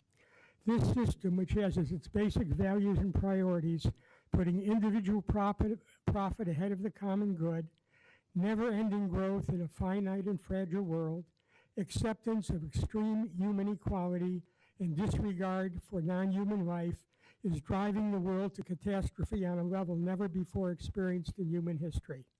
We've been told by all of the world's best scientists and scholars that if we continue on as we have been, we are facing catastrophic floods, droughts, storms, agricultural failures, water shortages, massive climate migration, the spread of disease-carrying insects. The costs associated with these calamities will be unimaginable, and $500 million won't pay for it. Today, you're being required to make a choice regarding your role as commissioners. It would certainly be both comfortable and perhaps even satisfying to consider the concerns and priorities that the mayor and others expect from you, to look narrowly at short-term considerations like jobs created, taxes generated, economic growth encouraged, maybe even to look at things like political and economic influence. To follow this path might appear reasonable, rational, and realistic. However, to do so would require that you ignore the magnitude of the onrushing climate crisis, that you turn a blind eye to the threat to the survival of our civilization, as well as the loss of millions in plant and animal species. It would mean ignoring the welfare of all of our children and of generations yet to come. You may have been told that propane is a bridge fuel that will help in the fight against climate change. That's sort of like being told that if you pour kerosene on the fire, you'll solve the problem because it's less flammable than gasoline.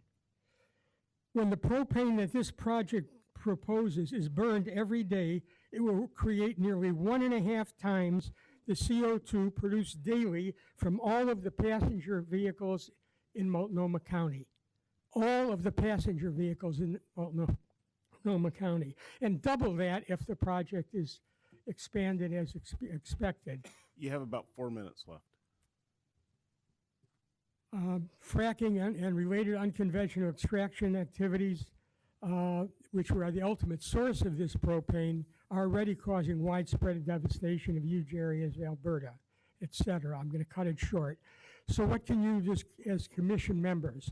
You can choose to accept your fundamental responsibility to all of the human and non-human life occupying our city, our state, and our planet, and take into your hands your full power as human beings. You can accept your opportunity and obligation to break out of the culture of greed and irresponsibility that is holding us all captive and vote to reject this proposal. Moving forward, you can reject all other proposals for expansion of Portland's fossil fuel infrastructure.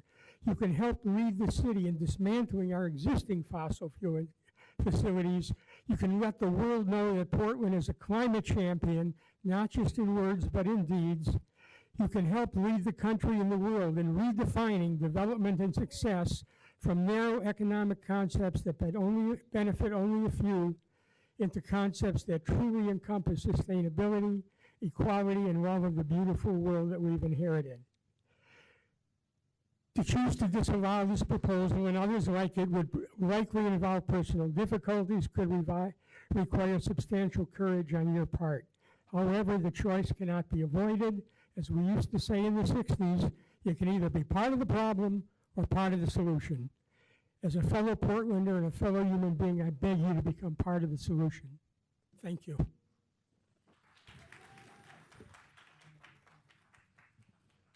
My name is Ronald Ebersol. I live on Hayden Island. I'm an engineer, a retired engineer, and I represent a group of people who have been looking into the safety issues with a proposed terminal site. And we got, basically, we started our investigation because, like other people, we didn't get our questions answered when we asked about the safety of propane. And in fact, we didn't get, what we always got is exactly the same thing you got from your questions, which was that we have a good safety history, we have a culture of safety, but no information about blast zones, no information about modes of failure, none of that information. So we took it upon ourselves to research and look at industrial and scientific papers, as well as anything that we could find on the past history of transporting propane and other gases. Then as a result of that, we also found a threat simulation model provided by EPA and NOAA that's used by the federal government and is available to us for free. And so we used it to do the modeling. And as a result, we got some idea of the failure modes that we run into with these tanks. Now, as they say, the refrigerated tanks are one of the safest ones. You Yes, have they about are. 30 seconds left. Okay. However, the tanks that they were using, the bullet tanks that they were using for the transfer of fuel, those are not as safe. They store fuel at atmospheric, ambient temperature and high pressure, and they're susceptible to fire, they're susceptible to terrorist attack, they're susceptible to earthquake. And these are constantly being used. I've passed out some information that shows the threat zones, and we are publishing that in a white paper, which you have on the disc that I've passed out, and we will be putting that up on the High Noon website. And what we've modeled primarily is the explosion of a single of the bullet tanks that are used for transfer. We've measured when you have a single explosion, you can get multiple, you can get a domino effect. We've modeled that. You have that in the information that I passed out to you. Thank you. Questions? We'll start this way. Gary, and we'll go around. Can I follow up with you guys after taking a look at the information on the disc? Yes. Mike? Mr. Salinger, I know that you were involved in challenging some of the floodplain regulations, and there are going to be changes. Do you see any relevance to what those changes might be in this project, just out of curiosity? I don't on this specific project, no. But we're still waiting to go through the new RPAs that are going to, regional improvement alternatives are going to be released in the next month or so. But this is an already developed site. There may be some considerations that need to play in. The city is protecting the floodplain on this site, and so we're hoping that the mitigation, that if it does go forward, all natural resources will be mitigated. Our biggest concern is the one I articulated, which is the fact that because they're doing it out of sequence with the EOA, they're not capturing the grasslands on this site. So part of the site that's going to be developed should be protected, isn't, and should be fully mitigated regardless if it goes forward. Kat? Howard? Bob, you kind of alluded to the fact that Pembina has plans to double the capacity here. Is that a fact, a theory? Where'd you come up with that? We heard that from Pembina itself when we met with them. We asked them about specifically the fact that I believe they've been quoted in the press as talking about potentially doubling it. We heard that, and so we asked them directly about that. One of our concerns was this was going to also be in other sites, and what they told us at that time was no, they could double the capacity of this facility by moving more trains, more boats through. So it's based on a conversation with Pembina. yeah, it's a theory, not a fact that they're planning. No, I think it is. They've told me the same thing. Well, all I can tell you is what they told us, which is that they would like to do that. So whether or not they do it or not is up to a variety of factors. But Thank you. That clarifies it. Maggie? Chris? So I think most people who know me understand that my worldview, keeping a whole lot of known carbon sources in the ground is essential to the health of the planet. But having said that, let me play devil's advocate. If we turn this down, I am sure there is another port city somewhere that will be happy to have this terminal. So what would be the positive impact of Portland turning this down? I'm not really sure that there are other places that want it. Every place in Canada is fighting tooth and nail. Their reasons for not going to Canada were not convincing to me. But I know that the First Nations sovereignty issues blocking pipelines coming across their land are very real and have been supported by the Canadian Supreme Court. Also, that argument is wide open to do anything. I mean, we could do anything, no matter how wrong or evil it was, if the answer is, well, if we don't do it, someone else will. I mean, that's not a meaningful. Also, I just want to add on this bridge thing that this is additional. This is not a replacement. They're not pointing to any oil or gas or LPG or coal terminals that are being shut down when this one is established. We have to stop increasing, absolutely stop increasing right now any increase in fossil fuel extraction and movement, and we have to start going in the opposite direction. All right, all right. Is it good? Oh, Gary? I'm sorry, I remembered another question.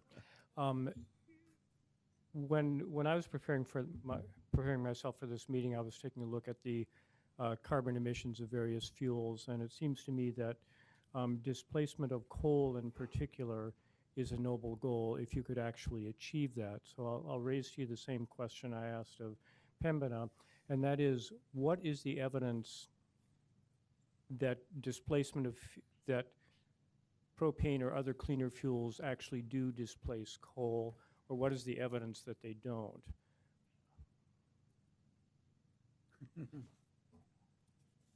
You want me to try to answer that?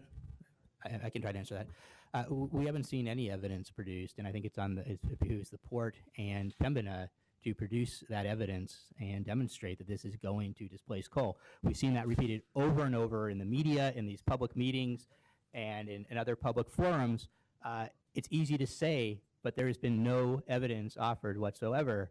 And if this is the justification that the city and the Planning Commission are going to use to move this project forward, there ought to be solid, concrete evidence and analysis that demonstrates that this, in fact, is the case. What we learned in the last couple of days, and we just learned it's the first time we've heard it, is that, in fact, much of this may be going to making polypropylene products. We hadn't heard that previously. We just heard about the displacement. So, you know, I think the city needs, and it's one of the reasons why we think this analysis is so incomplete. The city needs to take a real hard look at these assumptions.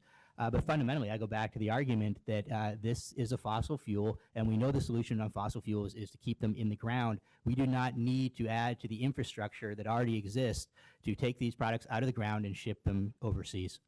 And Well, I would add that when you're looking at this as a replacement fuel, you have to include not only how much is produced when it's burned, but what is the CO2 cost of extraction, especially things like tar sands, the CO2 cost of transportation to Asia on ships that burn bunker fuel. So, in fact, analysis of LPG gas from the tar sands shows that it's actually less carbon polluting to burn coal in China than to export it from Canada. Well, no, one of the things we're going to have to wrestle with, I think, as we have this conversation is what I heard was 50% or possibly up to 100% will go into production of plastics. So there'd be zero. It has to be combusted. Something we have to. It has to be combusted to make the plastics. I have no questions, so we're done. Thanks. One of the things I think, as we set, we're going to start the public testimony, and I will call up 3 at a time. If I call your name and you don't show up, we're going to move on. We just have so many people that want to hear. I will ask you again, and to Chris's issue, please identify your key issue. Be quick. You have 2 minutes. We're going to hold you to the 2 minutes. Our objective today is to hear from you, as many as we can, and then we will have some kind of final questions, and we'll work with staff to what our next objectives and what we want to do. But I would say at the outset, seems like there's a lot of facts out here that need to be kind of clarified, and we need probably planning sustainability to get a fact sheet together, because Pembina said this, and we just need to have that. So we can, that would be task 1. So we're going to start with the hearing. Michael Haynes, Rick Brown, Mike Smith.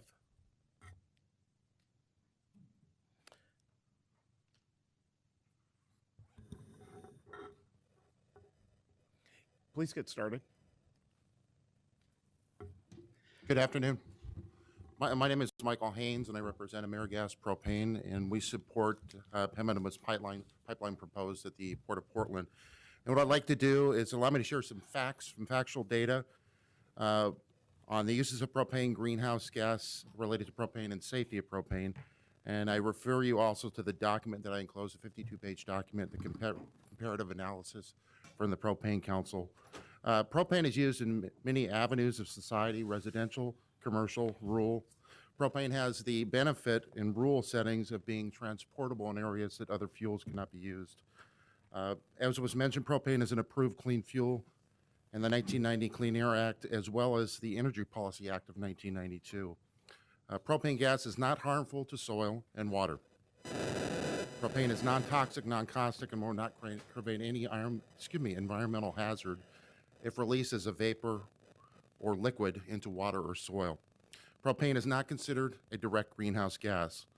It's not damaging to freshwater or saltwater ecosystems. It's not, the vapor is not harmful if accidentally inhaled by birds, animals, or people. Realistic propane safety issues or statistics. We all know that accidents do happen, and accidents can happen with propane as well as other energy sources. Some would have you believe propane is an unsafe fuel. The statistical data from the FPA show a far different story. If you look at some of the statistics, and I'm not going to go through all of them for a matter of time, but 1 in 408,000 people killed can be directly attributed to a propane-related fire. We look at some comparison food for thought. About 7,000 people die annually resulting from prescription overdoses or the wrong prescriptions. 90 to 100 people die a year from bee and wasp stings. So propane truly is a true green, environmentally friendly energy source, both here in Oregon and internationally. Thank you. Go ahead. Mike? Yes, I'm Mike Smith.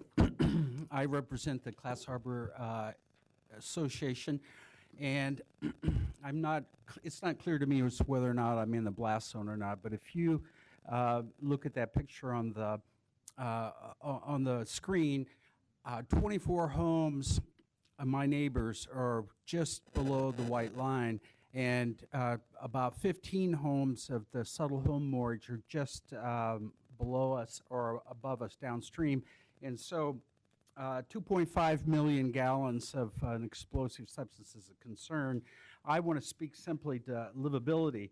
And this facility is going to operate 24 hours a day, and there has to be some illumination.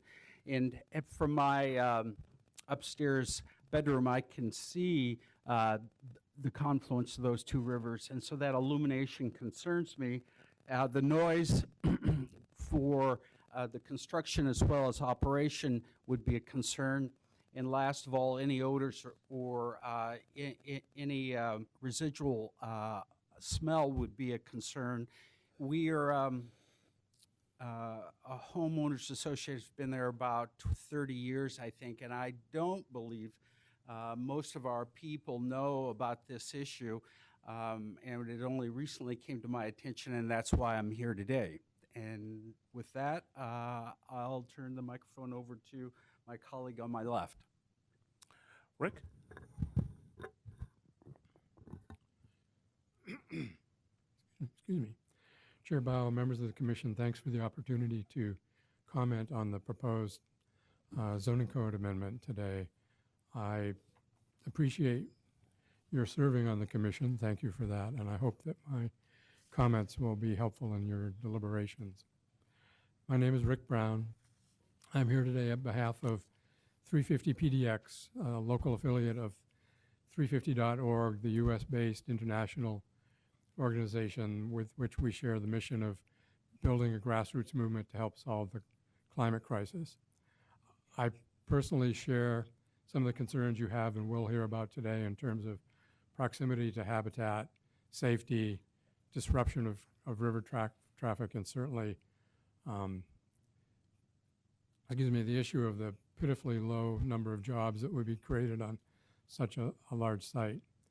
And in the context of climate change, I think I want to start by commending the city of Portland for the work it's done that was recently recognized by the White House in awarding designating the city as climate action champion. And I think it's worth noting that if the city continues to meet its goals of reducing emissions, and if the terminal were built and it may not be all that long before the combustion of the propane going through that terminal would produce CO2 levels that approach and maybe exceed those of all of Multnomah County. Certainly, the emissions would offset the benefits we've already seen from Portland's climate action plan. The only reasonable assumptions to make are that if a facility's Thank you. permitted, how long do Questions? I have? 2 minutes. Questions? I didn't. Rick Bryant, John Talberth, Baron Glasgow.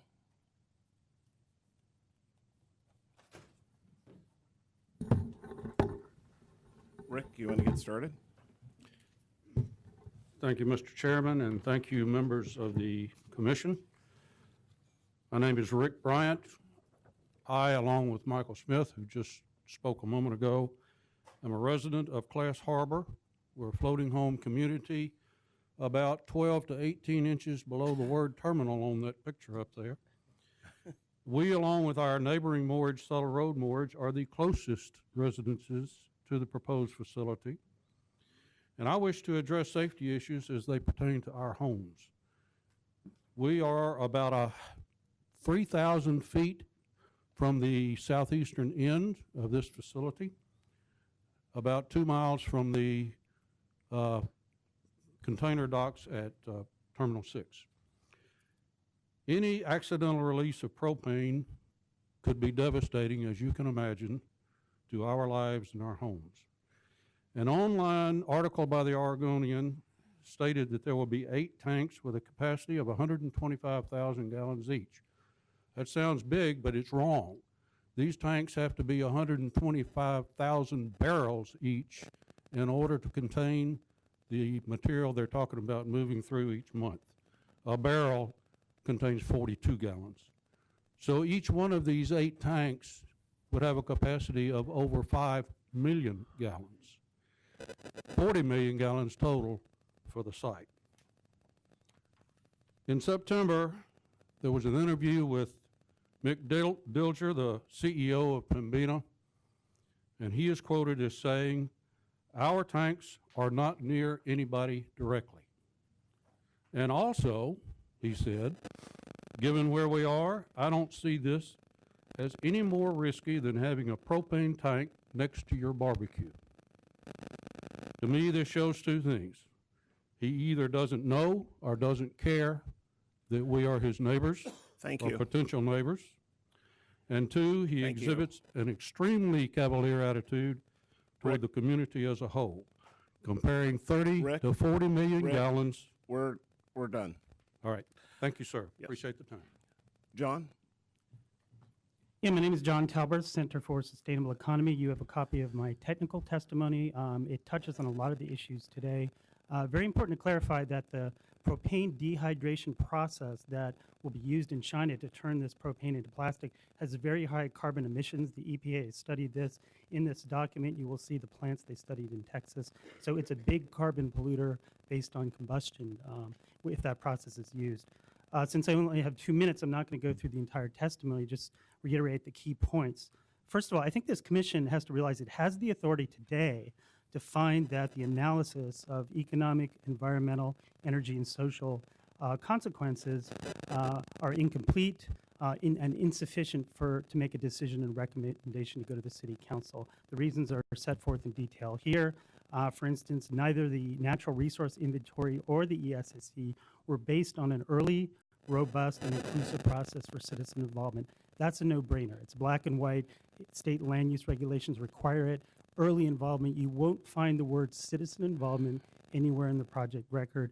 Clearly, no one had an opportunity to be involved in the ESCC process. Easy one. Nor were any of the efforts to coordinate with all of the other federal and state agencies that have regulatory authority over aspects of this proposal involved. Again, land use regulations are very clear.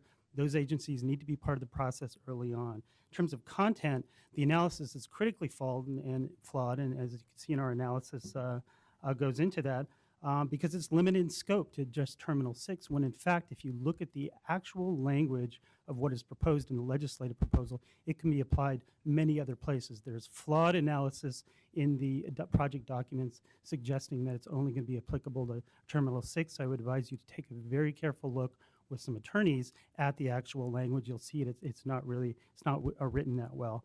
The ESSC talks about some positive implications for taxes and job, but where are the negative job effects? Thank you. The job losses, for instance, that go along with shipping the stuff to China and making their industry more competitive. Thank you. Mr. Chairman, members of the Commission, my name is Baron Glasgow. I'm the Executive Director of the Pacific Propane Gas Association, of which Oregon is a part, and I'm also Senior Director of the National Propane Gas Association. I've held these positions for nearly 25 years. In my capacity on the National Propane Gas Association staff, I'm responsible for its best practices or benchmarking council. In that role, I've had the opportunity to tour propane facilities across the country, and I've had the opportunity, unrelated to this project, over the last several years, to spend time, several days, in a Pembina terminal in another state.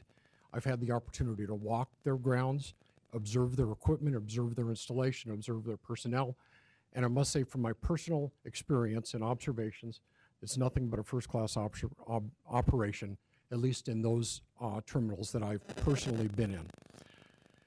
The propane industry takes safety of our product and the communities and the firefighters in which that live in those communities and serve those communities very seriously.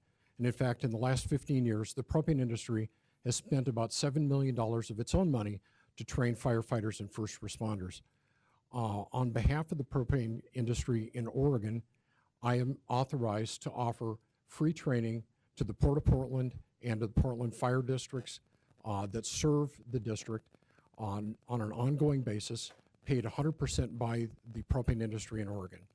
That's something that we can commit to in writing, but we are certainly willing to provide those propane emergencies training resources to Oregonians and to Portland to make sure that the firefighters are as prepared as they can be in case there is an accidental release of propane. Thank you for your time. Thank you. Next, we have Joe Westby, Laura Butterfield, Senator McDonald.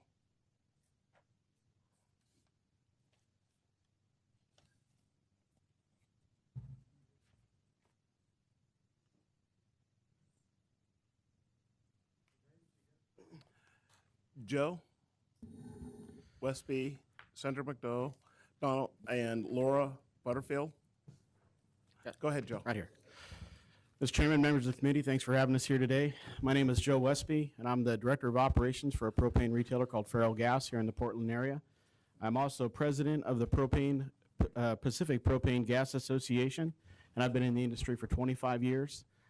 We've heard a couple of mentions earlier about the Portland School District and the talk whether or not propane is used as a bridge fuel towards a cleaner alternative, and a couple of stats that I brought with me and have in my testimony for you. The Portland School District replaced 400 plus buses, not alternative, not additional. They replaced 400 diesel burning buses with propane. And some of the benefits that they recognized from that was a 20% less nitrogen oxide output, up to 60% less carbon monoxide output, and 24% fewer greenhouse gas emissions and fewer particulates emissions in gasoline. Propane buses run cleaner. Propane burns cleaner. Used in other forms such as household heating, industrial commercial applications, agriculture, other people recognize these same benefits of the cleaner burning propane. Not to mention the fact that these propane buses go longer between oil changes. The bus drivers themselves enjoy driving them more due to the absence of the fumes. If we're looking at that sort of alternative for our country, why wouldn't we make it a part of other countries as well? So I'm here to offer my support to the Pembina project. Thank you. Mr. Chair and members of the committee, for the record, my name is Lana Butterfield, and I am here to highlight the testimony of Darren Engel, who could not be here with you today. Darren serves on, for Blue Star Gas, he serves on the Governor Kitzhaber's Clean Fuels Advisory Committee and has been very active in helping that to become a reality. He asked me to tell you some facts about propane. Propane is a clean burning fuel emitting virtually no soot or particulate matter on combustion. Conversely, diesel-fueled vehicles can emit up to 30 times more particulate matter than propane vehicles. Propane combustion also generates low levels of criteria air contaminants, carbon monoxide, and oxides of nitrogen, which are the basic precursors of smog. Propane vehicles reduce CO emissions by up to 60% when compared to gasoline alone. Also, fugitive leaks and losses from propane production and use dissipate quickly and do not contaminate soil or water, unlike gasoline or diesel. Motor vehicle exhaust is another major source of toxic substances in the atmosphere. Both gasoline and diesel refueling and combustion release toxins and air pollutants. A study published by the World LPG Gas Association on the air toxics emitted by different fuels during the well-to-wheels fuel cycle shows that liquid propane gas emits 20 to 90% lower levels of air pollution than both gasoline and diesel. Thank you. Thank you. Mr. Chairman, I'm Sandra McDonough. I'm President and CEO of the Portland Business Alliance. We're the chamber here in Portland with more than 1,800 members representing more than 325,000 workers in our region. And I'm here to support the environmental zone amendments that will accommodate the Pembina development here in Portland. The proposed project would be at Terminal 6, which is an existing industrial site, exactly what was intended in this area in the first place. And we think this project is the kind of project we need to meet our job goals in this community. You've already heard a lot about the job creation, the direct job creation, both the ongoing jobs, but also the 600 to 800 construction jobs, which we think are very significant. But I also want to highlight the indirect jobs. Pembina will be using a number of local vendors and suppliers, and the kind of activity that a large company like this generates in our community is actually what our small business members rely on for their own ability to create jobs and sustain employment and to have support themselves. And so we think it's really important that we think about those as we look at projects like this. I've submitted testimony that gets into more detail, but I also want to point out that before I took this job, I spent about 20 years in the energy industry, including the gas pipeline industry. And I can tell you that if you want to build a safe project, one where environmental concerns are taken into account, you should work with a company that has a proven track record, and Pembina is one of those companies, and I think they would be great for us to work with here in Portland, Oregon. Thank you. I have a quick question for the two folks from the propane industry. So it sounds like propane makes a pretty good passenger vehicle fuel. How does Portland actually fill up its buses? They must have a dedicated fueling facility. We have on-site infrastructure at a couple of their yards, so they're able to take care of the refueling themselves. So is there any indication that China is going to put in propane fueling for passenger vehicles? Not aware of the ongoings in China at the moment. Sounds like a great use, but it doesn't sound like it's in the that's market one plan for example, this though, fuel. of propane replacing one form of energy. Okay. All right. Next, we have Bonnie next McKinley, Dean Funk, John Molas.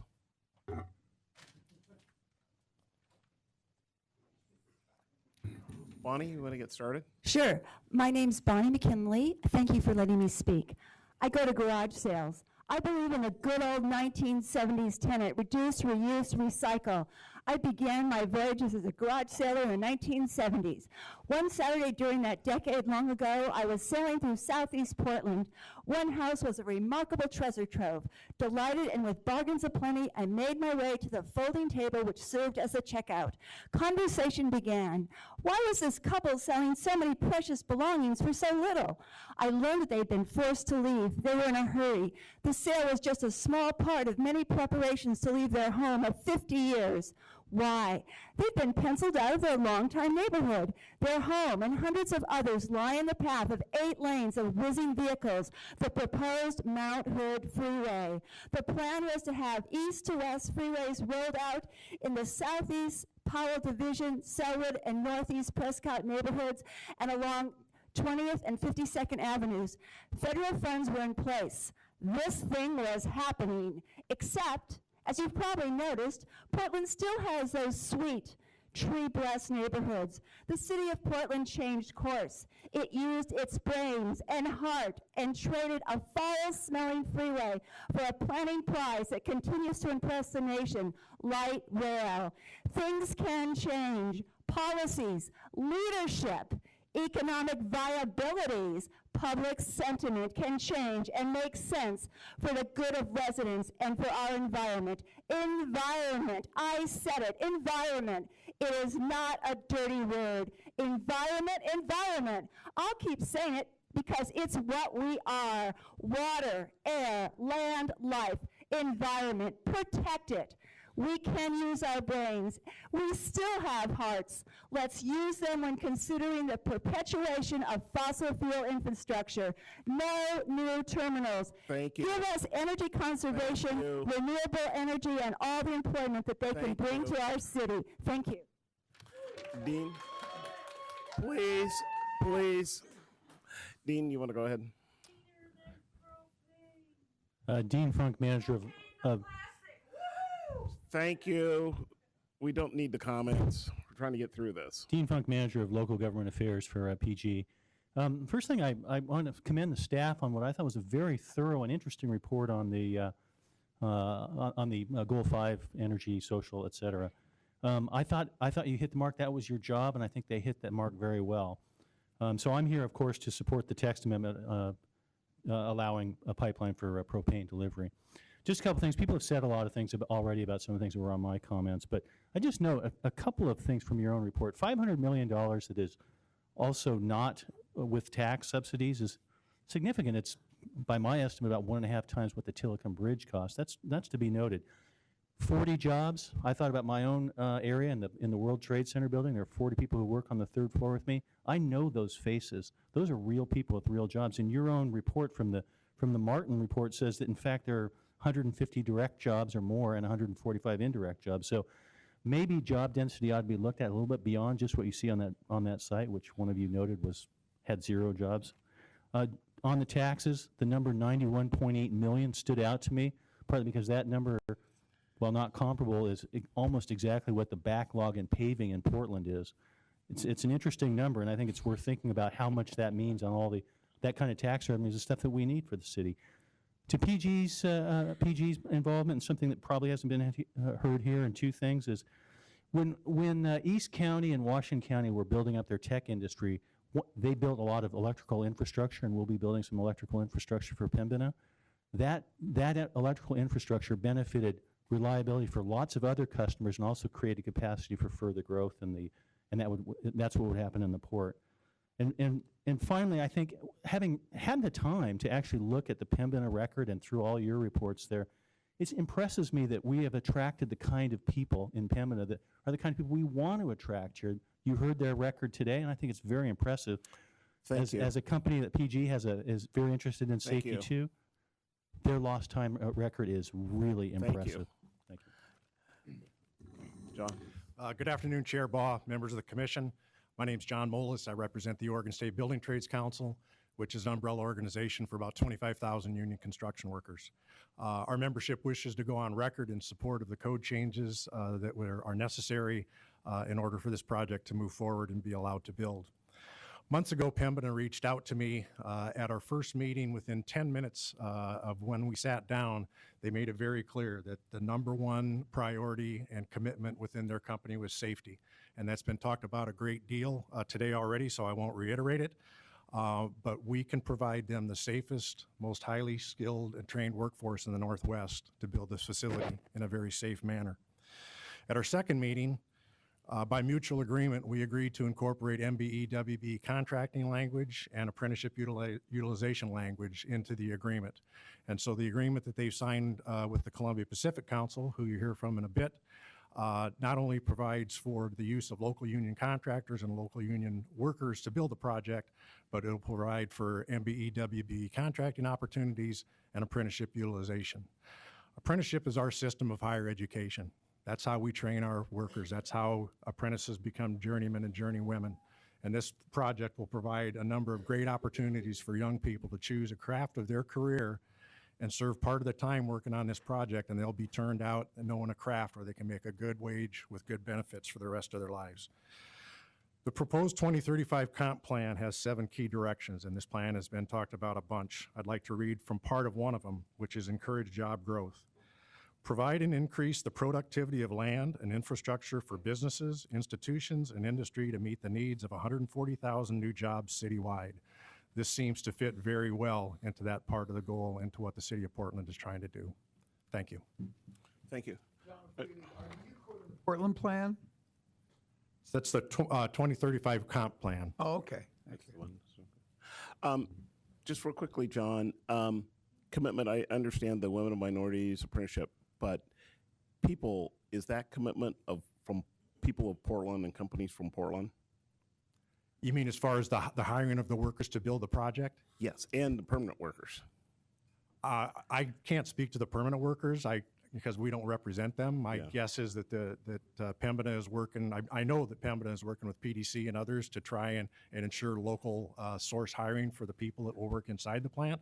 As far as the construction, yes, it will be local union workers that live in Portland and in this region. Local with a Portland zip code. City of Portland zip code. Yeah, and in all honesty, I can't look in the eye and say if we have 300 people out there, every single one of them will come from Portland. I mean, you know, there's Gresham, there's Hillsborough, there's Vancouver, Washington. It's a regional marketplace, but we will work to the best of our ability with them to provide folks from Portland for the project.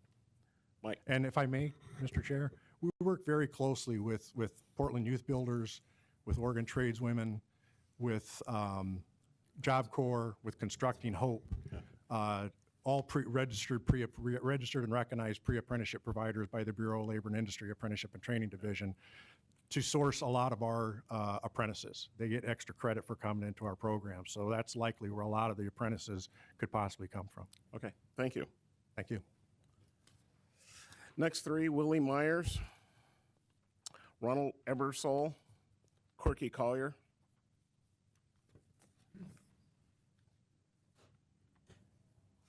Corky Collier. Yeah, oh, here he comes. Go ahead and get started. Chair Baugh and commission members, my name is Willie Myers. I'm the Executive Secretary Treasurer of the Columbia Pacific Building and Construction Trades Council. I represent more than 15,000 working men and women in the union construction industry. We are the highest skilled, best trained, and safest workforce in the industry today. We are here today to urge you to recommend to the City Council to amend the overlay zone code and map and to allow the Pembina project to move forward. The jobs created by this project will employ our members, further our apprenticeship programs, producing hours for our apprentices, and keeping our port with an open for business sign up. The fuel exported from this facility is going to displace wood and coal in the markets that it is bound for, benefiting the global environment. We have entered into a letter of understanding for a project labor agreement with Pembina, guaranteeing in writing high road delivery of these jobs. Our schools, our county, and our city will benefit from the 12+ million annual tax revenue, and our community will benefit from these jobs. There are a number of building trades members here today. They may not all be able be ready to testify or be able to testify today. I'd like to point out that most of them did not take time off to be here. They are here because they are unemployed and hope to have a job to go to sooner rather than later. We urge you to recommend the code change and to move this project forward. Thank you. You guys know how to draw a crowd, don't you? I'm Corky Collier with Columbia Corridor Association. The decision before you is obviously not about propane production. The propane is going to be produced regardless of what you decide. And it's going to be used as a fuel, replacing oil and coal. That's a moderately good thing because propane is pretty good as carbon fuels go. But a lot of us are uncomfortable with the idea of enabling the use of any carbon fuel, myself included. But I'm also uncomfortable with the ramifications of not enabling it. 700 construction jobs, union construction jobs. They might be temporary, but those are great jobs.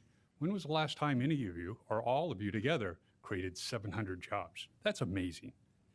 But still, let's put that to the side. Don't dismiss it, but put it to the side for a moment and just look at the 30 to 40 permanent jobs. While the region's experiencing a growing wage gap, expanding gentrification, and increasing need for social services, these jobs will provide several dozen people with middle wage incomes. We often boast of the increase in food carts, brew pubs, and really cool retail stores, but those jobs average about $23,000 a year. If any of you tried to raise a family on $23,000 a year, here's your chance to influence the creation of $70,000 jobs. And I'll tell you where those employees are coming from because we have BPS data showing it. They're going to be coming from Hazelwood, Lentz, St. John's. They're coming from the poorest parts of Portland. Speaking of which, it's also important to remember that these are traded sector dollars. We're bringing in money from out of state to families in North and Outer East Portland. Now, if we're talking about Portland jobs being financed by Portlanders, that's great. There's nothing wrong with that. But really what it means is maybe this year my kids go to college, yours don't. Next year, your kids go to college, mine don't. Wonderful, but it doesn't really get us anywhere. Traded sector dollars really enable all our kids to go to college. So I encourage your support. Thank you. Question. Yeah, for Willie, I'm curious regarding the jobs, the construction jobs. Is there anything about this particular use of that land that means there would be more jobs produced than if there were other uses that were manufacturing or whatever on that property? Yes. Because no matter what goes on out there, there's going to be construction jobs, which I support. But industrial projects such as this will always create more construction jobs than manufacturing. And I mean, 99% of the time, you're going to see more construction projects on a project like this because of the amount of mechanics that go into it. I need to touch on one real quick thing. I personally find it kind of offensive when someone says that construction jobs are temporary. I've made a 30-year career out of putting a whole bunch of temporary jobs together. And so have a lot of the folks in this room today. These are permanent jobs within our community. The job site specific may be temporary, but the construction jobs are here to stay. So, but yes, that project, this type of project would create more construction jobs than, say, a manufacturing facility. Thanks. Thank you. I have a question for Corky. As to the traded sector nature of these jobs, I mean, I get that we're exporting to Asia, but it seems to me that the value creation is actually happening at the point of extraction in Alberta, and we're just a pass-through. So I don't know how much of that traded sector benefit we get, and compared to say an Intel chip manufactured in Hillsborough, where the value creation is happening here, and it also doesn't seem like it aligns with any of the PDC or regional cluster strategies. So we're not getting any benefit of growing an industry cluster here. So it seems like a slightly weaker argument to me. No, the question is who pays for the jobs? Who's signing the checks? Mm-hmm. And that's coming from out of state. So that's fresh money coming into Oregon. So it's not. So you're not talking about the export value of the commodity itself. No. You're talking about the No. local employment. No. Okay, thank you. Ronald Ebersole. Ronald Ebersole. Here, okay. Captain Stephen Woods, Bob Carroll, Michael Horner,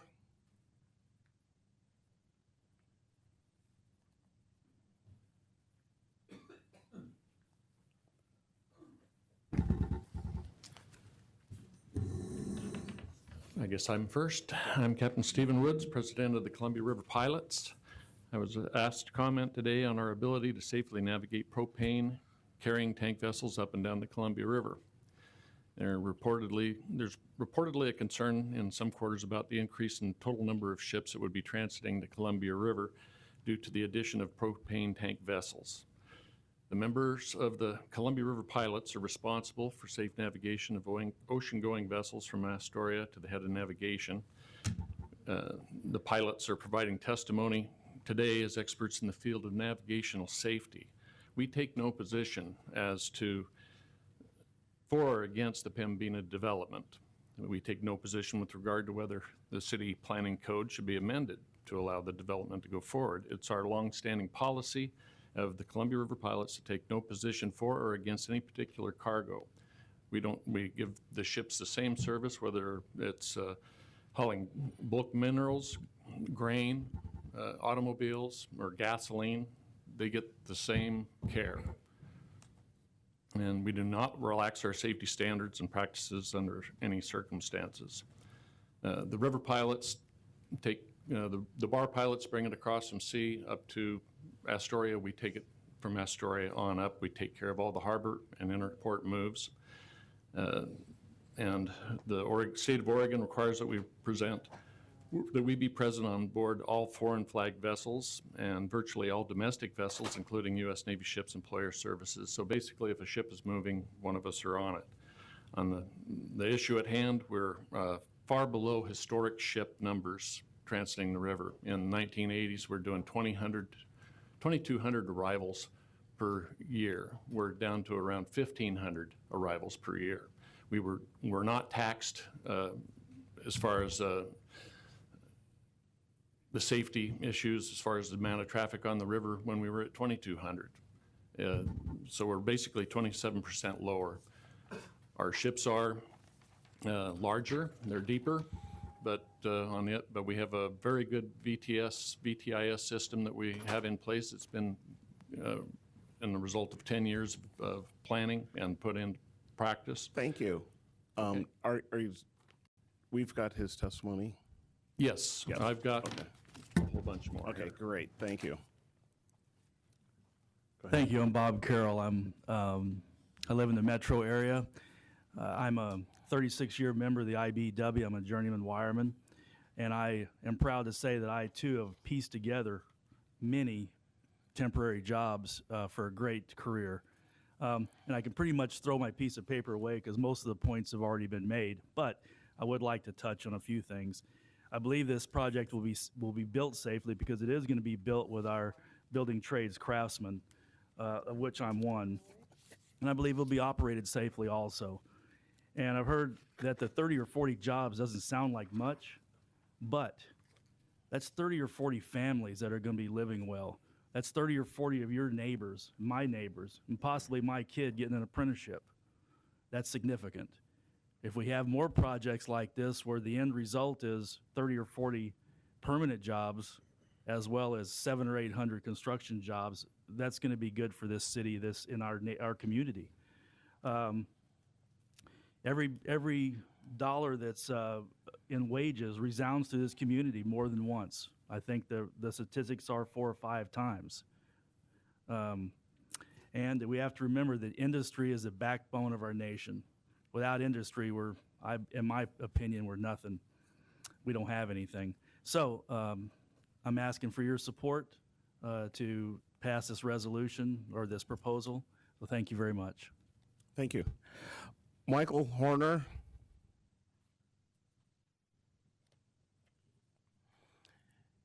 Jim Townley. Ellen Wax. Michael, you want to get started? So I'm Mike Horner. I organize with Portland Rising Tide. It must be nice to be Pembina or the Port of Portland and live in an alternate universe where propane is a bridge fuel and burning it will radically reduce carbon dioxide and other greenhouse gas emissions. Here in the corporeal world where I live, I'm holding in my hand references to peer-reviewed scientific literature talking about how fracked natural gas from which propane is derived has an emissions profile roughly equivalent to that of coal. Now, a lot of this isn't combustion emissions, it's fugitive methane emissions in the extraction and the transmission process and the refining. Also, there's a rich literature. If you guys don't believe me, I'd be happy to send you a bibliography on the market effects that the glut of natural gas we're currently experiencing from unconventional forms of extraction is having. And it's not displacing coal and oil, it's displacing real live renewable energy resources. It's creating a market where solar and wind and things like that are less economically viable replacements to coal and oil and things like that. And finally, I want to say, I spent this time last year out in East Oregon with like 20 or 30 people running around trying to stop tar sands equipment from getting to Alberta. It was like 15 degrees, and we were in places like John Day and things like that, and we could still organize sustained, consistent resistance there. I'd just like you to take into account the effects in terms of like pure social unrest that you'll engender if you try to build a fossil fuel export terminal here in the city of Portland, because I promise you, I will make it really, really, really hard for you. I personally promise that if this project clears all the regulatory hurdles, it will face physical ones. That's all. Thank you. Thank you. Please, Jim? Thank you. My name is Jim Townley. I'm a retired U.S. Coast Guard captain who was privileged to work with and serve in many capacities over almost over 2 decades. And my contact information and much more detail about the people with whom I've worked is being passed around to you right now. A quick summary is I've served as the captain of the port here for the U.S. Coast Guard, responsible for enforcing and oversight of federal regulations that assure the safety of operations on the Columbia Snake Willamette River system. I've served as executive director to the Columbia River Steamship Operators Association. That's a century-old, not-for-profit association comprised of all the members, all of the owners, operators, ship owners, operators, all of the agents, all the major towing companies and tug assist companies that do business on the Columbia River. I've served as volunteer on the board of Harbor Safety Committee. This is a national entity, a nationally supported entity that exists in all major port systems, and I served as their vice chair in 2013, as their chair in 2014. I'm here to talk specifically about the capacity of our channel to handle the additional ships. As you've already heard, 2,000 was about the average that most of our agencies use as their annual budget builds. So knowing how many ships are coming and how many they expect is important to their operations. And we used the number 2015 in the years 2012, 2013, and 2014. 2014 actually saw 1,484 vessels calling our river system then, and 15 looks like the 2014, excuse me, is going to be, did I say 2014 a moment ago? 2013. 2014 is probably going to be in excess of 1,500 because the effects of the recession are finally appear to be wearing off. At any rate, what I'm getting to is we put together, in anticipation of more ships coming greater than the 2,200 that we normally get between, when we did our 2,000 average, vary between 1,900 and 2,200. And we expected we're going to get a lot more with a deeper channel, put a vessel traffic information system in place that'll handle a lot more ships than that. So here we are sitting at about 1,600 vessels. Thank you. All right. It's going to have minimal or no, it's going to have, not going to have any impact as the bottom line on traffic. Thank you. Thank you. Ellen? Ellen Wax, Executive Director of the Working Waterfront Coalition. The Working Waterfront is a coalition of businesses located in Portland Harbor. The harbor is an economic engine providing market access for the region's transportation-dependent businesses and jobs for Portland citizens. This has been the case for over 100 years. Businesses locate on the Portland waterfront to take advantage of the interconnected transportation system that converges there, including 2 interstate freeways, 2 Class 1 railroads, and a navigational channel that provides access to international markets. The utilization of all these modes allow businesses to manage their costs, move their products effectively across multiple modes, and employ thousands of Portland area residents with family wage jobs. The harbor businesses support approximately 40,000 local jobs, bringing in $1 billion in personal income to the region's economy. The average income for these jobs is more than $45,000, higher than Portland's average household income. and 1 out of every 9 jobs in the Portland-Vancouver area is located in or supported by work done in Portland's harbor industrial area. We urge your approval of this E-zone code and map amendment for the propane terminal site. The development is consistent with marine industrial development and other business in the Portland Harbor and the city's historic industrial sanctuary policy. The development will bring substantial revenue from their investment to the city of Portland, Portland schools, and Multnomah County, among others, and will contribute positively to the high-wage jobs, 30 to 40 estimated jobs at $120,000 annually with benefits. The development is proposed on a hard-to-develop site that is currently underutilized, but zoned for heavy industrial development. This development provides a great opportunity for infill development on existing land. Thank you. We urge your support. Thank you. Rob Mathers, Aaron Bouchane, Al Roxborough. Aaron had to leave. Okay.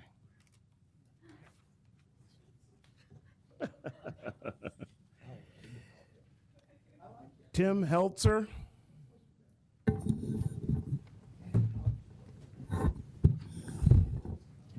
Rob, you want to get started? Sure. Rob Mathers, pardon me. Member of the Portland Freight Committee, member of the Working Waterfront Coalition, and Development Director for Kinder Morgan Pipelines and Terminals. Kinder Morgan owns and operates about 80,000 miles of pipelines in North America and about 180 terminals. And safety and compliance and reliability are our key focal points. In the Portland area and in Oregon and Southwest Washington, we have a number of terminals and pipelines that help to comprise the energy cluster, the critical infrastructure that handles fuels into the state of Oregon, and that includes renewable fuels like biodiesel and ethanol. My company has no direct interest in the propane project. My purpose in coming before the Commission today on behalf of the Working Waterfront Coalition is to support the amendment of the E-zone at Terminal 6 to permit propane to be transported through the E-zone by means other than by rail or truck. An issue appears to be a pipeline, though it's really not a pipeline we're talking about. It's a dock line or a transfer line that will be used to affect movements from storage tanks to the ship dock. And what you do want is a secure, fixed piece of piping to do that. The code restriction for rail to truck, I don't know if that was an unintended code writing back in the day, back in 1989, or it was misunderstood by code writers, but it's a highly curious one. Second, I urge the Commission and representatives of the city to support the harbor and business development. Like the propane terminal, would generate a variety of important, tangible benefits to the economy and community. This is a really great opportunity for Portland, the state of Oregon, and the region. And thank you very much. Thank you. Al? Oh, hi. Good evening. I'm here as a Portland resident. The scale of potential disasters due to the placement of a large propane facility inside the Portland-Vancouver urban area more than outweighs any theoretical estimate of accident improbability. I believe that our region will not properly recover from such an event for decades, if ever. We must not allow the thin end of an industrial zoning wedge through our environmental protections, because it will set an unfortunate precedent. We must request and hopefully find a way to compel planners to locate large energy storage facilities far away from our cities and towns, well beyond the threat zones of any credible disaster. And it turns out this is about 10 or 20 miles out, down the river somewhere, or up the river somewhere. There's a relevant section in tort law known as Rest 2D, Section 520, which gives an approach for determining whether an activity, like the one on the table, also like the zoning change itself, is ultra-hazardous or abnormally dangerous, setting forth 6 factors which are to be considered in determining liability. And I won't go through the answers to the questions. You've got them in front of you. The points themselves are roughly the existence of a high degree of risk of some harm to the person, land, or chattel of others, the likelihood that the harm that results from it will be great, the inability to eliminate the risk by exercising reasonable care, the extent to which the activity is not a matter of common usage, the inappropriateness of the activity to the place where it is carried on, and the extent to which its value to the community is outweighed by its dangerous attributes. The scale of today's industry is unprecedented. Only by placing it cautiously and safely will our cities more surely live to ripe, resilient old age. Thank you.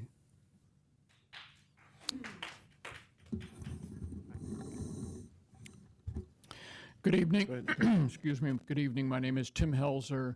I'm a resident of Hayden Island, and I oppose the Pembina propane terminal zoning code amendment.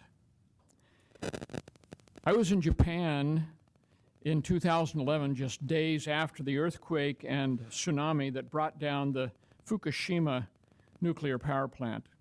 It was decided to site that plant on a known earthquake fault next to the ocean to access water for cooling nuclear material.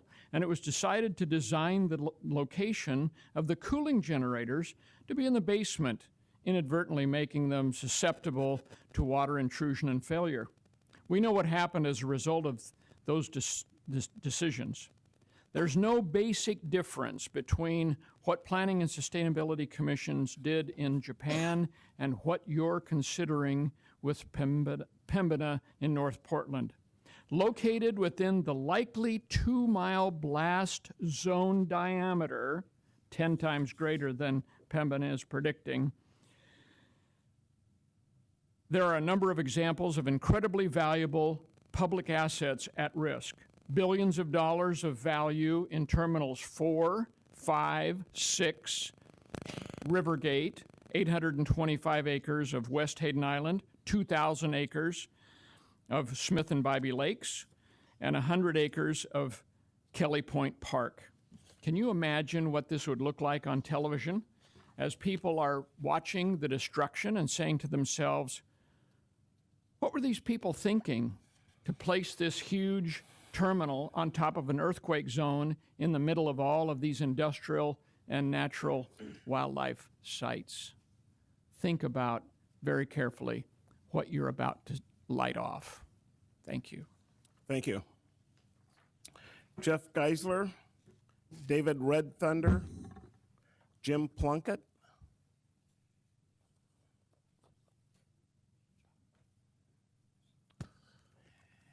David, do you want to get started? Sure.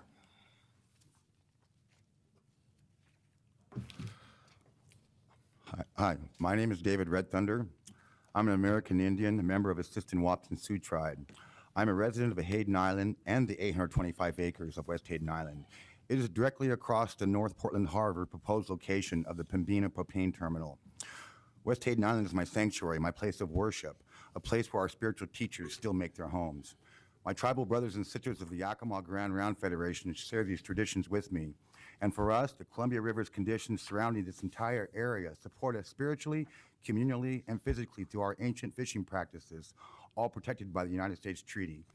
We are very concerned about the likely impact of this siting of this chemical facility will have on our shared life-giving air, land, and water, and all the creatures who live there. Recently, I've read very valid and reliable research findings by local and national scientists that this Pembina propane terminal will be built near known and active earthquake fissures and fault lines. In the likely event of an earthquake and aftershocks of 6.0 and above, these studies from the noted geologists show the sand base on which these massive holding tanks, transfer pipes, and marine terminals are built will be liquefied. Thus, all substantial support for this terminal infrastructure will be gone, and this massive facility will collapse. Other scientific studies show a massive boiling liquid expanding vapor explosion, BLEVE is the abbreviation, will result from this collapse, and its likely 2-mile blast zone radius will totally destroy all of our life on our natural sanctuary of West Hayden Island, and much of the life in the contiguous Columbia River, Smith and Bybee Lakes, and further.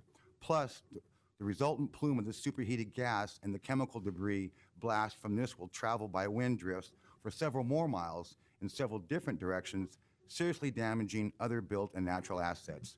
Before this very ill-conceived idea is cited as a ticking time bomb in the middle of a very special place, don't blow this decision, Planning and Sustainability Commission.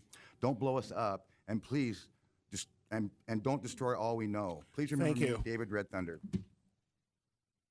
Jeff? Hi, thank you. I'm Jeff Geisler. I'm the current chair of the Hayden Island Neighborhood Network. But use the mic. Sorry. I thought that was a mic. I'm Jeff Geisler. I'm the current chair of the Hayden Island Neighborhood Network. And again, we're at ground zero of another environmental issue. I've been here 3 times already. I guess the question that we have, we're trying to decide if we're for this or against it. High Noon has not yet taken a vote. But you have to ask why here in this location. One of the reasons is Pembina is able to come here because we have lower regulatory hurdles than Canada. I don't know why there's a hurry to change this to put this amendment in place. It seems like if that's one of our safeguards, maybe we should hang on to it for a while. Since High Noon is, we've heard them 3 times and we still have many questions about the safety, about the potential blast zone, about leaks and where does the propane go, what is the area of devastation. None of those things have really been talked about, but we have tried to kick off just recently the evacuation and emergency services for a place like Hayden Island, and currently, as you know, there are no plans for that, so we're developing them. But we definitely do not have enough services to deal with a catastrophe. And what we learned from Pembina is that they're going to help train people, but how do you contain all of that propane after it's been released? There's no method to provide a second containment for all of that propane.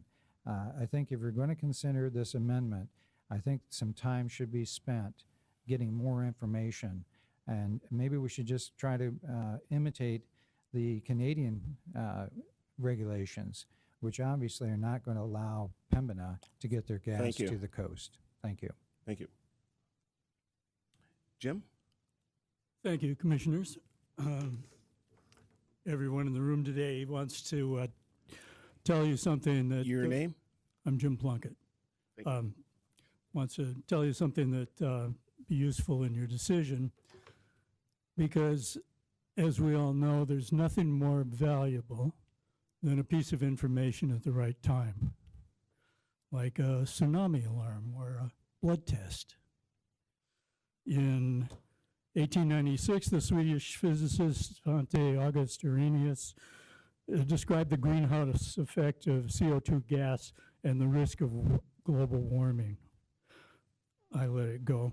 In 1985, we could see the Scripps Oceanography's James Keeling's graph of CO2 plotted with the corresponding Arctic ice cores to show that persuasive hockey stick. The effects of global warming are now being seen. Let's not make it worse. Let's not make it worse by adding fossil fuel infrastructure at a time when we should be conserving and moving away from moving to other energy sources. Propane is as a replacement fuel. I would say whatever its virtues, propane is only about 3% of the fractionation of natural gas and crude oil input, and it's a byproduct. For every 3 units of propane, the industry has to sell 97 units of diesel and bunker fuel and all those other hydrocarbons that get burned. So let's help them stop. Please deny this amendment. Thank you. Kristen Mira, Liz Wainwright, Pamela Ali.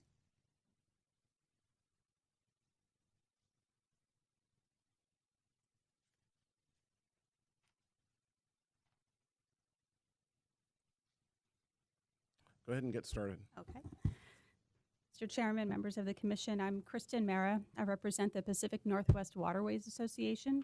We're a nonprofit based here in Portland, and we have over 130 public ports, union labor groups, grain growers, river pilots, bar pilots, towboat companies, steamship operators. Our members are the folks who are living and working and shipping on the waterways here in the Northwest. And in 2010, our region celebrated the completion of the Columbia River Channel Deepening Project. The federal government, the states of Oregon and Washington, and the ports on the lower Columbia River invested over $183 million to deepen our navigation channel to 43 feet. The purpose of this project was to make the river system more marketable and to bring new business and jobs to the region, including Portland. Channel deepening and other river system improvements have solidified our river system as one of the nation's leading international trade gateways. I'm here to tell you we currently have over 40,000 jobs directly tied to just the shipping on our deep draft lower Columbia River channel. Now that we've improved our navigation infrastructure, we're seeing tremendous investments in our ports and terminals up and down the Columbia Snake.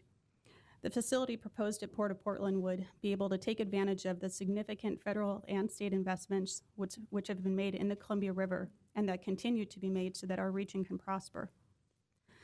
As we continue to struggle with unemployment and a slowly recovering economy here in our region, it's imperative that we allow our ports and facilities to fully leverage the investments that taxpayers, including all of us in this room, have already made in our transportation infrastructure.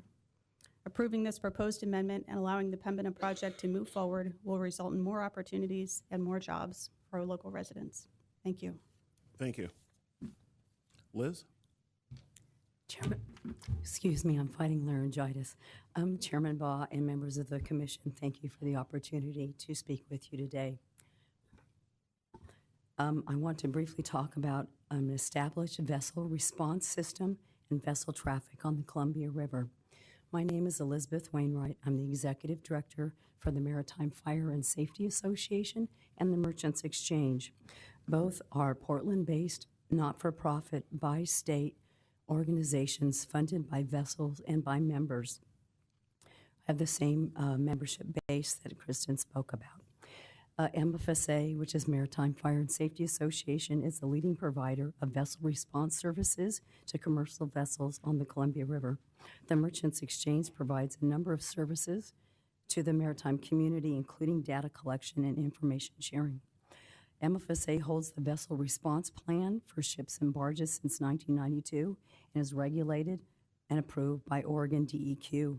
The plan is a comprehensive system of response, prevention, and preparedness, and includes significant ongoing training, drilling, and has a cache of equipment worth $5.5 million strategically located on the Columbia River that ensures an immediate response to a spill from a vessel.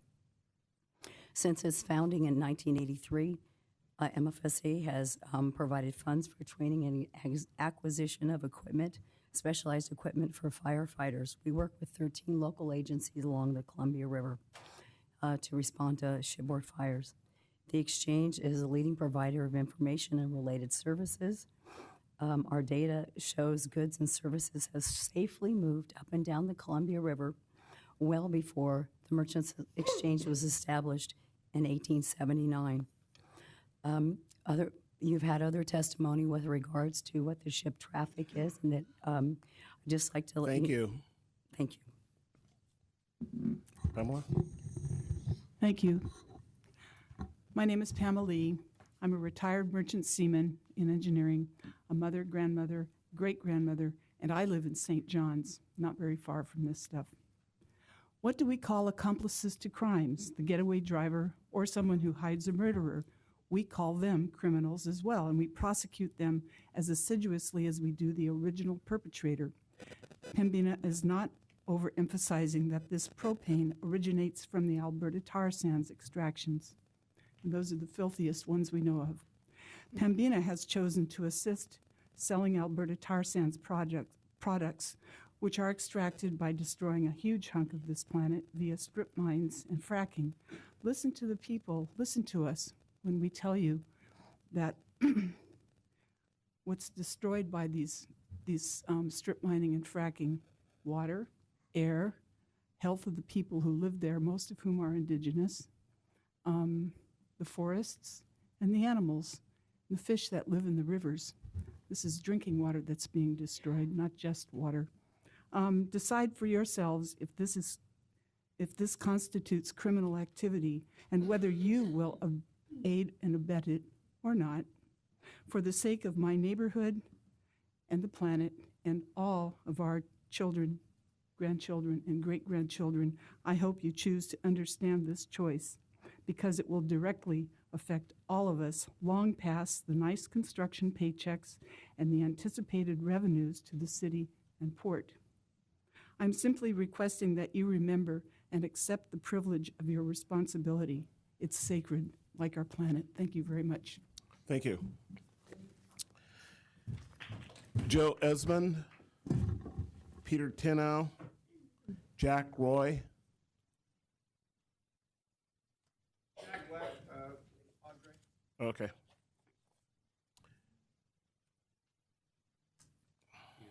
Peter, okay. Travis Argo. There he is. There's the plumber. Okay. Joe, you want to get started? Yes. For the record, Chair Bob, members of the commission, Joe Esmond, presenting the IBW Local 48, membership 4,400 here in the Portland area, men and women. I also reside at 3558 Southwest King Street, Portland, Oregon. And I want to thank you for your service. I recently was appointed to the board of TriMet, so I understand.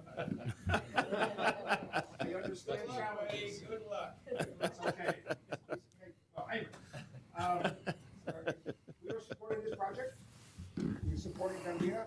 Anybody who stands up and says we want to use more green power, and I'm an electrician, it's a no-brainer.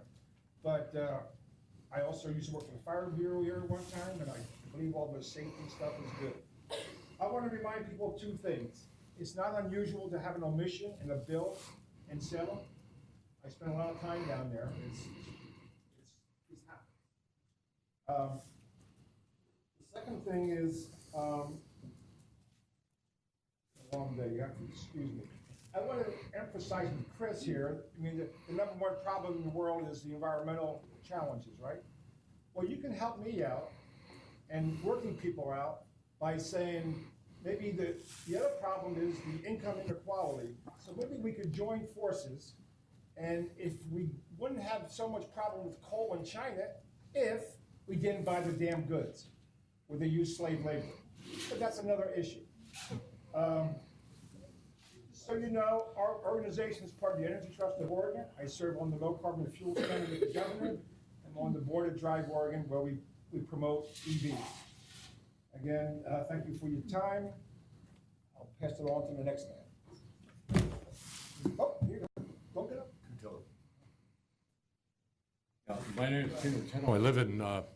I live in North Portland, so I have skin in the game.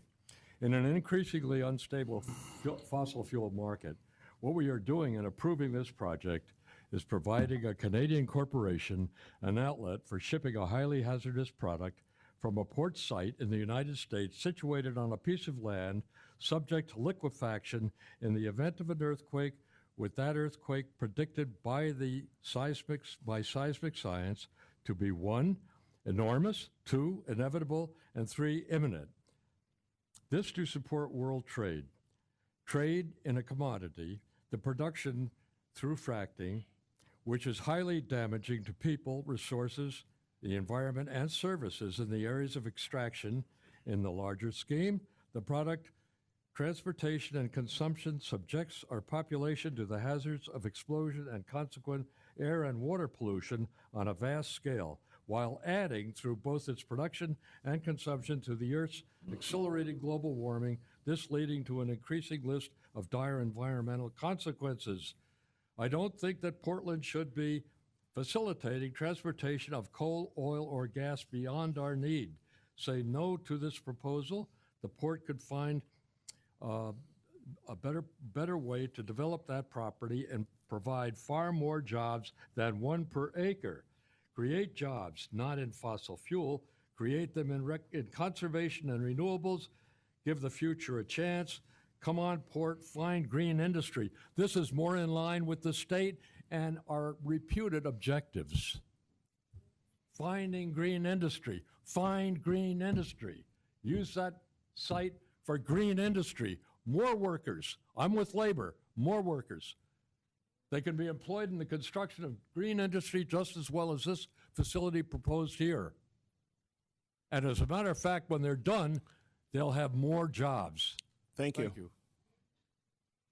Travis? Hi, Travis Argue. I represent members of Local 290, plumbers and steam fitters in Portland area, actually across the whole state. We would be the people who'd be putting this pipe in. I can tell you that we have a really extensive track record as far as safety. We build pipelines all over the state. We build piping systems that are very intricate, from Intel to hospitals to you name it, we do it. We have a large amount of our construction workers that work in the pipe tank farms down on the Willamette River. They have a really good safety record. We have a really good apprenticeship program that teaches safety above everything. I'm in support, as well as the members of Local 290 are in support of this measure, so I ask that you let it go. Thank you. Thank you. I have a quick question for Joe. Yes. Sorry, this Joe over here. Oh, sorry. Travis. Joe, sir, I'd agree with you that income inequality is a problem. And if we think Chinese manufacturing is a source of that or contributor to that problem, then it seems like exporting feedstock to their manufacturing processes might not be the best idea. But the question I want to ask you is that if you could stop us shipping logs overseas, you have those jobs back in the mills all through Oregon. okay. Well, we have a letter from your brothers and sisters in the Longshore and Warehouse Union that says they're concerned that that the trains that bring in the propane will displace other cargoes that actually provide more jobs. And I was curious if you had a view on that. Well, you've read the papers over the past year or so. And you know that my union's in dispute with their union, so I'll just leave it at no comment. Okay, thank you. But I will comment, if we had the manufacturing back here in America, it'd be great. Thank you. Great. Regina. Okay. I got more than one. Regina Merritt, Theodora Tongas, Fred Weber.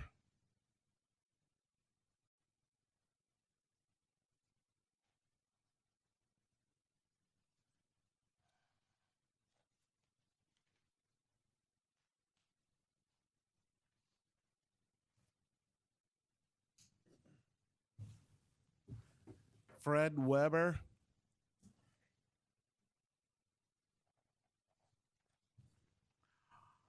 This is changing. Art Llewellyn. Art Llewellyn. Llewellyn, I think it is.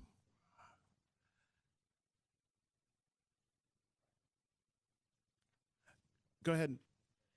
Hi, I'm Dr. Theodora Songas, an environmental health scientist and a member of the Multnomah County Local Emergency Planning Committee and the Environmental Work Group of Oregon Physicians for Social Responsibility. We are greatly concerned about the proposal by the Port of Portland and Pembina to amend the environmental zones to allow a propane terminal to be built. We are concerned about the very real danger of fires and explosions. There have been too many incidents where firefighters and community members have lost their lives or been injured by explosions from leaking propane tanks. On average, firefighters respond to propane incidents in the U.S. once per day. In Ghent, West Virginia, a 500-gallon tank leaked into a general store. The gas ignited, the building exploded, killing 4 people and injuring 6. In Albert City, Iowa, an 18,000-gallon tank of propane exploded, killing 2 firefighters and injuring 7. In Kingman, Arizona, propane was being transferred from a single rail car containing 33,000 gallons to a storage tank. The explosion caused the deaths of 11 firefighters. The proposed terminal will have a daily capacity of 1.6 million gallons of propane per day. Unit trains of 100-plus tank cars will be offloaded to 8 125,000-gallon storage tanks and transferred to storage tanks holding 33.6 million gallons of propane. At any point in this process, an explosion or fire could occur that would be catastrophic. Explosions could be caused through simple error, a derailment, or terrorist activity, or natural disasters such as earthquake, tidal surge, or liquefaction event. We know that the blast zone for one exploding rail car in Arizona was 1/4 to 1/3 mile. What is the blast zone for one unit train with 100 propane-filled tanker cars, or for a storage tank holding 33.6 million gallons of propane? Why has this information not been provided to you and to the public? We urge you to reject the proposal by the port and Pembina. Do not amend the established environmental zones. Thank you. Thank you. Go ahead. Hi, thank you for this opportunity to comment. My name is Regna Merritt. I'm a retired PA. I've worked in a major trauma center and in family medicine. Today I'm speaking on behalf of Oregon Physicians for Social Responsibility and our 2,000 members. Oregon Physicians works to protect human life from the gravest threats to health and survival. The destabilization of Earth's climate is a grave threat. We work for a rapid transition to a highly efficient, low-carbon society. Our concerns with the Pembina export proposal include the risk of destabilization of our climate. This project is inconsistent with and would interfere with a rapid transition to a healthy, low-carbon society. As you know, there are a myriad of long-term health issues associated with a warming climate. These include disproportionate impacts on low-income communities and communities of color already exposed to high levels of air and water pollution. We're also concerned about the immediate direct negative public health and safety impacts. They include, as Dr. Tongas referred to, potential for derailments, leaks, tanker car explosions, tank explosions, and ship explosions. These can lead to displacement, delayed emergency response times, accident, injury, death, and as well as chronic adverse health impacts from toxic emissions related to trains, tanks, and terminals. Public health issues are significant and harmful and include, but are not limited to, diesel pollution, ozone pollution, increased noise, and increased risk to those who fish and eat salmon from the waters of the transportation corridor and the proposed site.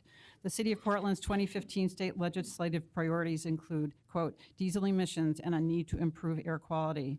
The issue as defined in this recent document, and I quote, emissions from diesel equipment are toxic to humans. The emissions, also known as particulate matter, are so small they can cross through our lungs directly into our bloodstream, causing cancer, asthma, strokes, heart attacks, and premature death. According to Oregon DEQ, each ton of diesel particulate matter emissions released in Portland results in almost $400,000 in environmental and public health costs. North Portland has the highest level of diesel particulate matter in the state, nearly 20 times the health standard. Please deny the code amendment. Thank you. Art. My name is Art Llewellyn. I live in Northwest Portland. I'm concerned about the capacity of the Burlington Northern Santa Fe Bridge. And I think that's a cumulative effect of the number of trains that we dedicate to using that line and what the impact would be on other freight rail users and Amtrak. Came to this conclusion by following the proposal for a marine terminal on West Hayden Island, which I argued had spurs were too sharp to make and would therefore take up a lot of time and had a high potential for accident. And so I lost my real faith in our Port of Portland in that sense during that time. And I want that concern as a part of what you have to consider. Folks here today talked about the school buses converting from diesel to electric, or to propane burning, and I say our school buses, and those vans are 50-year-old technology. Converting them to a hybrid drivetrain would gain a 25% efficiency use of the fuel. Adding a battery, calling it a plug-in, you'd get another 25%. Those are advances we should be taking to use our fossil fuels sparingly. Today I was on my way over and I noticed a building that was just pouring smoke out of a side of it. Had to been an alternate generator. And here we have a fuel that we could be using into our buildings in a downtown that would burn cleaner and wouldn't fume. I know other buildings downtown do this. Why are we sending this fuel overseas? Globalization is transporting a fuel around the world to generate electricity, to produce goods that are transported around the world again, then trucked around the country. That's not. We want to create jobs. That's it? That's it. That's it. Okay. Thank you. Bruce Lyles, Kaisa Medelia, and Rebecca Caswell. canvass it. John Bruce Lyles. I live on Hayden Island, resident of Portland. Recently, recent from Detroit. Big supporter of the unionized workforce, the building trades and all, and I've done that. My support has been demonstrated in a number of different ways, and there are a few things more important than a unionized workforce. The climate change in the future is one of them. I think this picture, I've been trying to think, what would I say differently, but I've been here 5 hours, so I'm going to say something. And I thought this picture is instructive as anything, because it's not an accident that they don't show you the houses. It's not an accident that we don't have a close-up picture about the actual site. I think they're just deceptive in that way. Anytime I hear any company telling me how many times and how over and over again that they're safe, that just makes me a little concerned. I think that would probably be true for a lot of building tradespeople as well. I think that the indirect jobs being created are going to be mostly in the oncology, the oncologists. I think that we'll have more cancer concerns before it. And if you don't approve this amendment, we're still losing. I want you to go back and say, you know what, we need to close this up so they can't do any of this, not just build a new pipeline, but they can't transport it at all. Thank you much for your time, and I appreciate you doing this because I'm a substitute teacher, so I know something about not completely a desirable job. So thank you again. Thank you. I don't know. Go ahead. Hi, my name is Rebecca Cresswell. I'm a health professional, and I'm here speaking for environmental justice and public health. I've lived in Portland for 4 years. I appreciate living here for many reasons because of progressive politics, the art and the music, the schools. Portland's booming with science, and I love spending time on the river and in all the natural areas. I have several concerns regarding the local impacts of the proposed propane export terminal. Firstly, it would seem obvious that the method of obtaining propane as a byproduct of hydraulic fracturing is disastrous. It would seem obvious that the risks of transporting these chemicals to our communities is heinous, and it would seem obvious that the end result of global warming is devastating. The concept that corporations would happily bleed a profit from these practices at the expense of everything else is depraved, and the idea that the city of Portland would possibly concede is really concerning. Specifically, I work as a registered nurse in a nonprofit community health clinic in Washington in Yamhill County. We serve non-English speaking migrant farm workers who work outside hard in the sun, and they are exposed greatly to the threats of heat and air, water, and land pollution. They're my patients, and I have a moral and ethical responsibility to advocate for them. So the threat of this proposed terminal is a threat against my patients, and I would ask the commission to consider their physical safety when you decide on whether or not to modify zoning and reject. So. Thank you. My name's Thais Medallion. I live in North Portland. A 30-year career in respiratory therapy has made me aware of how important it is that we all have clean air to breathe. And sometimes I would walk around looking at people smoking and say to myself, job security. As long as there are people smoking, I'll always have a job. Well, I think what we're looking at here is the last gasp of a dying industry. Fossil fuels are coming to an end. They've caused irreparable damage, and we've got to take a different direction. While this proposal is going to generate enormous profits, mostly going out of the country, an agreement without thought given to the conditions on the site could leave residents dealing with problems caused by 1 million gallons of explosive fuel in an unsafe situation. I'm going to encourage that you look at more than some temporary jobs and 30 or 40 permanent jobs. having been a first responder, I can tell you there's going to be a lot of jobs for them. I don't think people really want those kind of jobs. I think you need to do the right thing here, and instead of saying there's a lot of money to be made from it, and if we don't do it, somebody else will, I think you do need to draw the line and do something to deserve receiving an award as a climate in leadership for climate change. Thanks very much. Thank you. Gonna take a test here. We have at least 2 hours more of testimony at 2 minutes apiece. What I'd like to do is continue to do testimony till 6 o'clock, and then we'll stop the testimony.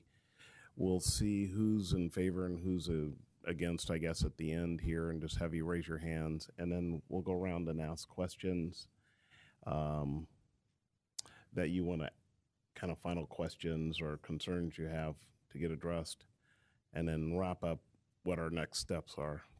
So that would put us probably at least an hour away, maybe an hour and 15 minutes to close the hearing, or at least close today. We won't close the hearing because we'll leave it open for written testimony to continue to come in. But if that's okay, I mean, that puts you here 6:30, 6:45, commissioners. What's the alternative to that? To provide adequate public testimony, to be sure that everybody is heard, which I think is very important. Yes. At the same time, to be generous about what this communal group can come to as a good conclusion and a good discussion. And I think we've reached the point where we are less effective and probably more effective figuring out another way to do this, if there is one. We're not going to make a decision today. I know, And but I mean, so I think, maybe a half an hour more of testimony. but doesn't that cut off about 50 people? You're still going to cut off 50 people. Whoa. How about a show of hands, pro and con? How would that work? Well, I mean, we can do that after half an hour, I guess. I was going to get a few more testimony. Fine. And then, Okay. but it's up to you. I just want to have a very useful conversation in the moment of where we all are on this really very important testimony on both sides. It's been very good and very participatory. Yeah. Proud of it. Maggie, did you have a comment? I won't be able to stay for the full period if we go to 7. How long can you stay? Another half an hour. Another half an hour? Maybe. Okay, go ahead.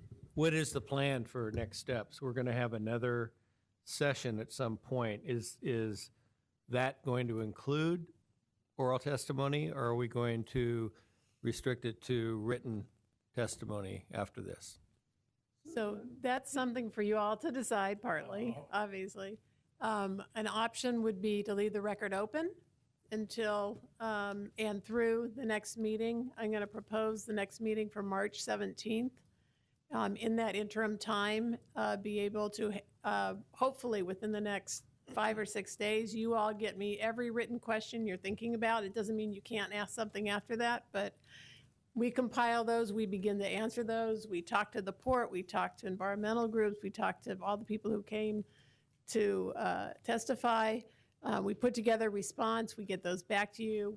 We put those questions and answers out for the public to see. And we need to do that a couple of weeks before March 17th so that people have time to look at it. And then you can decide today, I think you should decide whether you're going to hear testimony again at the March 17th next meeting. So that's a special meeting. You already, I know you all are overbooked because you're already meeting every 2 weeks for 5 hours on the comp plan. So this is a special meeting to do that. So if we leave the written testimony open and cut it off now and then work maybe for the next 45 minutes through questions that we don't want answered, I mean, we want answered, but not today, just your questions and then additional questions, we get them to staff by Friday, and then we would come back on the 17th. The question there is, do we want still to have public testimony? Because we would have whatever staff came up with between now and then, and would we want testimony on that? Plus, obviously, we're leaving some people out today.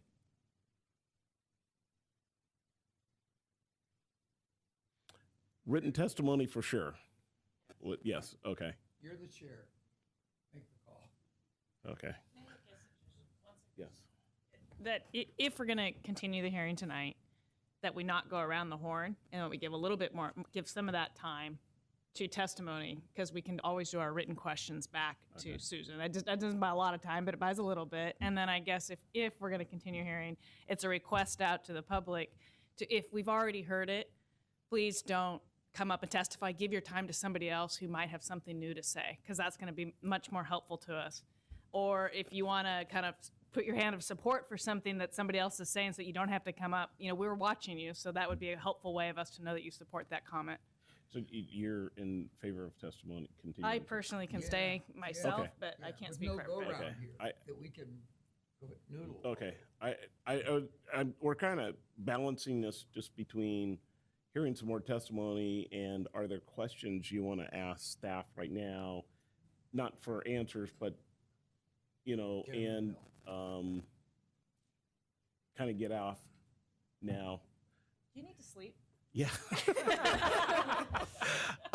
Here's my preference is we leave the written testimony open through the next one, and that today we just close the hearing. We ask for hands of who's in favor of this, who's not, and then we get Tom to come back up and we can ask him questions, and then we can get with Susan at the end of this in terms of direction for the next meeting. Good. And we kind of roll this up by 6:30 at the latest.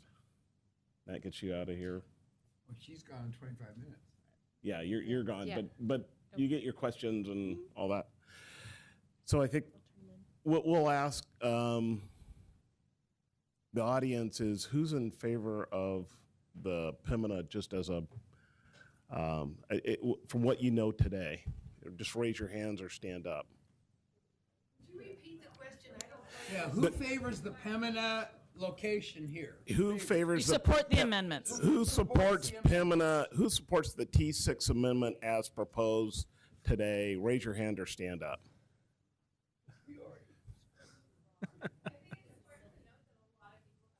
Yeah. We know that.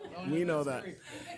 And now who opposes the PIMNA T6 amendment as opposes?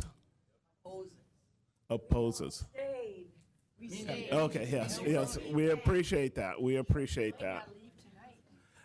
We appreciate you can stay as long as you want. I don't think we have enough information here today. Okay. Thank you. Great. Okay. McCullough on Carbons yet. In fact, he's busy now on the 23rd going to court because we had to pay over $1,700 permit fee to get information from Novik's office.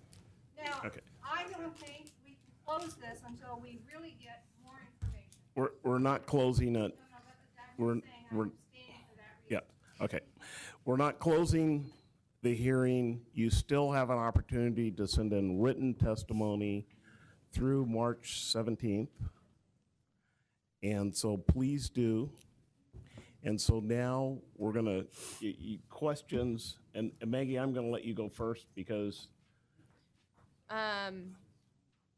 you have a time limit. Let one other person go first. Just let me learn my questions. Okay, Let me Susan, go look ahead, in Susan. here Let me real just quick. add in that if you all want to meet with Tom and I or anyone else that you've heard here individually so that you can get into it, because a lot of the questions I think you're going to think of the more you get into it Yeah. a little bit.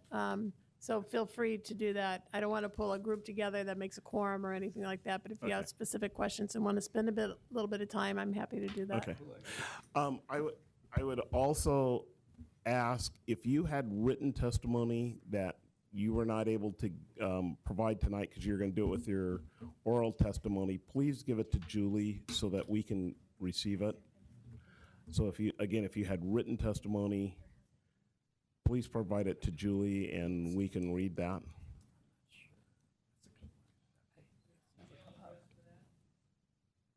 The email address, PSC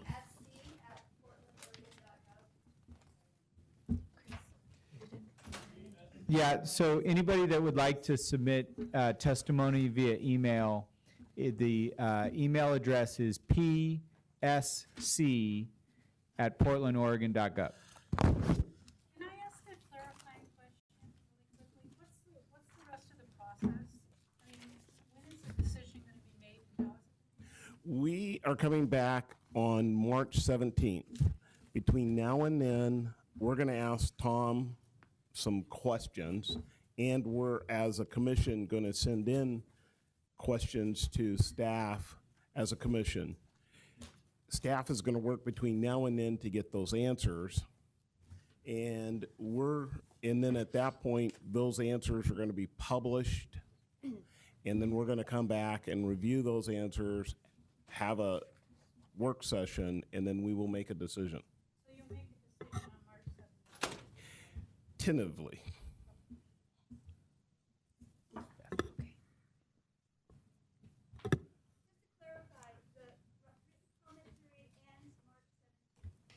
Yes. I think I'm ready. You're ready? Yes. All right, go. So I'm curious, how long would an environmental impact analysis, how long would that process take to do one? Like, that would be years, or months, years for this project itself? Are you talking about the EC analysis?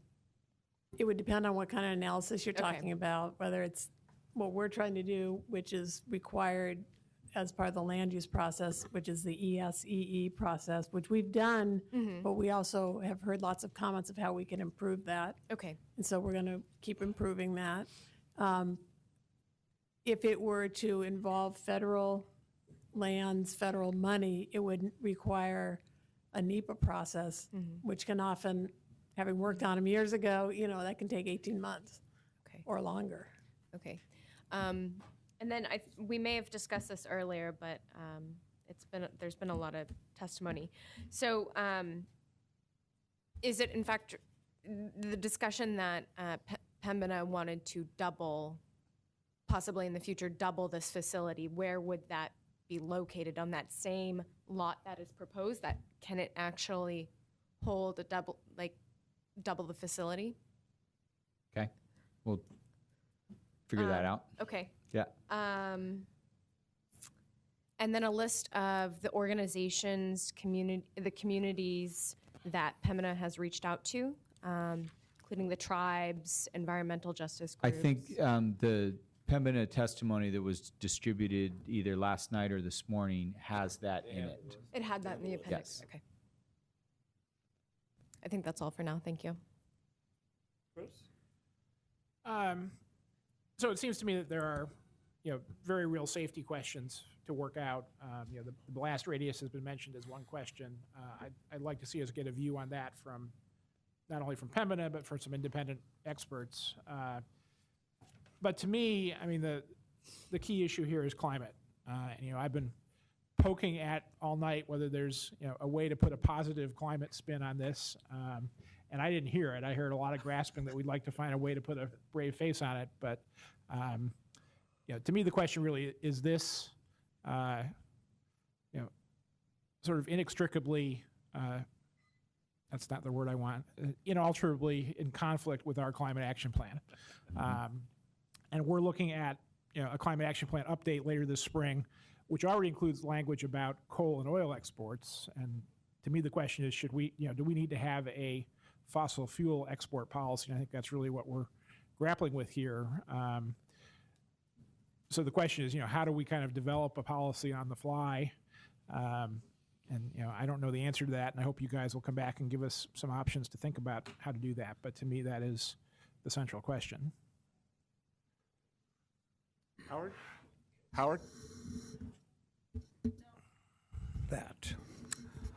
Just a comment on the openness and information on both sides. It's been a very engaging hearing. I'm looking at this whole project through the lens, which I think I should, of the Portland Plan. And how does that comport to it, Tom? There's economic development certainly involved in that plan, but so is there equity, so is there environmental protection, and so is a lot of aspirations that I think we need to pay attention to if we look at this project, not just by itself, but how it fits the Portland plan, which we around this table endorsed and are supporting.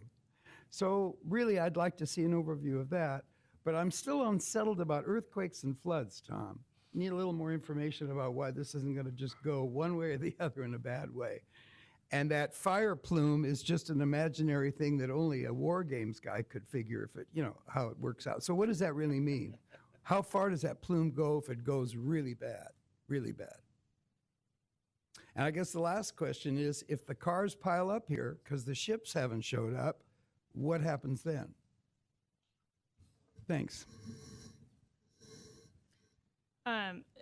So I just challenge maybe for all of our information, there seems to be some disparity in facts that are floating around that we're getting. So I'd like to make sure that we kind of get bottom lines for those.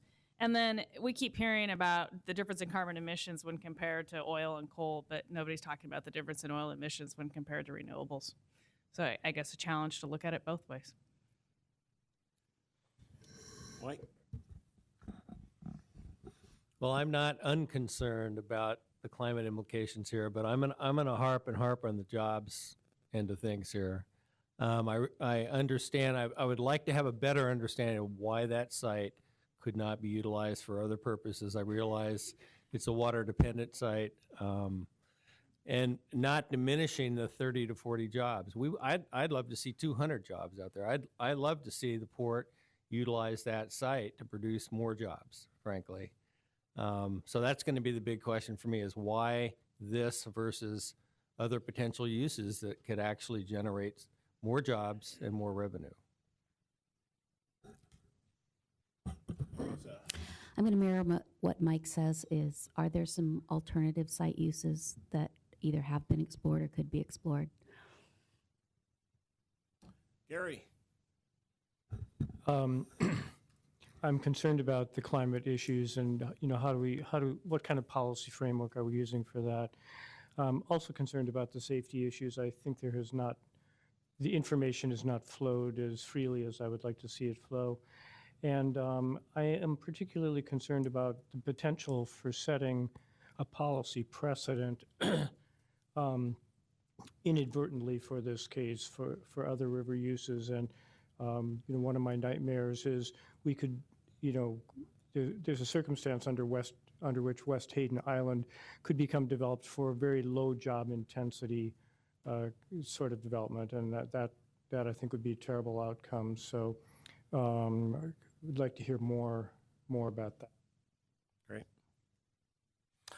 So I'm just going to kind of recap what I heard is this question, and I heard it asked a number of different ways, but it's a policy question, and I heard it I'm going to split it around CO2, and part of it is me.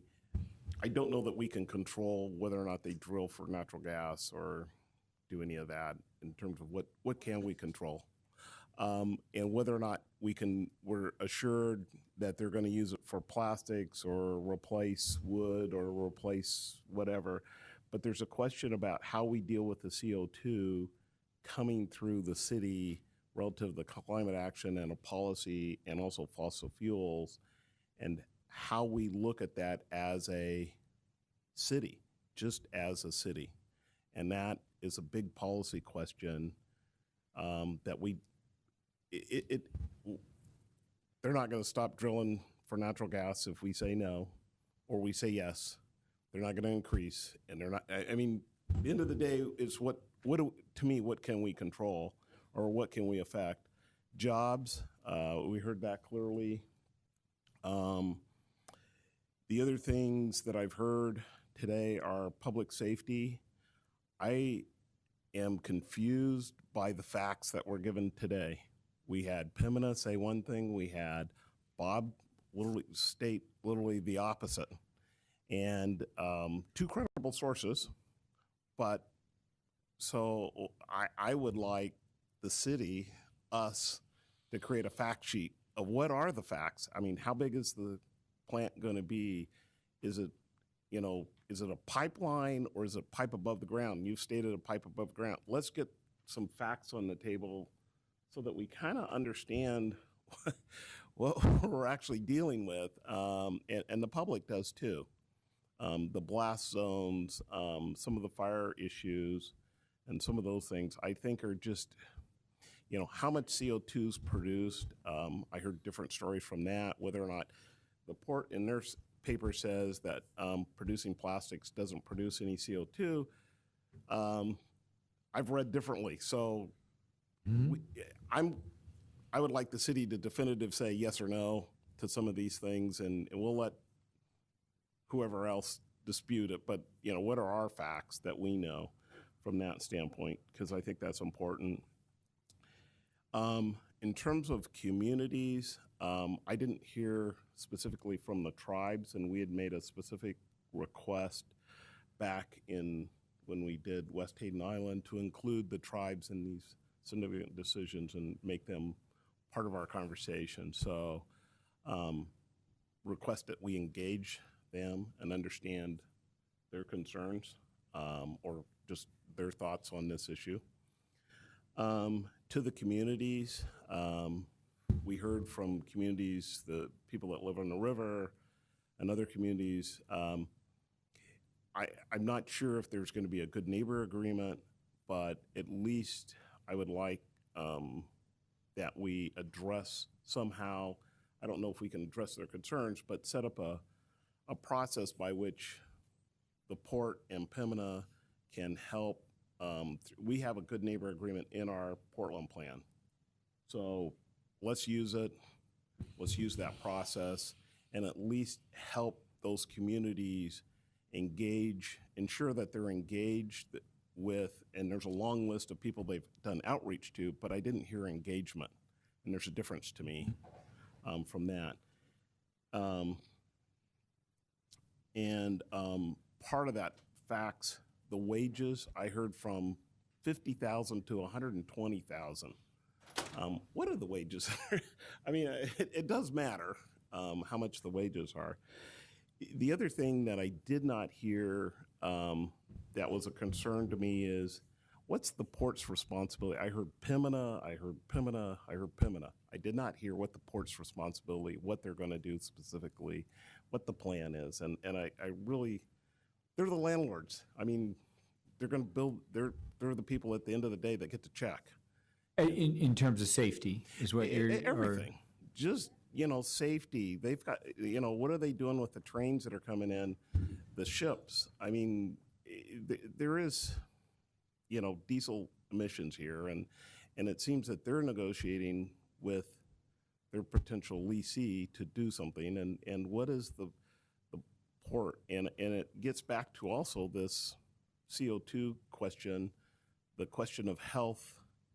How do we look at that as, I look at it as partners with the port. How do we jointly look at that? Because we have to create a policy that works not only today, but in the future. And so it you know, to Gary's point, we shouldn't create a kind of a knee-jerk policy. It should be well thought out. And, you know, it's something that we can use in the future. And we look on the Willamette where it seems there's a loophole.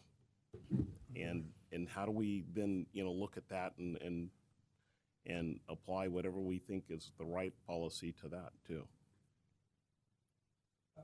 Yes. It's my understanding, your comments are eloquent, but that the Pembina is going to form an advisory committee on which some of us will serve. So is that going to serve your concern around? It is. I was going to try to answer it, but it is. But I didn't hear that. I mean, I've heard that from Pembina, but I didn't hear it today. But I guess, Howard, what I would be looking for, and maybe it's something that, you know, I would like us as the PSC to work with staff to ensure that the communities are set up for success with Pembina and the port around a good neighbor agreement and how that works. And so maybe that's asking a couple of members of the commission to work with staff to just make sure that we set them up for success. If we're going to do this, or we're not going to do it, but at least there's a framework for success. Well, I was actually talking about two voices on that group. Well, there you go. In this group. Yeah, that would be great. So help there. Yes. I missed something. What group are we talking about? The community. Is there going to be an advisory committee? Pembina has proposed to form some sort of community advisory group to address many of what would normally go in a good neighbor agreement in terms of noise and train traffic and nuisance and safety issues and demonstrating their safety procedures and such. And I think what Howard and Andre are getting at is, would that include one or two members of the PSC that would participate in that? And I'm saying yes. Right. And Andre's going to volunteer to be one of those. No, I'm not. Andre's not even awake. Yeah. The other thing that I would ask of staff is that we work, a couple of us, and I would like to be part of that, to help develop these policy questions and work with the port to really develop that. And I don't know who would want to help me, but it's Chris. So maybe Chris and I could help talk through how we look at that question and help come back to the bigger question and come back to staff, or not staff, but come back to us with that bigger question framed in an appropriate manner. Yeah. Andre, can I distinguish something you said a little bit earlier? You talked about what we can control and what we can expect to control. Yeah. I think part of the question we have to answer here is that understanding that there are things we can't control, what do we choose to participate in based on the policies in the Portland Plan and the Climate Action Plan? But even knowing we can't control it, do we simply choose to absent ourselves from it because we know it's not consistent with those plans? Consistent with your Oregonian editorial. Well, no, I mean, but I think Chris has a good point. Doing a little bit of research in this, you can buy, and I can't remember the organization, it's getting late for me, but you can buy an organization that will actually plant a tree in China. You can buy offsets, sure. You can buy those offsets. So we can't control what happens in China, but we can certainly buy those offsets. And as you start thinking about a policy, well, we can't control fracking. Get into it. Don't get into it. Hold on. This is our discussion. So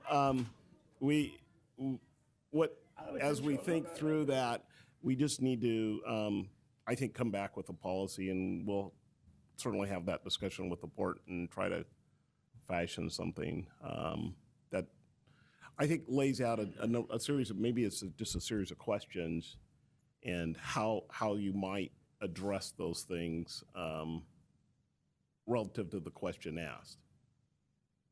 Mike, you look like you're thinking hard. Well, I am.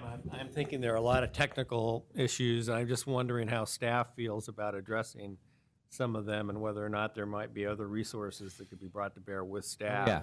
As opposed, thinking about this community process that Pembina creates, which is great if they want to do that, but personally, I'd like a little more objectivity, which I think we would get through staff participation and bringing in whoever we feel we need to address some of the technical questions that may be challenging to staff, certainly for me. I think that's what staff. Yeah. That's our intent. That's what they're. That's our intent. In fact, I would think that the community group would be initially led by staff, bringing Pembina and putting the right pieces together, and then eventually it's, they go off on their own. But it really is us, what I call creating the right success. And the last thing I have is this issue of trains, and it is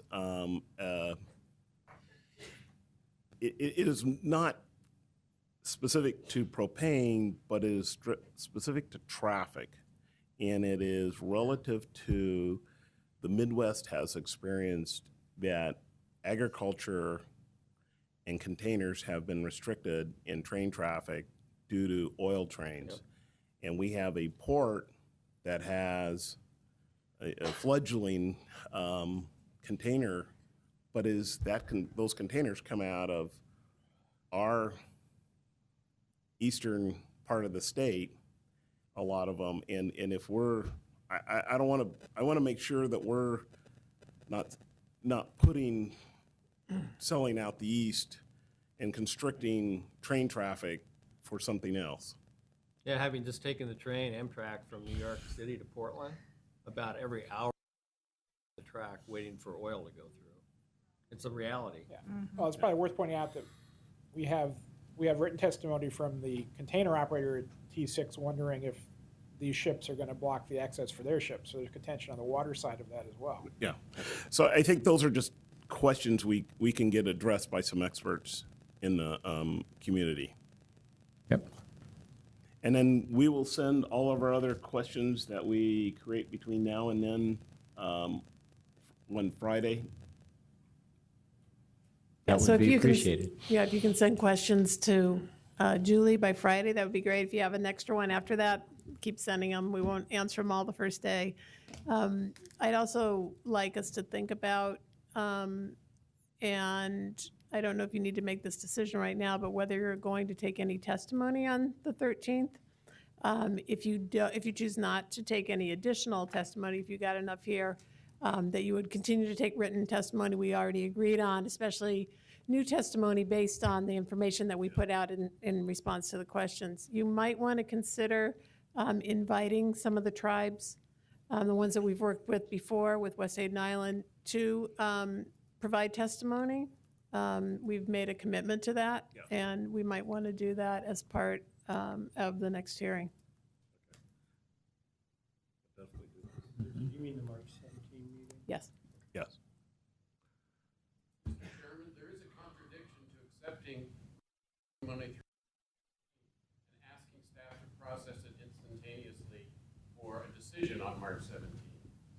You may need to consider a little further process.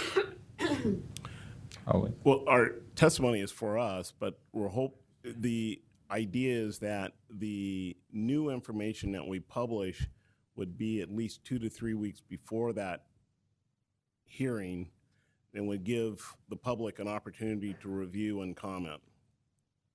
There's no guarantee that nothing new will occur on March 17th. There never is.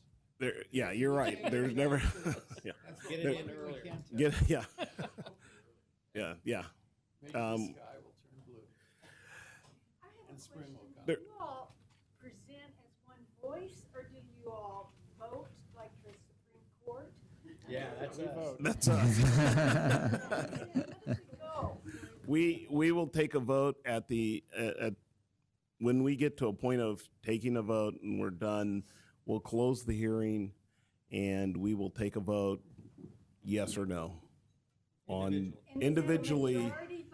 It is simple majority, and so we will take a vote, and it will be a yes or no vote on the technicality of, as Tom explained earlier, just specifically on the technicality of the T6 amendment. We will then, if we have recommendations, these recommendations would be part of a letter we would send to council. That would be recommendations, and those are non-binding because council, whatever we send to council is a recommendation. It is not a binding obligation of council to accept. But we're generally pretty good with council and them taking most of what we say. Mr. Chairman, how can one get information that put out in the brochure or handout? On the website. It should be on the website. Everything that we receive should be on the website. The BPS website for the Terminal 6 should be there. Give us a few days to put today's testimony up by the end of the week. Yep. Are there any last questions? My voice is giving out. Gratitude for you coming back and doing this after absorbing what you had to watch. I want to thank all the people that didn't get to testify and all the people that did. I really do, and I speak, I think, for all of the commissioners. We really do appreciate your time in coming down today, and we do listen to you, and we're trying to take what seems like a very simple question and address all the concerns as best we can before we make a decision. So keep sending in your information, and it is helpful. Thank you. I think we're adjourned.